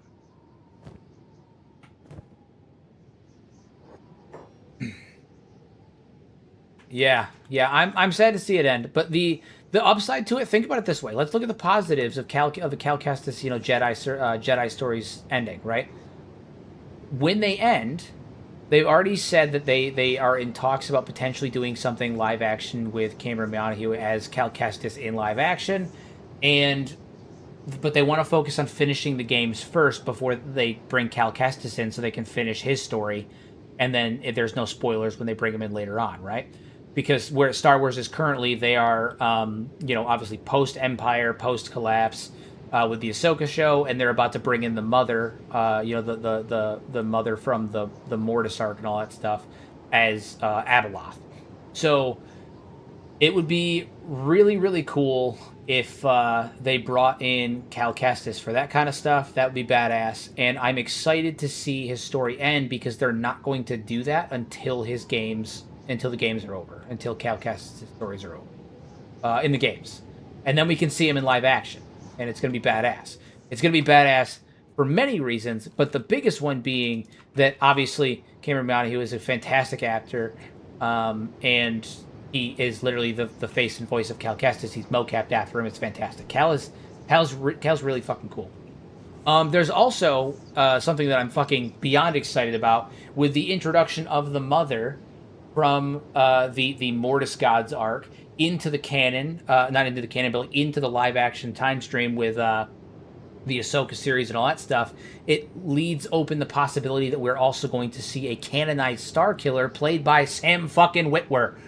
A former apprentice of a secret apprentice of Darth Vader, played by fucking Sam Witwer, which would be absolutely fantastic. Absolutely fantastic.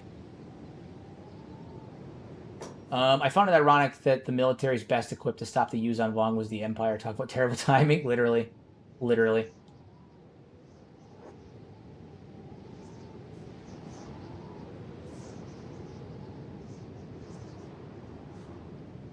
Oh, I'm excited about it. There's a lot of potential here. There's definitely going to be things wrong. But the other thing, too, that's really important to remember, is Kathleen Kennedy's gone. And she was largely the one fucking up Star Wars. And Dave Filoni is in charge now. The man himself, Dave Filoni. Okay, the guy who gave us the Clone Wars. The guy who gave us a ton of the expanded universe that we love so much. In the form of the Clone Wars, in the form of the Mortis arc, in the form of, Sam Witwer and all that stuff. Dave Filoni's in charge now. And while it is not, perfect, and Dave Filoni has made some questionable decisions like he did with, the Acolyte and stuff like that, I think a lot of that was Kathleen Kennedy getting her hands in there and doing things that she shouldn't have done. With Kathleen Kennedy gone, I have high hopes. I have high hopes for the future of Star Wars. I think that if anyone can fix it, it's Dave Filoni. He was taught by George Lucas. He understands Star Wars in a way that, Kathleen Kennedy and Bob Iger just simply did not. And I have a good feeling about it. I have a good feeling about it. I hope that Dave Filoni does Star Wars right. I hope that he does it right.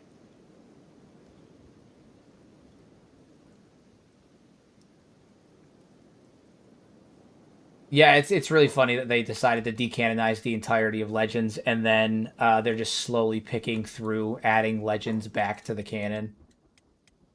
Bunch of fucking greedy bastards. Bob Iger. Bob Iger is Igor confirmed? Bob Iger. Bob Iger confirmed.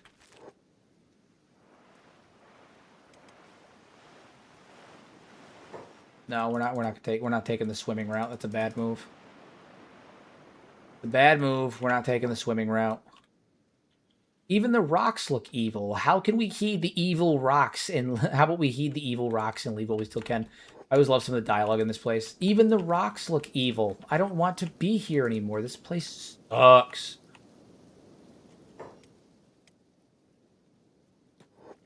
Modern Star Wars wearing its own corpse like a skin bandit, literally. They're coming back to some of the EU now, but it's too late. They rushed into the sequels and botched it. Yeah, I mean, they completely botched the sequels. That's true. And they botched a lot of the recent shows that have come out, like Acolyte and, Mando, recent seasons of Mando. And, stuff like that. They've made some pretty big fucking oopsies. That is for sure. Get out of the water, get out of the water, get out of the water. We can take skin spiders. We can't take a skin spider in the water.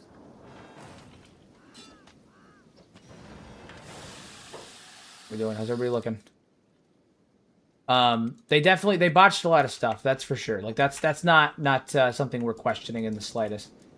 But I do think that having Dave Filoni in charge, Kathleen Kennedy can get her fucking mitts off Star Wars. I think that all that stuff is steps in the right direction towards seeing Star Wars improve. So, I think the thing is like there is somebody else that's also working with Dave Filoni that's in charge as well. But Dave Filoni has the most pull out of anybody on the team right now. He's the creative director. He's not the sole creative director, but he is the creative director. And I think that in addition to having him as the creative director, they should have put Sam Witwer in there as well to balance things out because Dave Filoni understands George Lucas's vision and whatnot for Star Wars better than anybody because he was trained by George on the material. Sam Witwer is the fucking lore master of Star Wars. I mean, he understands the lore of Star Wars better than anybody, even Dave Filoni, in my opinion. And yes, we're talking about Star Wars. Of course, we're talking about Star Wars. Talk about Star Wars for days. But I'm excited to see the new changes with Dave Filoni in charge, with Kathleen Kennedy's, no longer in charge of Star Wars, and I'm excited to see what they do with Abeloth, and I'm excited to see what they do with that whole storyline, and hopefully again we get a canon, not a canon, we get a live action Cal Kestis once those games are finished up. So a lot of potential for some really cool stuff, really good stuff. We're not really taking any damage, which is good. We're doing good so far. We haven't gotten swarmed, though, but the skin spider swarms can get really fucking, devastating if we're not careful. So we do have to watch our step a bit. If we can avoid them, we should. And I think we can, for the most part, outrun many of them. And there's also Shek that are here fighting as well. And bounty hunters? Yeah, bounty hunters that are here fighting as well.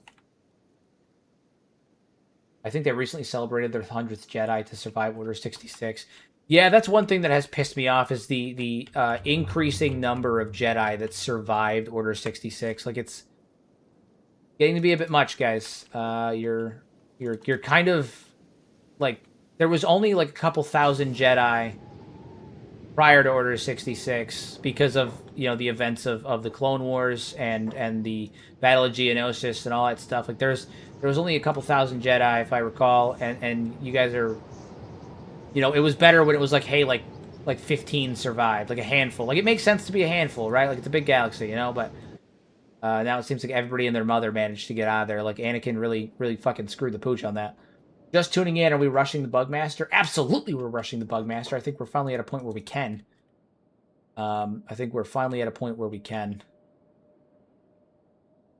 Bounty hunters, hello. We have we have relationships with the bounty hunters. Maybe we can take them with us. Here for the Bugmaster's head too. Guess you're either a person with nothing to lose or a person with everything to gain. What about you? I'm running away from one familiar enemy to make another one from the unknown, but at least an unfamiliar one seems seems a whole lot less frightening. You can't fear what you don't know after all.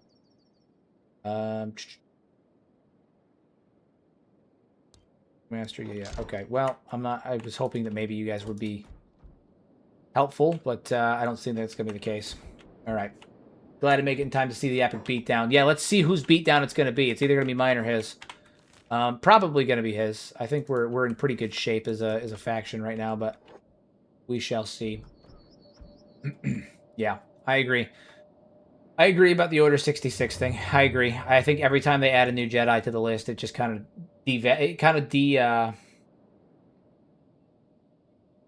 it makes the whole impact of Order 66 seem less and less. And then there's also the stupid retcons they were doing in live action with like characters like Kiadi Mundi and all that other stuff. So I don't know, but I think that the future is a little bit brighter. Maybe not great, but a little bit brighter now that Dave Filoni's in charge and Kathleen Kennedy can get her fucking mitts off Star Wars.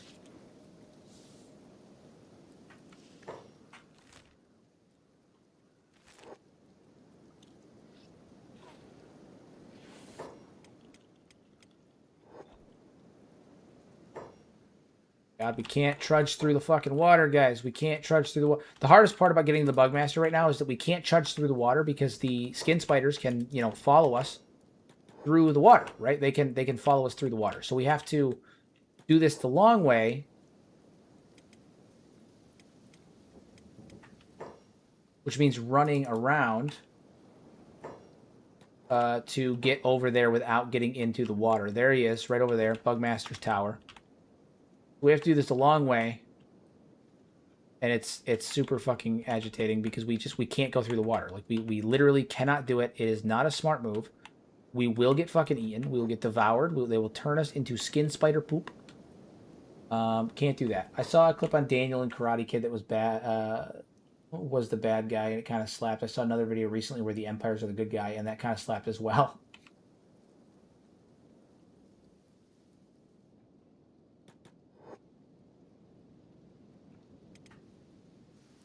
Yeah, we've got high hopes. I don't know.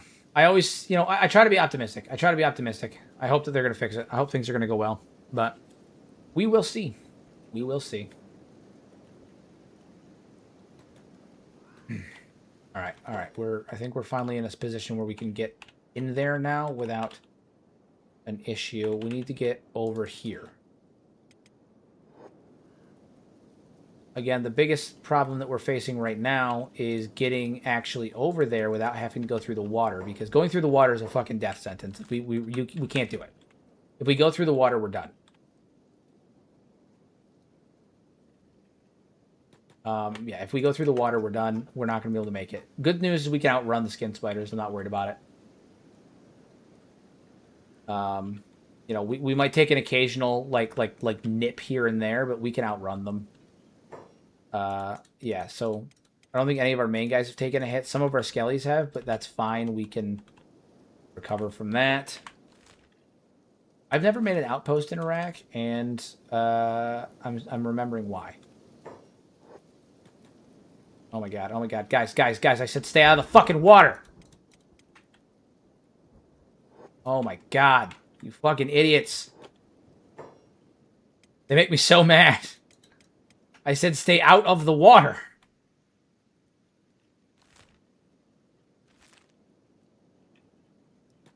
Water bad. In this case, water bad. 99% of the time, water good. Holy fuck balls, it's a lot of skin spiders. Okay, if we come up through here, we get up through there. Is that a way we can go? No, it is not. Oh my fucking god.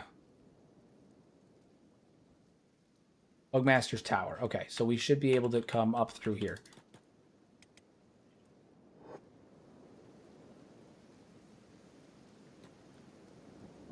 Run. Who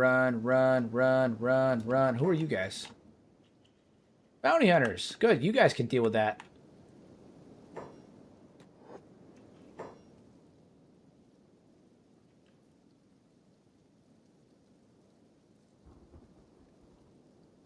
Oh my lord.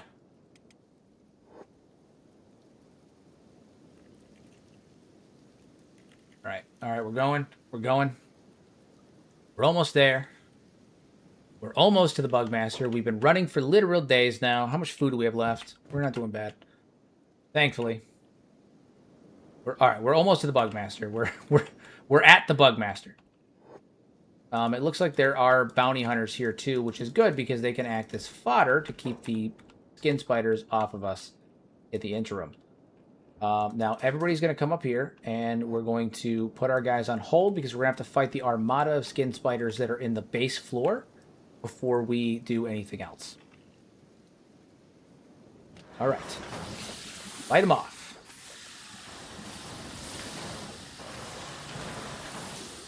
Light them off.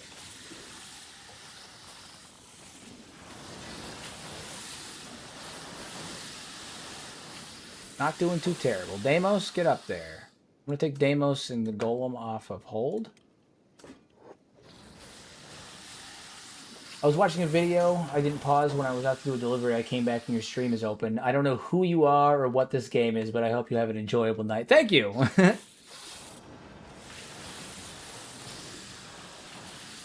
I appreciate that. What does it all mean, String Bean? A fantastic name. You have a lovely name.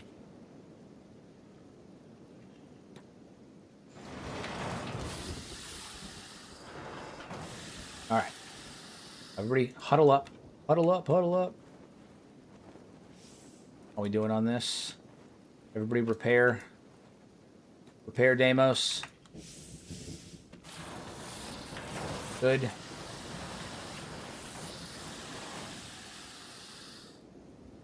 I appreciate it. I appreciate it. Sometimes it is nice just to chill out. We have a good time here. We have a nice relaxing time here. Nothing too serious. We talk about Star Wars. We talk about we're playing Kenshi, since you said you're unaware. We talk about Kenshi. We talk about lore. We talk about Star Wars. We talk about Lord of the Rings. We talk about everything. We just talk about stuff. We just hang out.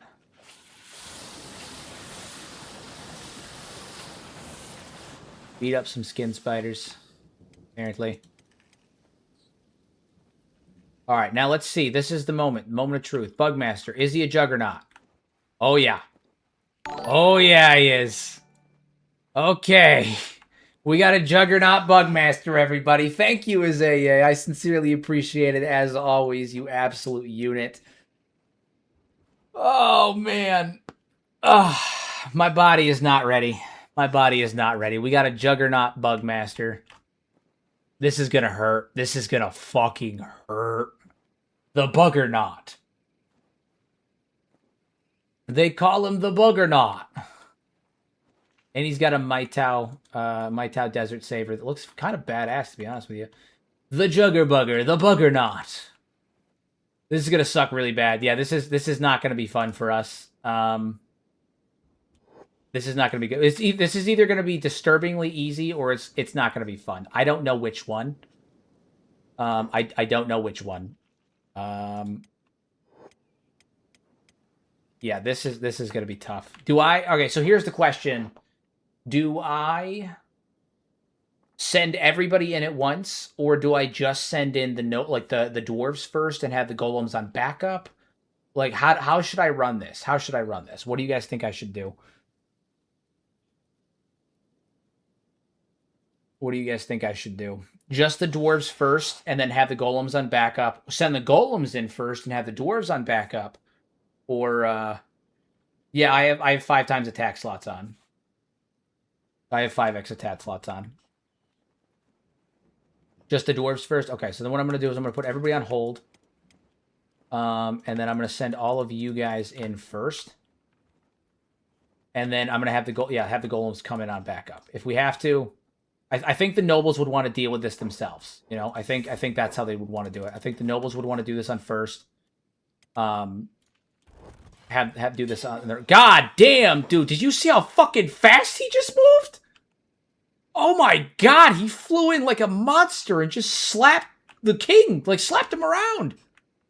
Oh my god, he moves so fucking fast.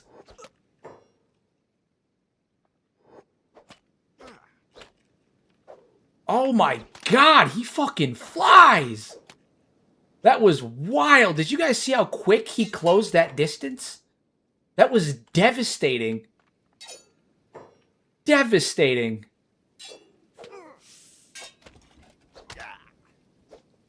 He closed the distance on that fast. I think we still have a shot. I think we still have a shot. We're going to be okay.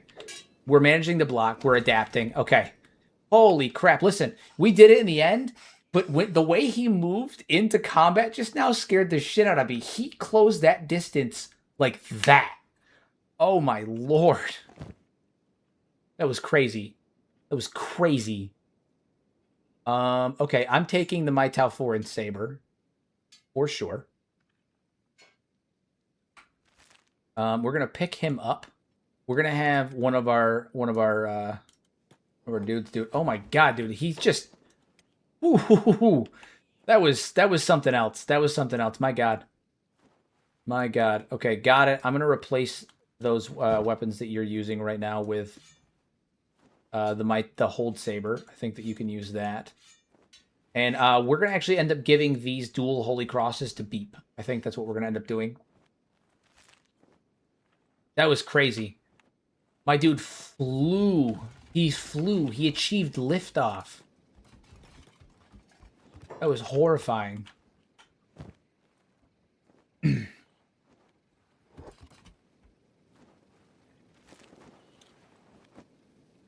That's a testament how strong your dwarves are. Yeah, I mean they've definitely been they've become built. They've become built. It's taken a long while, but they have become built.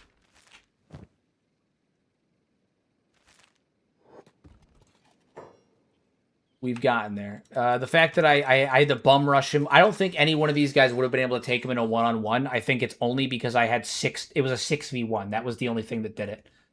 I think even if I had three of them, if I had sent in like Athena, Valkis, and Red, or any combination of them, I think it would have been donezo. I think just because it was the six of them working together in tandem, they were able to do it. I don't think any other setup would have worked. All right, so we have the Bugmaster. We have him. 100,000 cat bounty. We're going to bring him to the Shek Kingdom. And I guess we're allying with the Shek. We're going to ally up with them. That was... Oh, man. He closed that distance way too fast. I didn't like that. That stressed me out.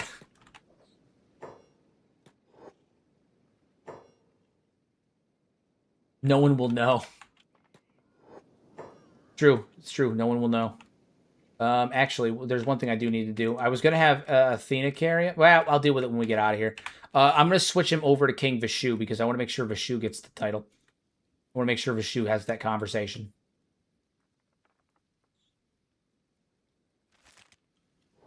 All right, let's get the hell out of Dodge. Go, go, go. Flee. We have their leader. Run.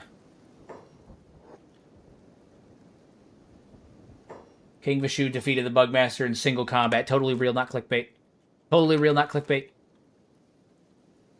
I was there. You guys were all here. There was 95 people in the chat to witness it. Everybody saw it. King Vishu beat him in a 1v1. He definitely didn't move in at breakneck speed and slap the shit out of the king before the fight started. He flew in and hit him straight in the head, too. It's a good thing that I chose to put Vishu's helmet on, you know, after that little excursion there, because after the Narcos trap incident, because holy shit, man.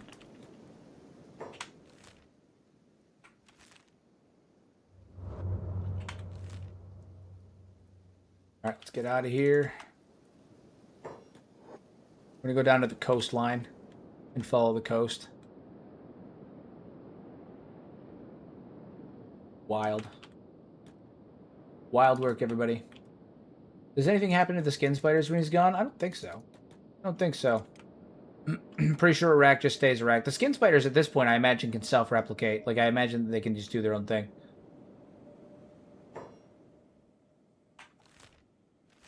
I don't imagine they require him to replicate. Not anymore. Not anymore.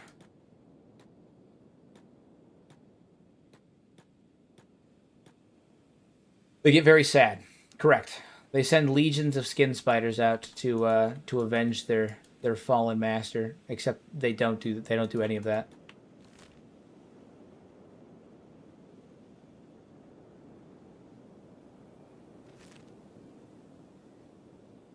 If the hivers are anything to go by, the Bugmaster isn't required for a species he creates to procreate. Pretty much. Pretty much. That's kind of the vibe. It was wild. I was a little nervous about it, but because it was you know, it's a 1v1 fight, I wasn't that nervous about it. But yeah, he definitely stressed me the fuck out when he closed the distance on that. One thing we are about to do is I'm going to drop him, and he's going to get back up. We're going to have to fight him again, but he's going to be using martial arts, so it won't be a problem. Because I want King Vishu to pick him up. We might not have to fight him again if I get him fast enough. There we go. Okay. Yeah, I want King Vishu carrying him. He's the king. He deserves to be the one to turn the bounty in. And then we'll officially be allies with the... we'll be allies with the Shet Kingdom, and we can use them to wipe out the United Cities. We wipe out the United Cities, and then... after the UC is wiped out, we will officially march on Garzumi Keep. We will officially take back our ancestral homeland, and that'll be the end of the series. Once we take back Garzumi Keep and wipe out the Southern Hive, that'll be the end. That's it. The Dwarves have established themselves as a force to be reckoned with, you know? I mean, realistically, I guess we could go into the Ashlands and deal with Catlan, but I feel like the taking down the Southern Hive kind of became the end game for us after our crushing defeat at their hands. You know, the irony being that the one faction we were going to go to war with originally is the one faction we're going to end up allying and letting live. Imagine that.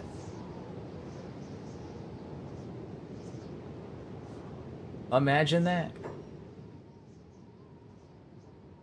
That got my bread itching for a good grudging, I say. Catlan did nothing wrong. Leave him alone. He just wants to run a skeleton empire. There is reason to believe that Catlan is basically that Catlan is the only thing potentially holding holding the Second Empire exiles back from invading. Because once you kill Catlan, Second Empires actually gets bolstered and they start expanding out again. You know, there's reason to believe that Catlan's the only thing holding them back because of his inability to make decision because he's, you know, fucking insane. But yeah, so the Dwarves will become the bulwark against the Iron Tide and hold back the potential invasion of Catlan after discovering his existence. That's our lore there. Yeah, they fought the Belgmaster to achieve an alliance with the Shet Kingdom against the Southern Hive and against the United Cities.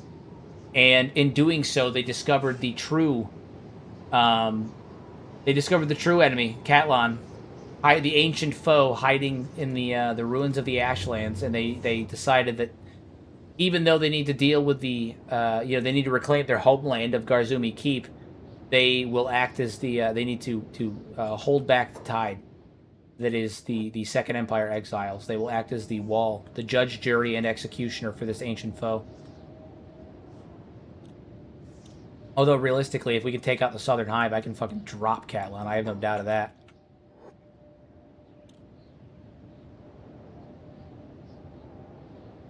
That shit was bananas.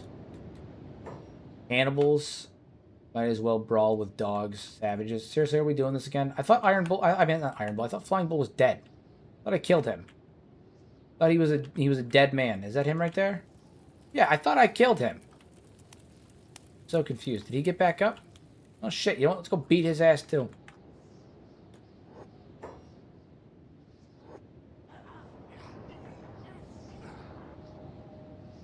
Brawl's Chosen coming after me. God damn it. God damn it. I could have swore I killed him. I could have swore my, what is it? My, back when I had a Slayer unit, I'm pretty sure they took him down. Pretty sure they killed him. Maybe I'm wrong, but I'm pretty sure they killed him. I'm pretty sure Lord Grimdark did it. Lord Grimdark, like, dealt the final blow on that. Here's what we're going to do. We're going to put them all to hold. We're going to put them all to hold. And I'm going to send Golem and Deimos in there, and we're just going to we're going to drop them. And then we're going to bring Bull to a side. We're two birds with one stone.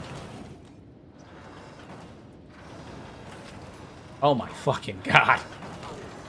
Oh my god. Is he even alive? Where is he in this tangled mass of bodies?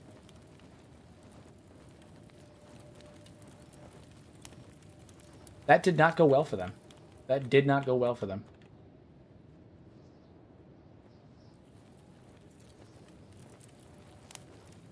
Pretty sure that's him right there. Yeah, that's him. Unconscious.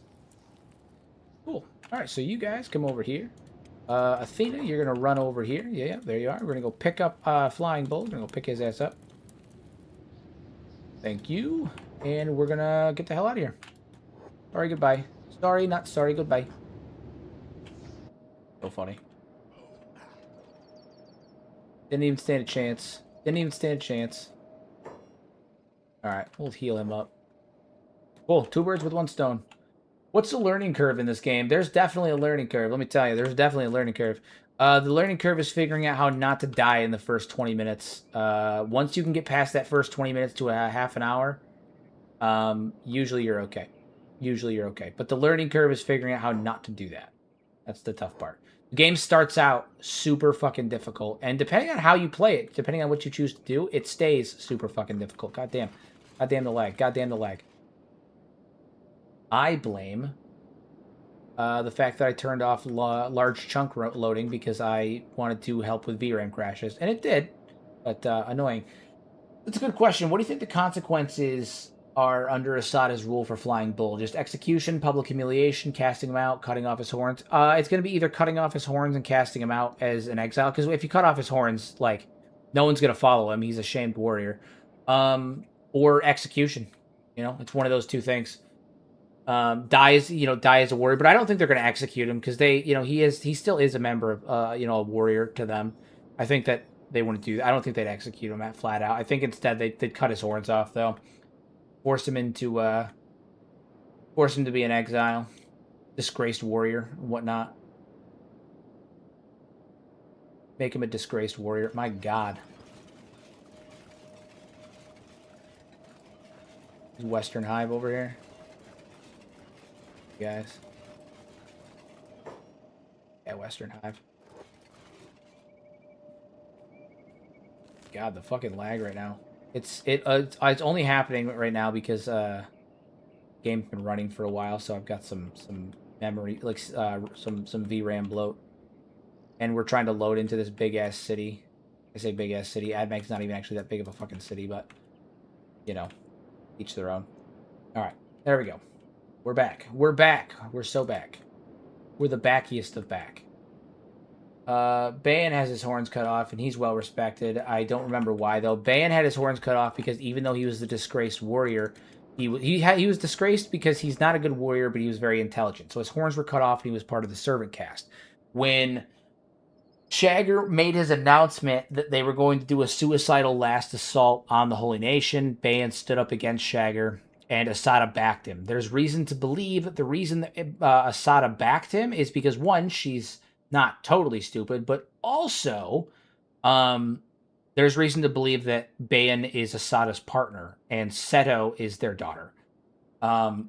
There's some people that believe that. I think that's kind of likely too, to be honest with you, just based on the way that she fervently defends him, and all that. So I think that Bayan is.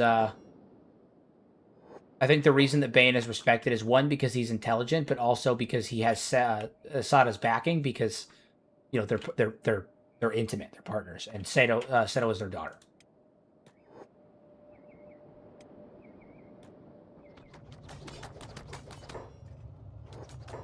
It would make. Where is she? Somewhere. Better. Her. Where you at, Bish? Where you at? Up here? Open around? Lazily? Where are you at?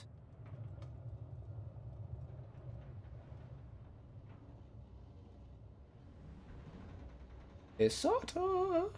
Where are you? Be around here somewhere, right? Am I going to experience my first instance of Asada not spawning? Because someone brought that up the other day, and I was like, I've never had that happen. Is it about to happen? Is this about to be a thing that happens? Because I will literally piss myself if it does. No, this is definitely the right house. This is definitely the right house. This is the HQ for the Shet Kingdom.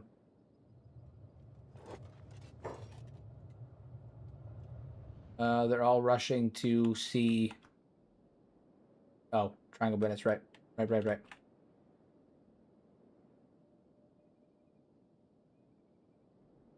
I've had it happen a few times. I've never had it happen, and I'm waiting to see because I've never had it happen. But it looks like this might be the case. This might be the first instance because I don't see her anywhere. She's supposed to be inside this building. She doesn't ever really leave this building.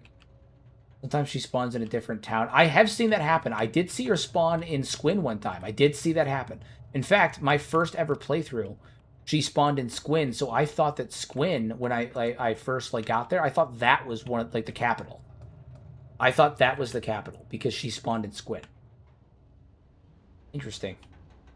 Interesting. She's in Stack. Is it because I took over Stack? Is she based in there now? Is that where she's at now? Due to the world state change. Motherfucker. Okay, that's fine. We have to go back up that way anyway. We have to go back up that way anyway. No big deal. We had to head that way up. I head back up that way anyway to get back to the base. So, no skin off my nose.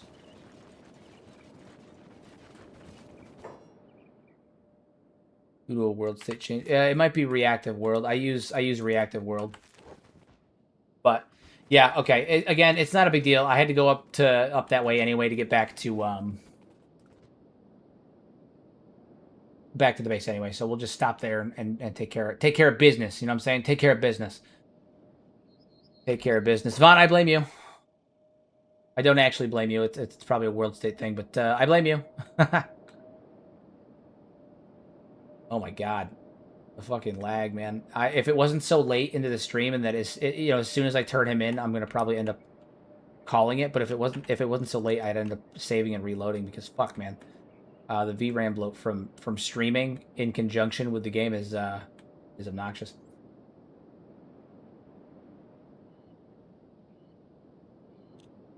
All right, well, we'll head up to Stack. No big deal. It's a quick little journey comparatively to what we've done so far. Shit, we started here, we went up through here, down through here, back all the way up through here, and now we're coming up to here again. So we've done a pretty good lunge with this this little expeditionary group that we have. Pretty good lunge. We've been gone for about a week in game. We departed on day 249. It's day 256, so we've been gone for about a week. And we got a lot done. Just a hop, a skip, and a bugmaster away. That's right. That's right. That's all it is. A hop, a skip, a bugmaster. Hop, a skip, and a bugmaster. And you know what? Because I think we're good. Hold on. Let me see something. Do I have any more that I can do? No, I don't. Damn. Never mind. Disregard me. Never mind. Disregard me. I was gonna potentially give away some memberships in the chat, but unfortunately I've used the free ones that I get per month already. Unfortunately, I apologize. I got everyone's hopes up. I bring great shame to my clan.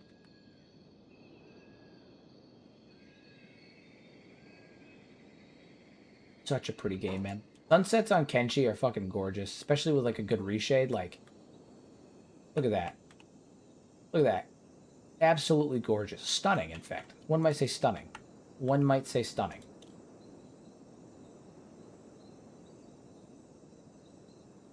One might say... How far are we off? Alright, we'll be there momentarily. Making good progress. Making good progress.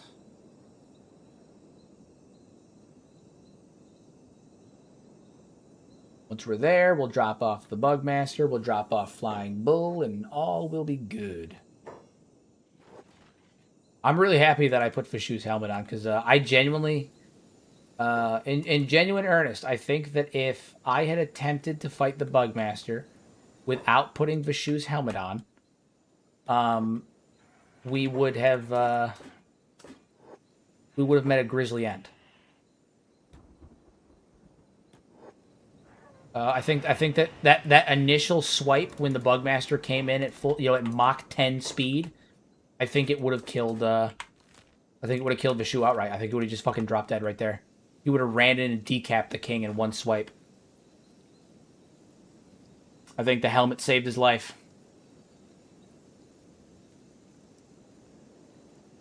Would have been a hell of a way to start the fight. We run right in, and the Bugmaster goes in at Mach 10, decaps your king, turns around, stands there, and just fucking waits for everyone to come after him. Would have been a hell of a way to start the fight, let me tell you. Cinematic as hell. Pure cinema. Pure cinema. The start to a true horror flick. His Kappa could have been detated. Yeah, that's what I'm saying. That's what I'm saying. That is what I'm saying. There's a large Shek platoon there. They're about to see something they never expected. I 100% subscribe to the idea that Asada and Bayan are partners. She killed Shagger for him. She trusts him so much. Hell yeah, clap, baby. Clap for me. Clap for what I have done. She killed Shagger for him. She trusts him so much she won't go to war, even if she believes they should and her people hate her. Yeah.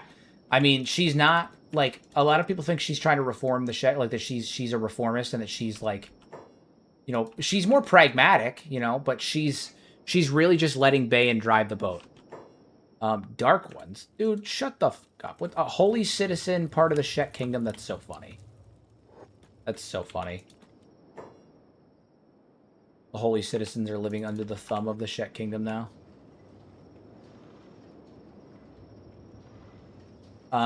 Yeah, I mean, she's definitely more pragmatic than most Shek, but, like, she is, we're gonna do this right. We're gonna do this right. King Vishu is gonna walk in there with the Bugmaster. We gotta do this right. You're damn right it's the Bugmaster. You're about to see some shits. About to go down. We've also got Ida, but no one really cares about him when the Bugmaster's here. No one really gives a shit about him. Where's she at? Asada, wake up! We got shit to tell you. Take him to Bayan. I don't want to take him to Bayan. Damn it. Oh. God. Where's he at? Where's Bayan at? Where's he at? Bayan. There he is. Bayan, get your buns over here, man.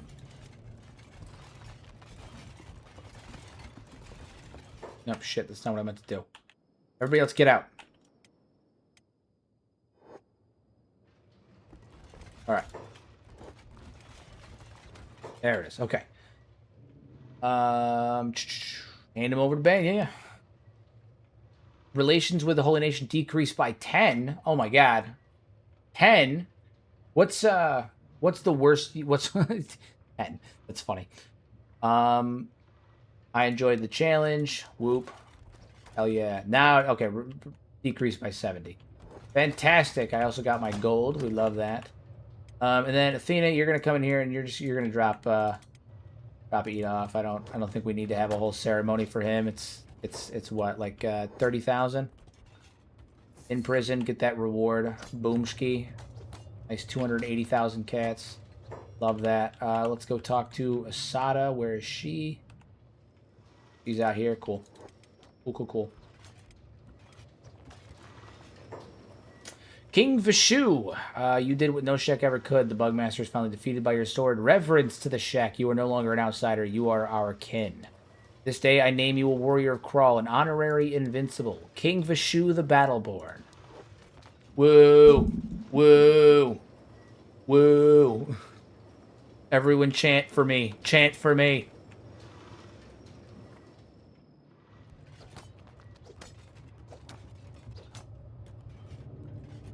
Chant for King Vishu. Favor Battleborn, take my daughter Seto, teacher. I will take her as well. I was going to have Ronk be the only one that I take, but in honor of our alliance, I will also take Seto. There was so much rejoicing.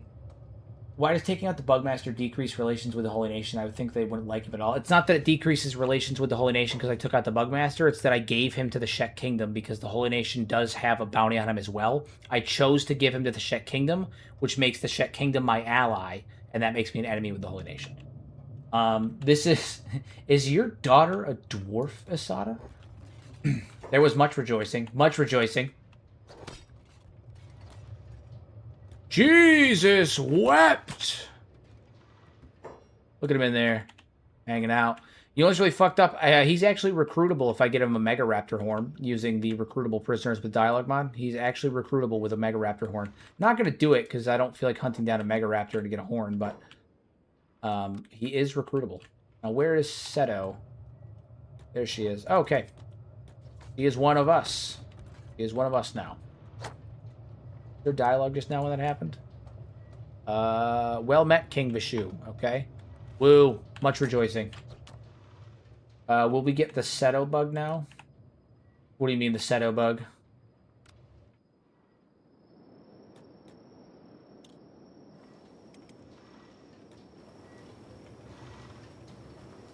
And then I think I have a weapon that she can wield. I think I have plenty. I mean, I have tons of Mytel weapons just hanging around. I'm sure I have something.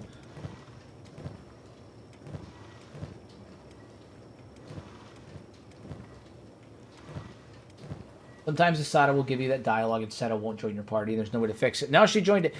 It's not. That's not a bug. That's not a bug. It's your relations. In order for them to join you, the Bugmaster changes your relations to with the Shet Kingdom by 80, right? It brings it up by 80 by default. It's supposed to bring it up by 80. It's not supposed to bring it up to 100%. But the only way that Seto will join you is if it's your relations are over a certain amount. So if turning in the Bugmaster doesn't cross that threshold, Seto will not join you because it's tied to your affinity with the faction. In addition to turning in the Bugmaster, it's a two-pronged sword, two-pronged approach. She has a unique facial texture too because of one of the mods I have on. She actually looks pretty cool. She looks pretty fucking cool. Cooler than she does in base game because in base game she looks kind of lame. I'm gonna be honest with you, looks kind of lame. But with this texture, she looks badass. So we're gonna make her proud. We're gonna make Asada glad that she brought her with us. We're gonna make her an honorary dwarf. And we'll probably end up giving her a Mytel weapon as well. But yeah, badass. She looks like a Sith Lord. She does kind of look like a Sith Lord. That's true. I wonder, can I talk to Bayan about going to war with the United Cities now? Is that a thing I can do? Bayan, where you at? Wake up, you old bitch. No. You talk to nobody. Damn it, nobody wants to talk to me. She's kind of a lame character beyond her lore implications. No unique dialogue, no unique interactions. You'd think she would given who she is. Yeah, I mean, it's not like the Shek are a... she does have one unique line of dialogue that happens when she gets knocked out in battle and then she gets up. That's the only unique one she has. I guess the thing is like the Shek aren't they're not like a culture that passes on power through her, being hereditary, like, or anything like that. But it would be cool if she had like the lines of dialogue pertaining to the fact that she's the daughter of the Stone Golem, even if it's not like I am the heir to the Shet Kingdom, because that's not really how that functions. Even though that's what Asada wants. Asada wants Seto to come out here and learn, so that way she can become more worldly.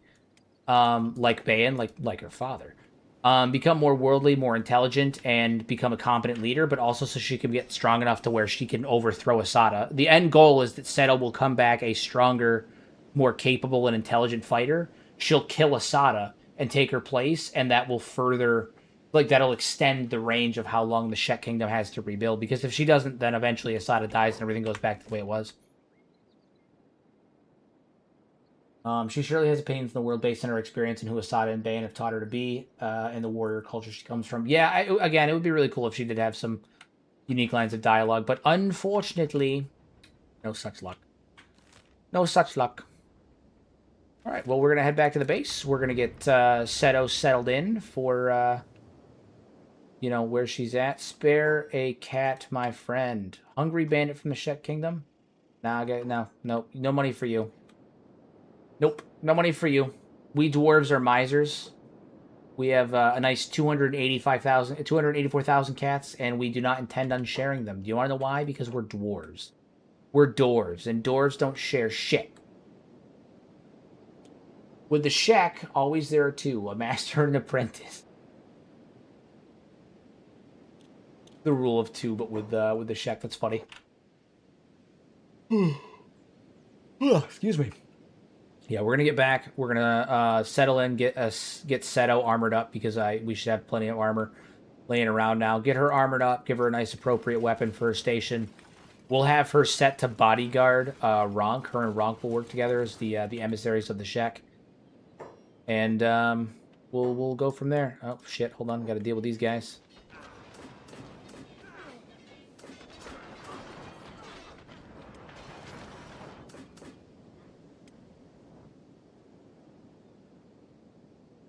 He'll settle up because she just got her shit rocked. Probably going to end up de-limbing her. I think the only way she's going to be able to keep up with the dwarves long term, or we'll put her through some strength training. We can give her some strength training. What does Shek feel about robot limbs? Hard to tell because I don't think NPCs ever spawn with them in vanilla. I don't imagine they're opposed to them.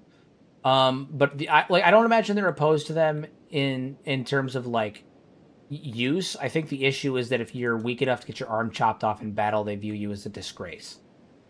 Like unless like if you got your arm chopped off in battle, but you won the fight, maybe they'd permit it. But if you got your arm chopped off in battle and you survived but didn't win, I think that you'd end up getting disgraced anyways. I think they'd be down for it, but I think their culture kind of is not really good for that. Oh shit.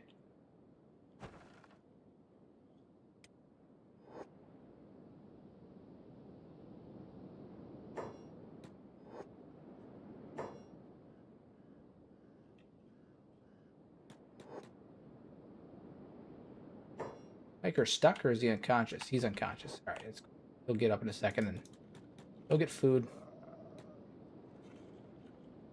Go get food. All right, you two can probably not be near Grunt anymore.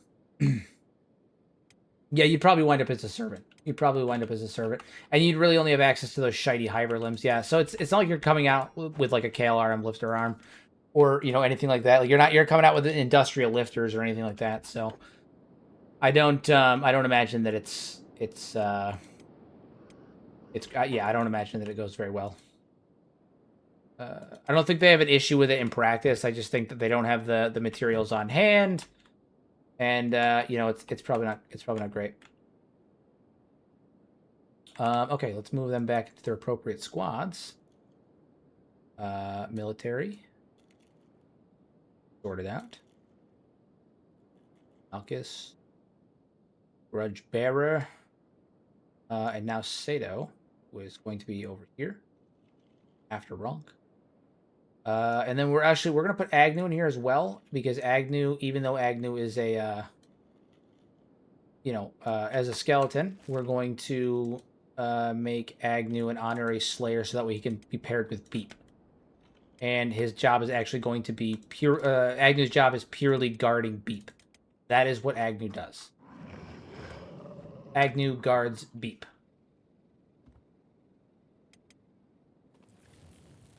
So the two will always be together. Always be together.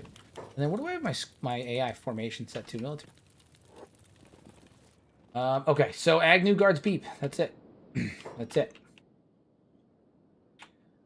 Protect Beep with your life, Agnew. Exactly. And then we're also going to give, where are they? These weapons to Beep. We're going to trade out Beep's weapons.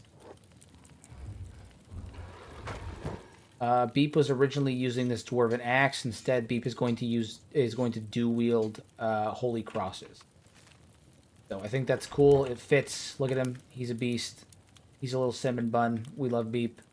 He looks pretty cool with that. All for it. All right, Seto, you need to get outfitted with proper warrior's attire. If you're gonna be doing this. You're gonna be one of us. You need to be outfitted with the proper warrior's attire, which means, well, what are we gonna have you use? Probably an axe, but I feel like your strengths are better suited for something else.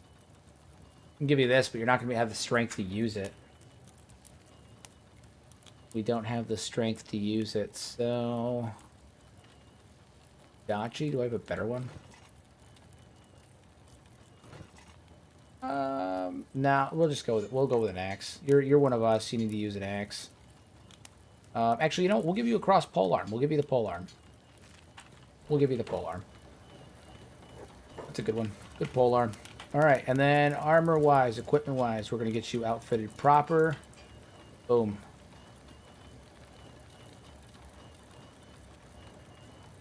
Making a lot of masterwork stuff. That's cool.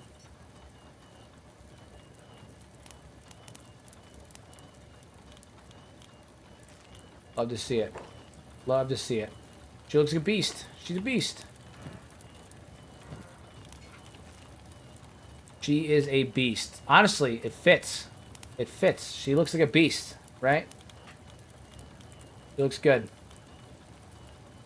I think she looks pretty fucking cool, if I do say so myself. Yeah, looks good. And we're going to assign her to be the bodyguard of Ronk. Actually, I feel like it should be the other way around. I feel like Ronk should be the bodyguard of Seto because of the way that. So, all right. And then they both have a spot at the chair. They both have a spot at the Royal Council there.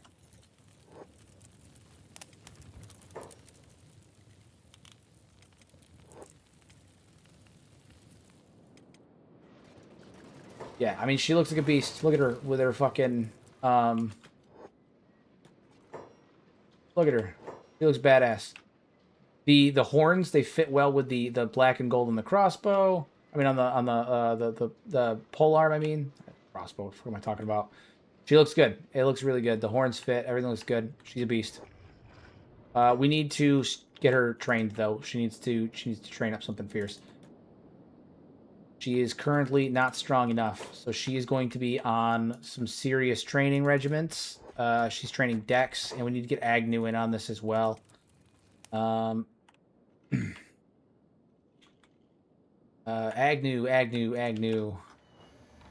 You need to come up here, good buddy. You need to get some armor.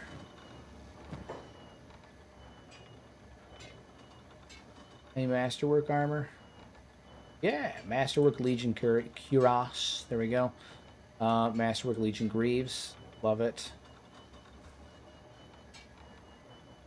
And good enough. So now we got Agnew armored up as well. And honestly, even without the boots or the gauntlets, the drip is fire. Agnew looks like a beast. Agnew looks like a monster. We love it. We love to see it. We love to see it. Okay, so Agnew's going to get some training as well.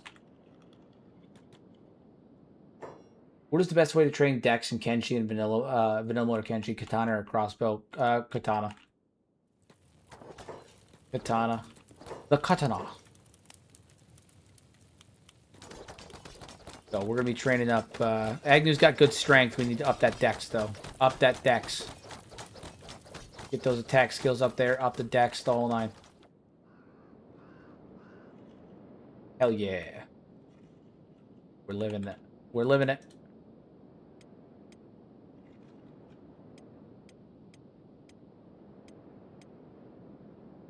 You two got decent stats while we were out. I mean, they're working on it. They're teens now, so there's that. They'll keep growing, keep getting bigger. Good size. Not quite as big as Grunt, though. We still got some time before they're quite as big as Grunt, but they are getting bigger, which is good. They are getting bigger, and they will be quintessential in the final battle, as I always say. As I always say. Yeah, no, she looks really good, though. So I'm satisfied with that. And we're going to get him in here as well. He's got to continue his strength training. Got to continue to beef up. Got to continue to beef up. We got to get that strength up. But all right, I think that's a good spot to call it for the evening, guys. We've made a lot of progress this run. We took out a good handful of really tough enemies. We, recruited some more skeletons, some more golems. I mean, we took out got a few unique recruits. We took out the Bugmaster. I mean, we did a lot of stuff. Damn good night. Damn good night. Damn good night. So, all in all, I think it was a success. Pretty good. I'm fucking pooped. I'm literally falling asleep in my chair right now. I ran later than I usually do, so we were just doing so much stuff. But no, I think we did a really good night. We got a lot done. Things are good. Base secure, borders secure, army's coming along fine. It's looking really good. So thank you guys for popping in. Thank you guys for your continued support. As always, I appreciate it. I appreciate you guys' unwavering faith in me to put out content and to continue to entertain you guys. And I'm glad you guys tune in literally night after night after night. For it all. So I will see you guys tomorrow for my my last stream of the week, because I stream Sundays through Thursdays. So I'll see you guys tomorrow for my last stream of the week, and we'll be doing I don't know yet. I don't know. Maybe we'll do Nugget Mafia. Maybe not. I'm not sure yet. But I'll see you guys tomorrow. As always, use your powers for good instead of evil. Make a difference in somebody's life. And thank you guys for continuing to tune in. It really means a lot. I appreciate it. Have a good night.